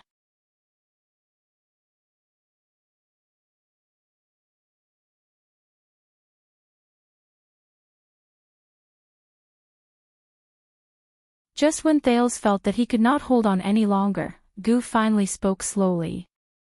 Heroic Spirit Palace. Another drama of the nobles killing each other for power. The corners of Gu's lips curled up into a thought-provoking sneer. The Far Easterner's black eyes were so deep that Thales could not see his pupils clearly. Do you know how difficult it is to secretly go to Heroic Spirit Palace from Armor District? The distance, the slope, the gatehouse, the forbidden roads, and the cordon that has been in place since yesterday. Gu stared at Thales in the dim light. I can make room for you, but to send you to Heroic Spirit Palace quietly and get involved in the political struggle of the upper nobles. The Far Easterner shook his head. The coldness at the corners of his eyes made Thales shudder. Sorry, Caslin's favor is not that great. He refused. Thales turned his head and glanced worriedly at Little Rascal. They could not just stay here and wait for death. Lampard's operation, Nuven's assassination, the accident they encountered, all these things needed to. What about contacting them? Thales raised his head and said anxiously, You can't send us there, but can you help us contact someone? Under Thales' worried gaze, Gu smiled. Although it will not be easy, it is not impossible. Gu narrowed his eyes. To whom? Thales' eyes brightened. However, just as he opened his mouth to speak, he was interrupted by Gu. Choose carefully, child. Don't choose those whom I have to stand at the entrance of Heroic Spirit Palace and shout to reach. Also, Gu lowered his head slightly. Due to the light, his eyes were shrouded in darkness. He spoke with a profound tone. He said meaningfully, if your situation is really dangerous, then it is best to find someone trustworthy and inconspicuous. After all, I don't want to get into trouble. Hearing Gu's words, Thales was stunned. The first person he thought of just now was Putre. Idis said that the vice diplomat mobilized people to look for him, then perhaps he could send someone. No, the prince shook his head in his heart. Thales did not know how strict Lampard's control in Dragon Cloud City was, but if the situation was as bad as he expected, then the Constellation Diplomat Group, led by Putre, would definitely become Lampard's main focus. Especially after the calamity wreaked havoc and now that all districts were under martial law, they would be very conspicuous. Even if they found this place, there was a high chance that they would be intercepted by the enemy halfway. Similarly, the people loyal to King Nuven, such as Nicholas, were the same. He needed another candidate. Thales frowned. A person I can trust, a suitable candidate who has a secret agreement with me and King Nuven, but is neutral on the surface, so he will not attract attention. It would be best if he had some means and connections, so that he would not be powerless after receiving the news. Thales' pupils gradually focused. In fact, Thales took a deep breath and met Goo's gaze. I happen to have such a candidate. His information network is also very wide. You definitely have a way to contact him. Goo's gaze stopped on him. After a full 5 seconds, the Far Easterner nodded slowly. Thales breathed a sigh of relief. A few minutes later, Goo changed into a cloak and stood at the door. I don't know how long I will be gone. After all, it takes time to find a way, maybe tens of minutes, maybe even longer, the Far Easterner said sternly. Before that, stay here and don't touch anything in my shop. Thales could only nod to show that he understood. Goo observed for a few minutes by the wooden window. After confirming the situation, he held the doorknob. Mr. Goo. Light flooded into the butcher's shop. Just as he was about to leave, Thales suddenly said, "Thank you." Goo revealed a strange expression and turned to look at him. The Far Easterner nodded with a faint smile. But Goo's last words before he left made Thales pale with fright. Please wait patiently. Goo turned around and said faintly, Your Royal Highness. As soon as he finished speaking, Goo closed the small door, leaving the butcher's shop in darkness again. Thales was the only one left, stunned on the spot. The prince turned his head and looked at Little Rascal, who was sitting by the table. So, he knew my identity long ago. That's why I didn't ask. As he watched Goo disappear through the small door, Thales held his forehead and sighed in pain. Is it very eye-catching to see an unkempt kid running around the street? Asda, Black Sword, Goo. Why do I feel like everyone knows me at first sight? Thales turned around and looked at the chopping board and boning knife around him. He shrugged helplessly and dejectedly. He climbed onto the chair by the dining table with difficulty, picked up his wooden cup and drank a mouthful of water.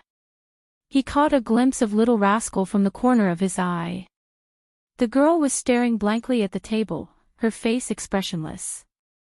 Thales sighed silently in his heart. Sleep for a while. Thales put down the cup and said, You should be very tired. Ha! Little Rascal snapped out of her daze and stared at Thales blankly, as if she had suddenly woken up. Thales pursed his lips and shook his head helplessly. You need to rest. We may have to hurry on with our journey later. Thales tried his best to speak in the most gentle tone when he saw the absent-minded girl. However, Little Rascal only stared at him blankly. Thales, the little girl said dejectedly, I feel like I'm dreaming. Little Rascal lowered her head. A nightmare, a never-ending nightmare. Thales held his breath for a moment. Little Rascal's voice was a little shaky. First it was Lady Alex, then the monster in Dragon Cloud City, and now King Nuven. The girl's eyes behind her glasses were suddenly filled with tears. All of this. When will it end? Thales closed his eyes. There was an indescribable gloominess and sadness in his heart. She was just a child. Only a few years older than Coria, Ryan, and Cinti. She was forced to witness everything. Soon. Thales heard himself say faintly, soon, all of this will end. Everything will get better. However, in his heart, a dark voice spoke another sentence for him. No, from the moment you become a Walton, all of this will never end.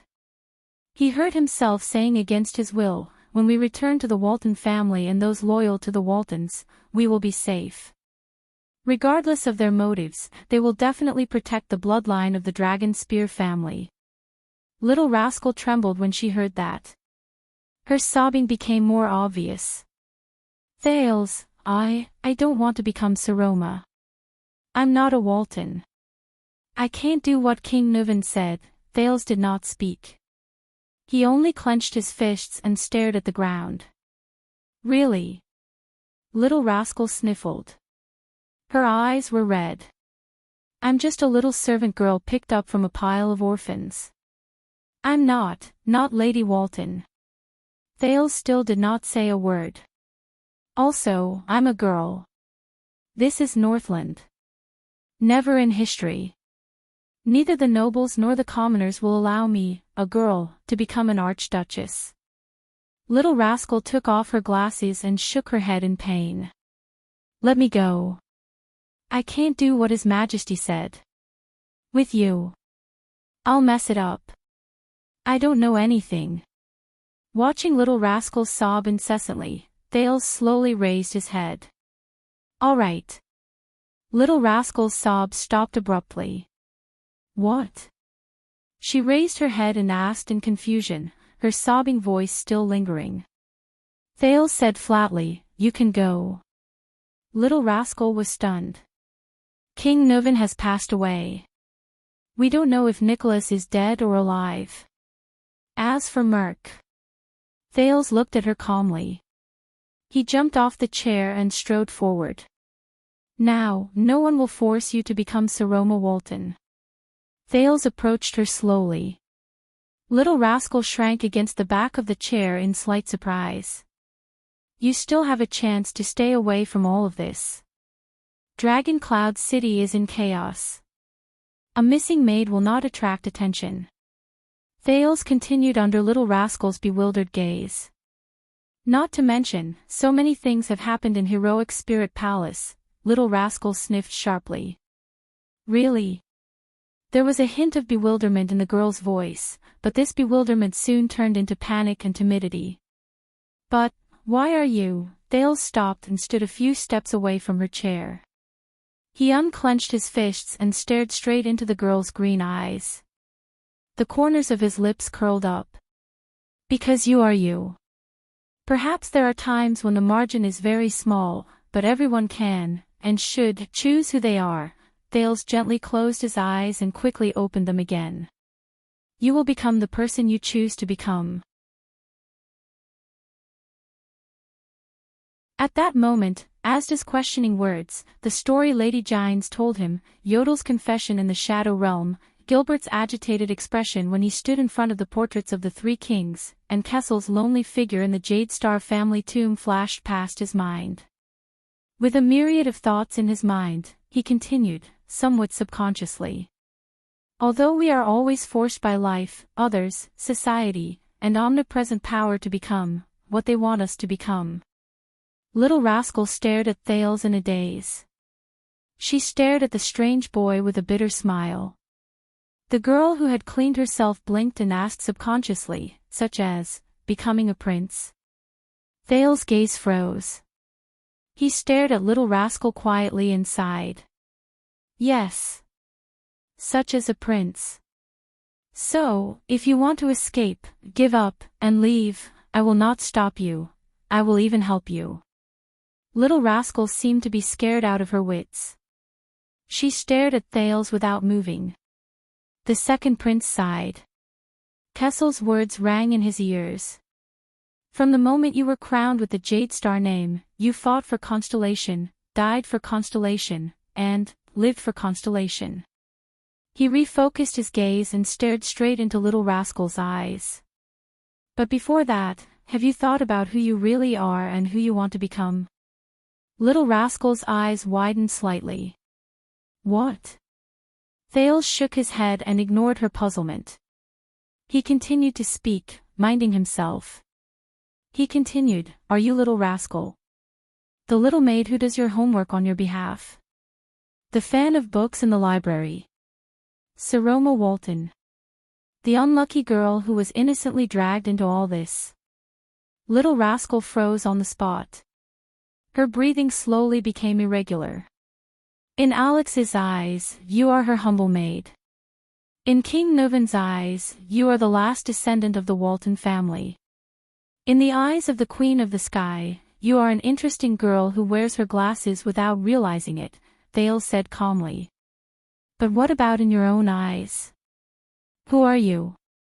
He asked the question he had when they first met.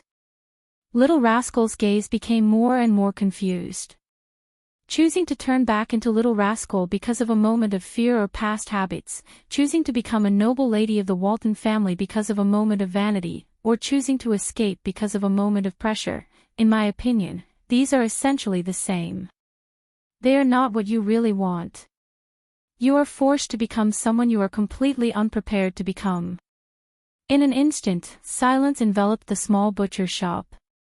Little Rascal sat on the chair in a daze and stared at Thales, who stood before her. Her eyes were filled with confusion and fear. What about you? A few seconds later, Little Rascal looked like a person who struggled out of the water. She raised her head blankly, looking for a life-saving straw. Who do you think I am? Shouldn't I be a little maid? You? Thales smiled. He shook his head. You are unlucky. You are an unlucky girl who was dragged into these troublesome matters with me. Little Rascal's gaze darkened. She lowered her head and pouted. Thales looked into her eyes and exhaled softly. But you are also a brave and strong girl. You have experienced nightmares and hell with me, and you have persevered until now. Thales revealed a bitter and gratified smile. If you become an Archduchess, in my opinion, whether it is King Nuvan or Archduke Lampard, you are much better than them. Little Rascal raised her head again. Her eyes shone with surprise and amazement. In my opinion, you are not completely unprepared to become a Walton. Under Little Rascal's stare, Thales continued to speak. You have read in LoveLore's library for many years. You can recite the books inside like the back of your hand. You are very familiar with history and illusions. You completed Alex's homework for her, and perhaps you were even more competent than she was. Moreover, Thales recalled yesterday's events in a daze. It was as if it was years ago, and the images in his memory had already turned yellow. Faced with such a monster, even in my most desperate moment, when I was in the most dangerous situation, you never abandoned me, even if the final outcome might be a painful death. The prince looked into Little Rascal's eyes. Little Rascal pursed her lips and wiped away the tears on her face. Let me tell you another secret, Thales said. Little Rascal blinked. A strong and muscular figure appeared before Thales' eyes, along with a pair of intimidating sky-blue eyes. When I became a prince, my father asked me a similar question. Thales' gaze was unfocused. His thoughts were no longer in this butcher's shop, but drifted to the faraway Eternal Star City. Are you ready? That's what he said. He chuckled subconsciously. How did you answer? Little Rascal asked expectantly. Thales turned and looked back at her. I said, no. And then? The girl's eyes lit up. What was your father's reaction?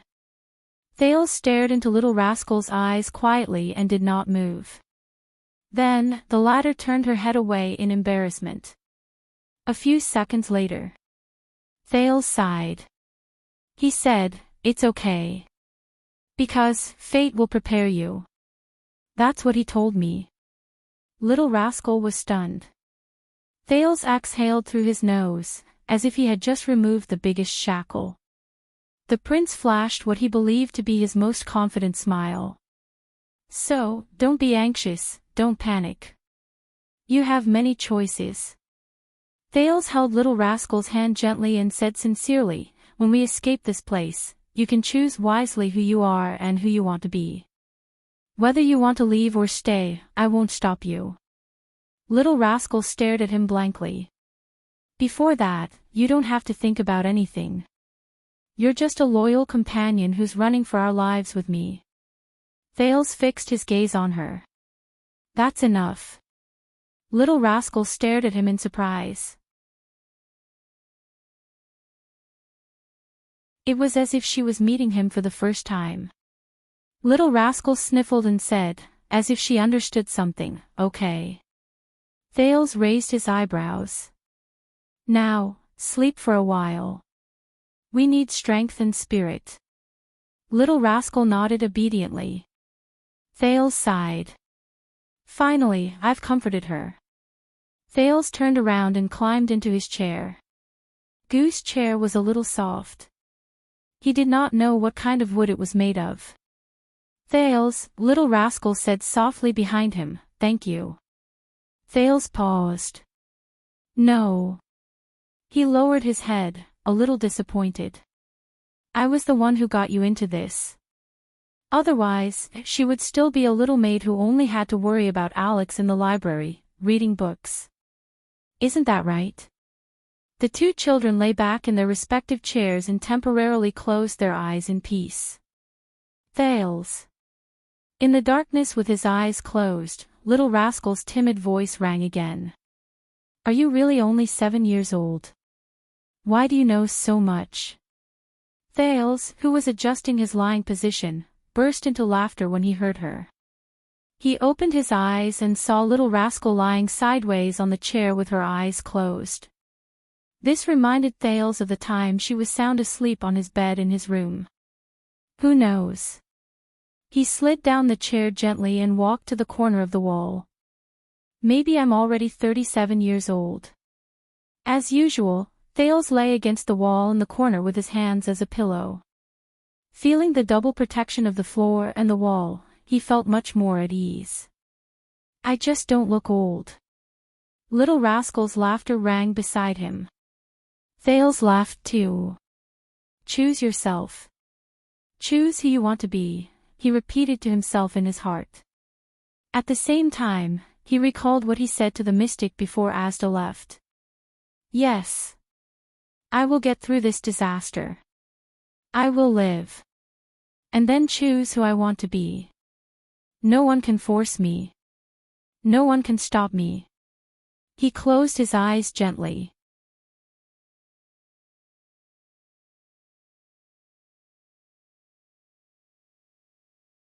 Chapter 196. In his long-awaited dream, he felt as if he had returned to that strange and dazzling world. There, the girl with a blurry face but a gentle voice hugged him from behind, which was a rare sight. She whispered, "Why? Are you sad?" He closed the laptop and smiled bitterly. No, this result was expected. Maybe I'm not good enough. He lowered his head, feeling a little dejected. You know, they have high expectations, it's okay. The gentle voice breathed into his ear. I have a way to make this less sad. He raised his eyebrows and shrugged. Oh. Because there's something even sadder waiting for you. He blinked, feeling a little confused. She said gently, let's break up. He shuddered. The girl behind him did not say anything. He turned his head stiffly. What? Yes, you heard me right.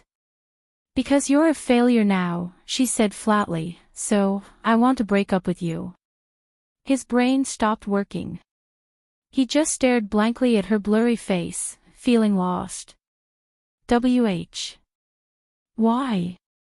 The voice behind him sighed. All right, it's a deal. He breathed absent-mindedly. He could not accept it. He wanted to explain, but he felt that it was unnecessary. She, at this moment, okay. The voice snickered and rang happily. Now, 10 seconds after we broke up, I announced that we're back together. Ta-da! Let me introduce you to my new boyfriend, Wu Qiren. He could not think straight. What? But a few seconds later, his heart started beating again. He panted and looked at her in surprise. You, how is it? Compared to the pain of being dumped just now, is it less sad now? When you encounter a setback, you have to cherish your crotch.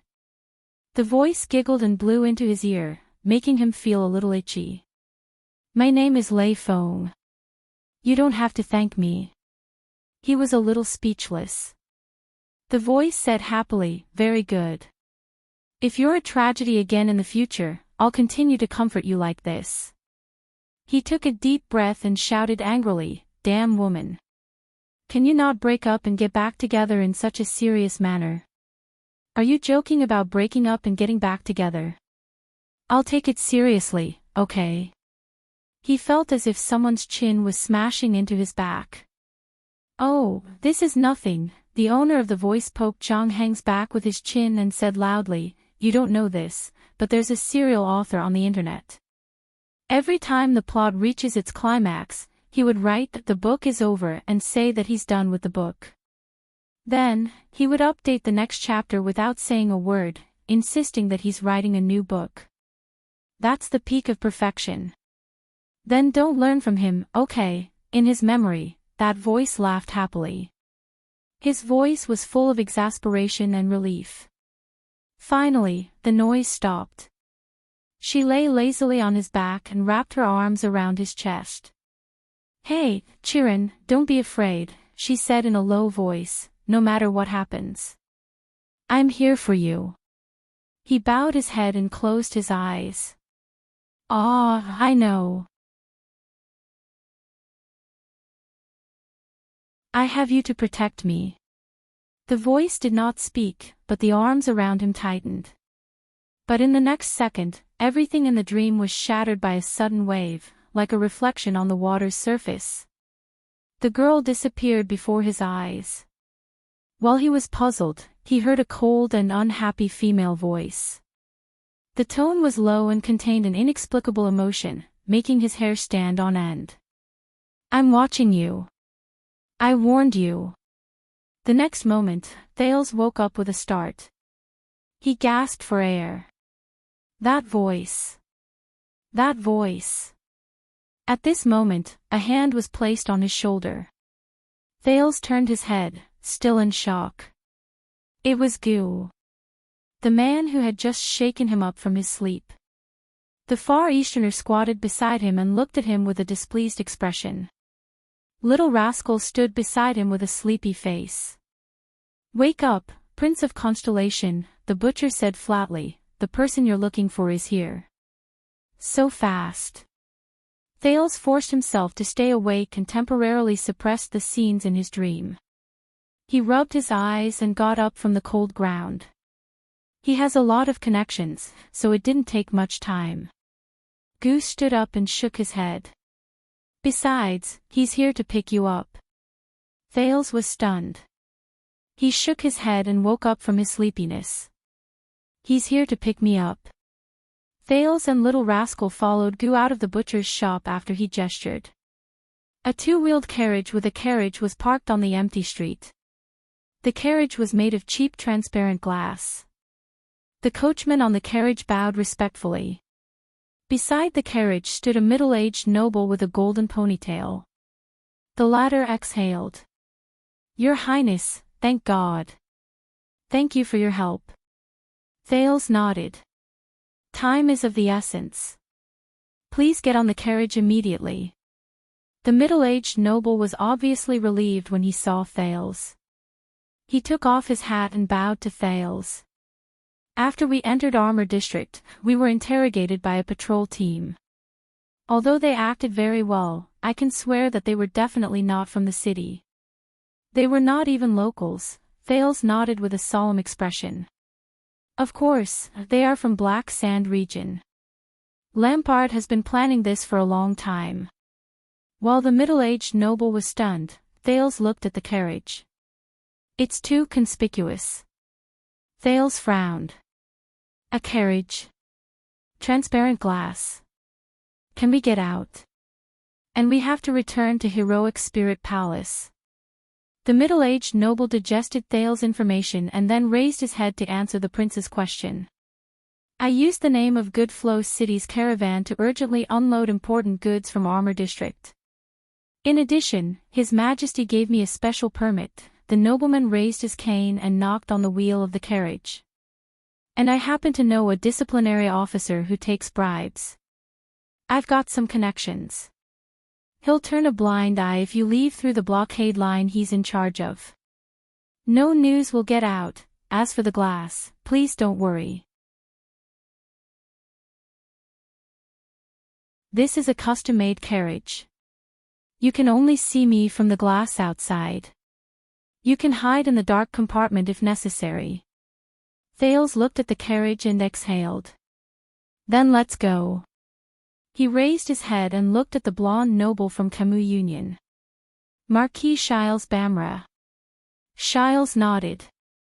He opened the carriage door and his gaze lingered on Little Rascal who was hiding behind Thales. And this is... He narrowed his eyes. Little Rascal shrank back in fear. My maid. She saved my life on the way. I can't leave her behind, Thales said calmly. Very well, then let's talk on the way. Shiles did not ask any more questions. I also need to hear your explanation of what happened. Thales and Little Rascal boarded Shiles' carriage. Shiles sat in front while they hid in the space behind him. They could not be seen from outside the carriage at all. Just as the carriage door closed, Thales poked his head out. No matter what, thank you, Mr. Goo. The Far Easterner tilted his head and looked at him with a strange expression.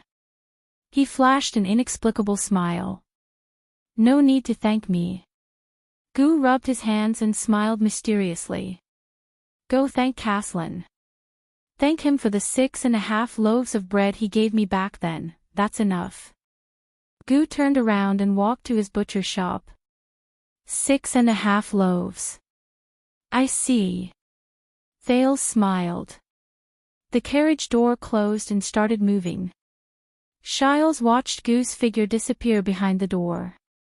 He frowned and said, How did you get involved with the famous intelligence peddler in Dragon Cloud City? An accident.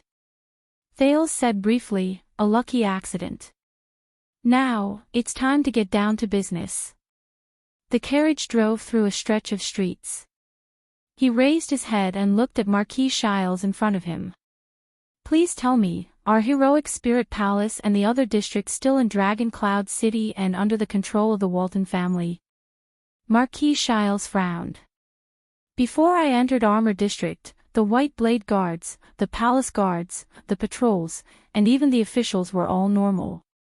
Of course, when the king led his team away from the palace, the ravaging calamities and the return of the Great Dragon, some of the guests, including the archdukes, were emotionally unstable. But Prime Minister Leespan tried his best to calm them down. But he changed the topic and said in a low voice, My informants in the disciplinary hall and the channels of my peers told me that His Majesty has not shown up, nor has he given any orders. Only a few White Blade Guards have appeared after resisting the calamities, but they have found nothing. Everyone from the chief garrison officer to the disciplinary hall is anxious. Not long ago, the Prime Minister was still discussing whether to ignore the king's ban and send a large number of patrols into Shield District. Thales breathed a sigh of relief. So, Heroic Spirit Palace and Dragon Cloud City are generally safe. Safe. After we met the patrols who interrogated us, I expressed my doubts about this. Shiles shook his head and said worriedly, First of all, you have to tell me, what happened to Shield District after the calamities ravaged it? What about His Majesty? And how did you appear here? Thales took a deep breath. He looked at Marquis Shiles, who had turned his head around, and enunciated each word clearly. He enunciated each word clearly. King Nuvan was assassinated. He died. Shiles froze on the spot. His expression changed subtly, rising and falling along with the bumpy carriage. The murderer is a man with the surname Charlton, and the person who hired him is Lampard. Thales finished his sentence quietly. Little Rascal looked at them timidly. So, it seems that this is true. After a while, Shiles came back to his senses. He caressed his gloves and staff and said subconsciously, the king is dead. Ekstedt is going to be in chaos. The Crystal Drop mine contract. Marquis Shiles stared at his staff in a daze, as if he was urgently calculating the gains and losses. Thales remained silent and did not speak. Soon, the carriage drove out of the boundaries of Armor District. In the winding streets of Dragon Cloud City, they entered a roadblock formed by soldiers from the patrols and barricades. They had arrived at the cordon of martial law. Thales watched nervously as the coachman conversed with the disciplinary officer who was the leader. The coachman stuffed a letter and a pouch of money into the disciplinary officer's hand. The disciplinary officer glanced at the window of the carriage. Marquis Shiles waved at him in a friendly manner. The carriage was let through without a hitch. Thales, who was lying flat on the ground with Little Rascal, heaved a sigh of relief. "Don't worry." Shiles smiled stiffly. "The merchants have a lot of connections, and they are very useful. It's not a problem to deal with these people at the bottom of the hierarchy." The people around the carriage began to increase. Everywhere were the citizens of the capital who were whispering to each other. They were either disheveled or dressed in rags as they stayed on the streets. Quite a number of kind-hearted people brought out food supplies and gave them to these pitiful people living on the streets. These are the evacuated citizens. They have been homeless for a few hours, at least not before the king's ban expires. Marquis Shiles looked outside the window and shook his head. "Of course, I heard that compared to the people in Shield District." But at this moment, a loud noise suddenly came from outside the window. A man ran over from the street with an anxious look on his face. As he ran, he shouted loudly. Thales and Shiles frowned and looked at each other in bewilderment. The crowd began to gather in one spot and followed the man's figure forward. The discussions around them became louder and louder. Soon, it became a clamor that filled the air. Immediately, the crowd's emotions began to go out of control. Some of them roared in grief and indignation, some were hysterical, and some were cursing angrily. Their carriage had no choice but to slow down as well. Soon, the man disappeared into the crowd. But the people did not disperse. They still gathered in circles and discussed enthusiastically in twos and threes with their loud voices. There was no lack of people who were so excited that they even started fighting. The Northlanders' personalities could be seen clearly. "What's wrong?" An ominous feeling rose in Thales' heart. "I don't know," Marquis Shiles answered solemnly. "But we will find out." Hence, at the next street corner, Marquis Shiles deliberately stopped the carriage. Under his signal, a patrol soldier who was maintaining order but was arguing with his colleague in an agitated manner was invited by the coachman to the carriage. Marquis Shiles opened the carriage door halfway and stuck his head out. "I am from Camus Union, King Nuvan's business partner." The blonde, ponytailed noble handed over a silver coin and flashed a friendly smile. "May I ask what happened just now?" The soldier seemed to have just experienced an intense argument. He panted and stared at the silver coin in his hand. He was slightly stunned. He raised his head again and saw the golden wheat ears and the dagger symbol on the carriage. "Sir, it's such an important matter." The soldier calmed down his agitated emotions. After he came back to his senses, he seemed to be a little reserved and stuttered. You still don't know." Marquis Shiles took out another silver coin and said gently, "So I need you to clear up my doubts.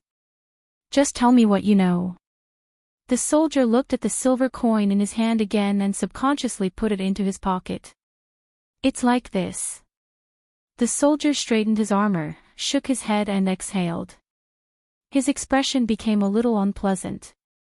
"His Majesty, King Nuvan was assassinated."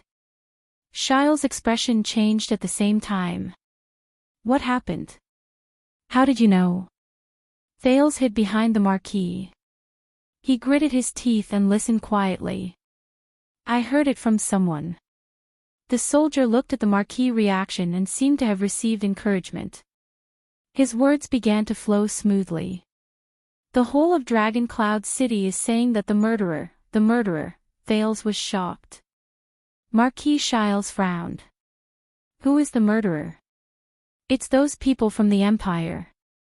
The soldier raised his head and shouted angrily, "They want to cause civil strife in Axtet." The soldier's words became more and more indignant. There was anger and hatred in his tone. "Those damned remnants of the Empire, that prince of Constellation from the south. They colluded with the Calamities, and even secretly ambushed people and assassins. They murdered the great-born king in Shield District. Those constellatiate be asterisk starts. Shiles sighed in silence. Behind him, under Little Rascal's terrified gaze, Thales leaned against the carriage in a daze and panted absent-mindedly.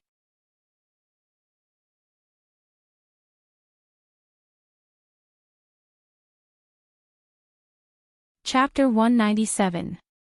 Early in the morning in Dragon Cloud City, a two-wheeled carriage drove along the messy streets, shuttling back and forth skillfully. As the carriage moved forward, the indignant shouts outside the window gradually lessened. In the carriage, Marquis Shiles turned his head and looked at Thales, who did not say a word. The Marquis shook his head silently in his heart. "After all, are you all right, Your Highness?" the Marquis of Camus Union asked tentatively. Thales raised his head as if he had sensed something and glanced at Shiles in a daze. Little Rascal, who was beside him, sensed that the atmosphere was not right and secretly inhaled. Under the Marquis' subtle gaze, Thales sighed after a while. "Yes. I'm just a little tired." Shiles gripped his cane, his expression was solemn. "What are your plans, Your Highness?"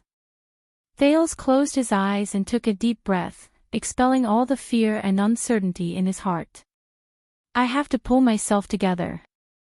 At times like this, the prince clenched his fist and felt the wound on his palm caused by the dagger. "It hurts. But, I seem to understand a little." He opened his eyes and his gaze was firm. "We must hurry to Heroic Spirit Palace as soon as possible about why Lampard dared to take the risk to assassinate His Majesty and even brought his army to Dragon Cloud City. It's war again, right?" Marquis Shiles sighed. He turned his gaze to the street outside the window. At first, he looked hesitant, then worried. "Is there any other circumstantial evidence about His Majesty's assassination?" The figures of the White Blade Guards charging forward one after another appeared before Thales' eyes. He remembered how they used their bodies to block the arrows for the two children. He remembered the last White Blade Guard's twisted face as he struggled to turn around to face the enemy. The dragon's Imperial Guards. Thales snapped out of his daze and shook his head. "Maybe not. With Lampard's personality, he will probably handle it very cleanly. Is there any news about Nicholas or the others? The people in Shield District?" "As far as I know, there isn't." Marquis Shiles tugged at his cuff gently and sighed slightly. "It seems that things are a little troublesome." "Yes." Thales' voice was low as he quickly thought about the situation before him. No one expected Lampard to use such a swift, intense, and extremely effective method. "I'm afraid there aren't many cases of the Extet king being killed by his subordinate archdukes." "Not one." A young female voice rang out in the carriage. Thales and Shiles were stunned. They turned to look at Little Rascal. About 200 years ago, the Tannen family of Prestige Orchid attempted to assassinate the common elected king at that time. In the end, their plot was exposed. King Kosa gathered the armies of the other archdukes and marched to the Tannen family's castle. They erected the Rockne family's Knights Cannon flag. After Little Rascal said this, she blinked and touched her head, as if she was trying to recall. On the 7th day, mourning Archduke Amos Tannen, who violated the joint ruling pledge, was tied up by his subordinates and the disgruntled people and taken out of the city. The girl raised her head and said with certainty, in front of everyone, King Kosa personally pierced the traitor's chest with the Soul Slayer pike. Jacob Alcius was the first person to escort the mourning Archduke out of the city. Later on, he became the first Archduke of Prestige Orchid with the surname Alcius. Thales and Shiles frowned as they listened to Little Rascal with strange expressions on their faces. Only then did Little Rascal notice the other two's expressions. She blushed and immediately lowered her head timidly. They exchanged a glance. "You said that she's your maid." Marquis Shiles was a little puzzled. Yes, that's what I like about her. Thales touched his head, feeling a little awkward. He secretly poked Little Rascal, causing the latter to lower her head even more. Hee hee. Is that so? Shiles cast a profound glance at Little Rascal and flashed a sly smile. I see. Thales quickly changed the topic. So, whether it's regicide or rebellion, it seems to be a terrible crime in Northland. Shiles nodded and sighed. If that's the case, the Northlanders will not allow a regicide. How did Lampard have the guts to do so? Thales put his hand down. His expression was solemn. He thought of Viscount Canvita of Black Sand Region and the Fire Knight, one of the 5 war generals. I'm afraid we've all underestimated Lampard, he said quietly. Thales suddenly raised his head. But Lampard still has a barrier that he cannot bypass. The prince narrowed his eyes. If his intentions are indeed what I think they are. Shiles' gaze rested on his staff. Such as. Too many things are still shrouded in mystery. There's a need to reorganize the clues. Thales shook his head. His expression became more and more solemn, and his brain worked frantically. When did Lampard start planning, and how did he carry out all of this? The carriage turned a corner. Is this important?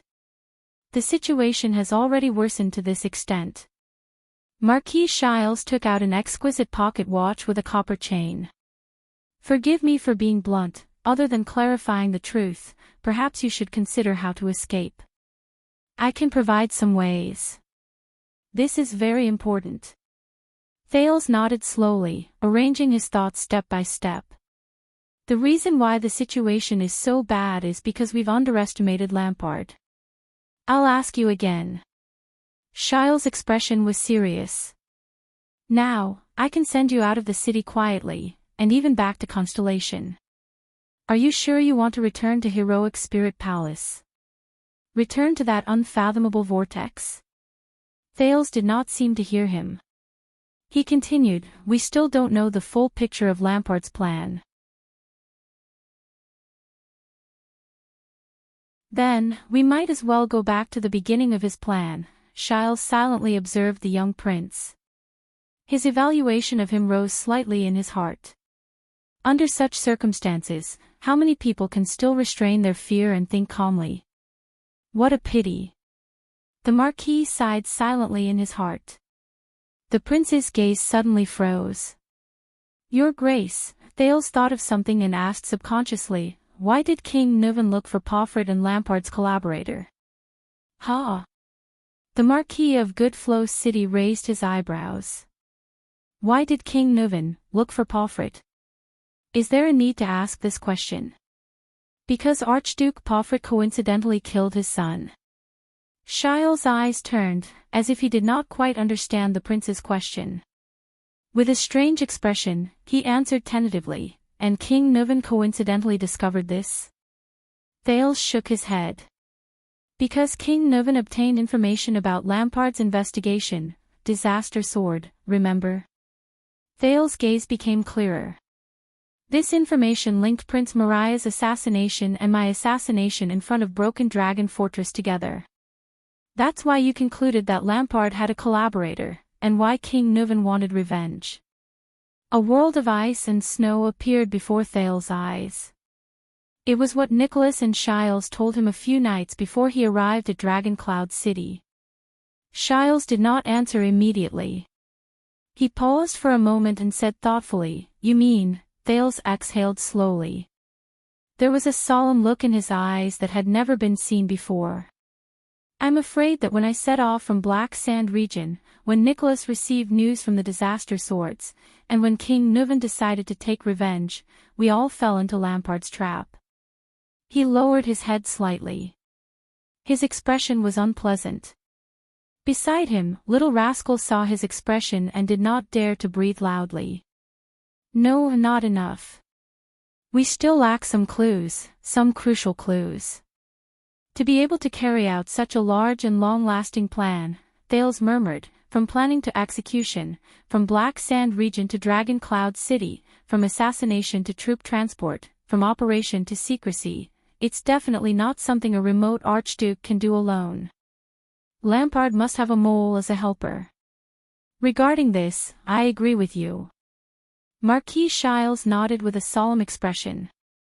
I think Lampard does have a helper to pull off such a big thing. You have a wide network of connections. Do you have any clues? Thale's eyes brightened. In your opinion, who is the most suspicious? At this moment, Little Rascal suddenly raised her head as if she had sensed something. She stretched her head out to look outside the window. Her face paled and she nudged Thales. Thales only noticed that their carriage had stopped without them noticing.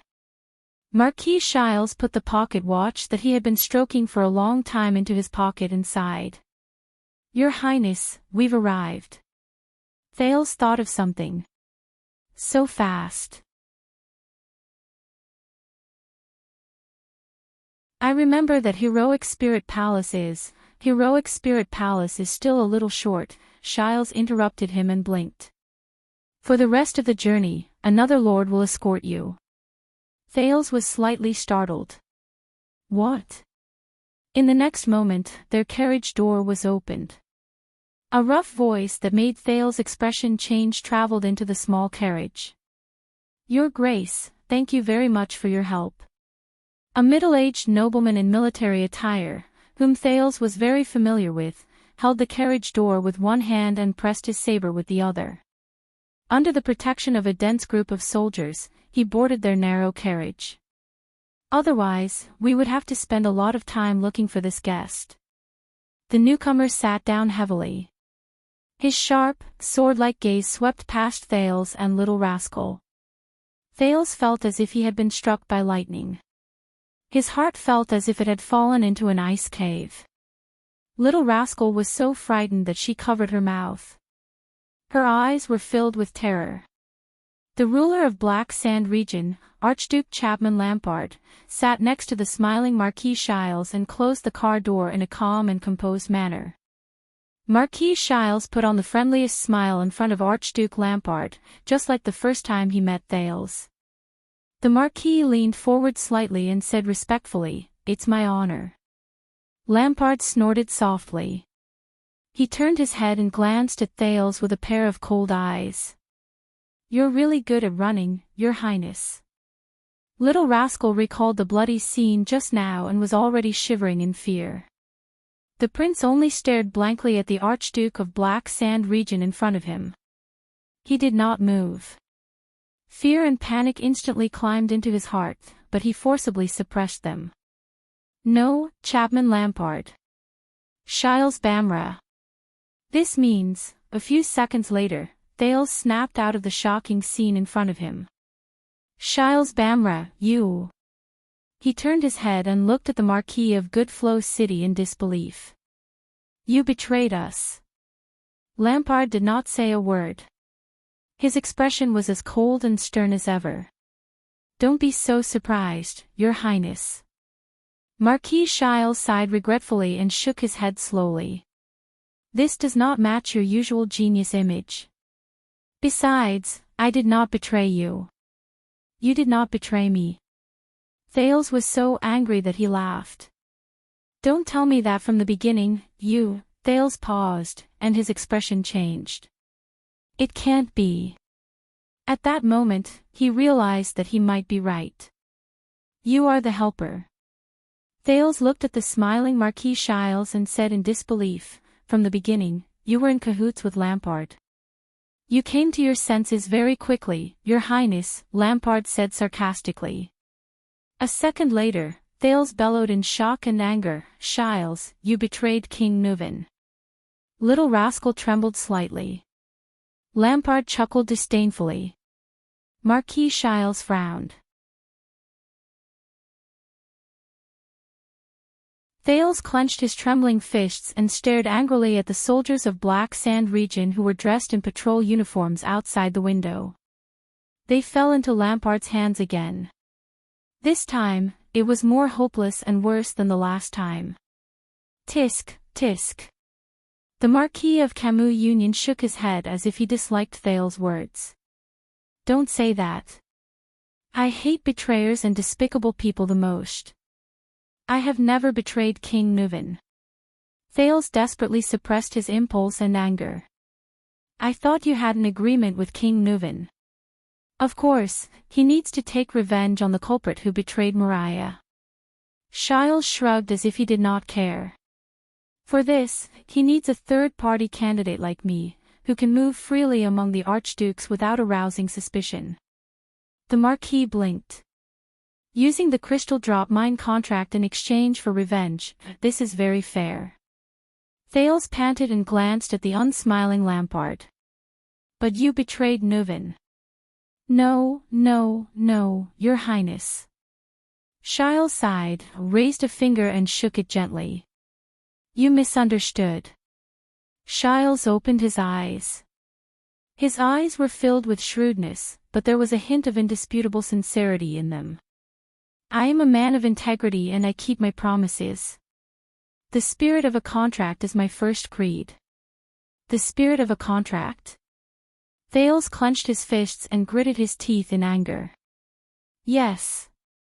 Shiles nodded and spread his left hand. I faithfully fulfilled the agreement with King Nuven and helped him find and kill his enemy. He was very satisfied, and I was also very happy. Shiles raised a finger, raised his eyebrows and shook his head, as if he was blaming Thales for doubting him. The spirit of a contract. The Marquis' gaze was very clear. There was not even a hint of guilt or awkwardness. It was as if this was his true nature. Thales took a deep breath. The sin of Hell's river surged into his head at the right time. Finally, Thales slowly slowed down his breathing and his brain began to calm down. Marquis Shiles continued to smile amiably and winked. As for now, I am only fulfilling another contract with Sir Lampard. As always, I keep my promise. Look, it's still the spirit of a contract. Thales unclenched his fists and looked at Lampard's hand, which was placed on his saber. He gave up on the idea of touching his dagger. How much have you done for Lampard? Thales said coldly. Help him prepare resources. Or directly kill the king. Shiles exhaled and met Lampard's gaze. The latter's eyes were filled with coldness. Let me think, it's actually not much. The Marquis drew out his staff and smiled faintly. Provide the Archduke with some news from Heroic Spirit Palace, regarding the king's whereabouts and the progress of his plans, mobilize some of Camion's business connections, use conventional channels to deliver information and items, and cover up some news. Prepare some weapons and send some manpower into the city with His Majesty's special pass. Of course, as for disguising and replacing them with the patrol team, that's Mr. Vlad's task. As he listened to Shiles spew out one chilling news after another, Thales raised his head abruptly. Since when? When Nicholas came looking for me. When I entered Dragon Cloud City. The prince said indignantly, or were you Lampard's spy from the very beginning? Marquis Shiles smiled and said nothing. Enough, Lampard said from the side. His tone was cold as he glanced at Shiles mercilessly. Our time is tight. But Thales did not have the slightest intention to pay attention to his enemy. What did he give you to make you risk the greatest taboo to work with a Kingslayer? The prince said angrily. Contract. Money. Power. After deducting the price you paid, could it be more than what King Nuven gave you? Shiles shook his head. No, the problem is not what Sir Lampard gave me. The Marquis smiled apologetically at Archduke Lampard, then turned to Thales and said, You can't just look at profits and numbers when doing business. Sometimes, you have to build up some reputation and connections. King Nuven is a good collaborator, but even if it's the most surefire business deal, you have to leave a backup plan. Thales was stunned when he heard that, then he sneered. So, Lampard and Black Sand region are the backup plan you prepared outside of King Nuven and Dragon Cloud City? Marquis Shiles turned his head. He pushed open the carriage door and tapped his cane on the pedal. You're wrong again. A backup plan is not a prepared person or thing, it's a concept. Shiles turned around and smiled faintly. He gestured at Lampard with his palm. The Archduke has proven his value and potential. So, when he appeared in front of me, even if we didn't agree on it beforehand, he would naturally become my backup plan. Thales sneered disdainfully. Shiles Bamra. His gaze moved back and forth between Lampard and Shiles. He gritted his teeth and said, "What about after Lampard? Have you prepared a backup plan for him?" Lampard raised his head slightly and cast a chilling gaze at Thales. It was as if he was looking at a dead man. Thales' heart tensed up. "If I were you, Your Highness," Shiles stepped down from the carriage without turning his head and said with a smile, "I would start thinking of a way to get out of this, instead of trying to sow discord in vain." Lampard snorted coldly. "Very reasonable." Thales clenched his fists and said no more. Once again, his gaze swept past the densely packed soldiers outside the window. At that moment, his heart was filled with despair.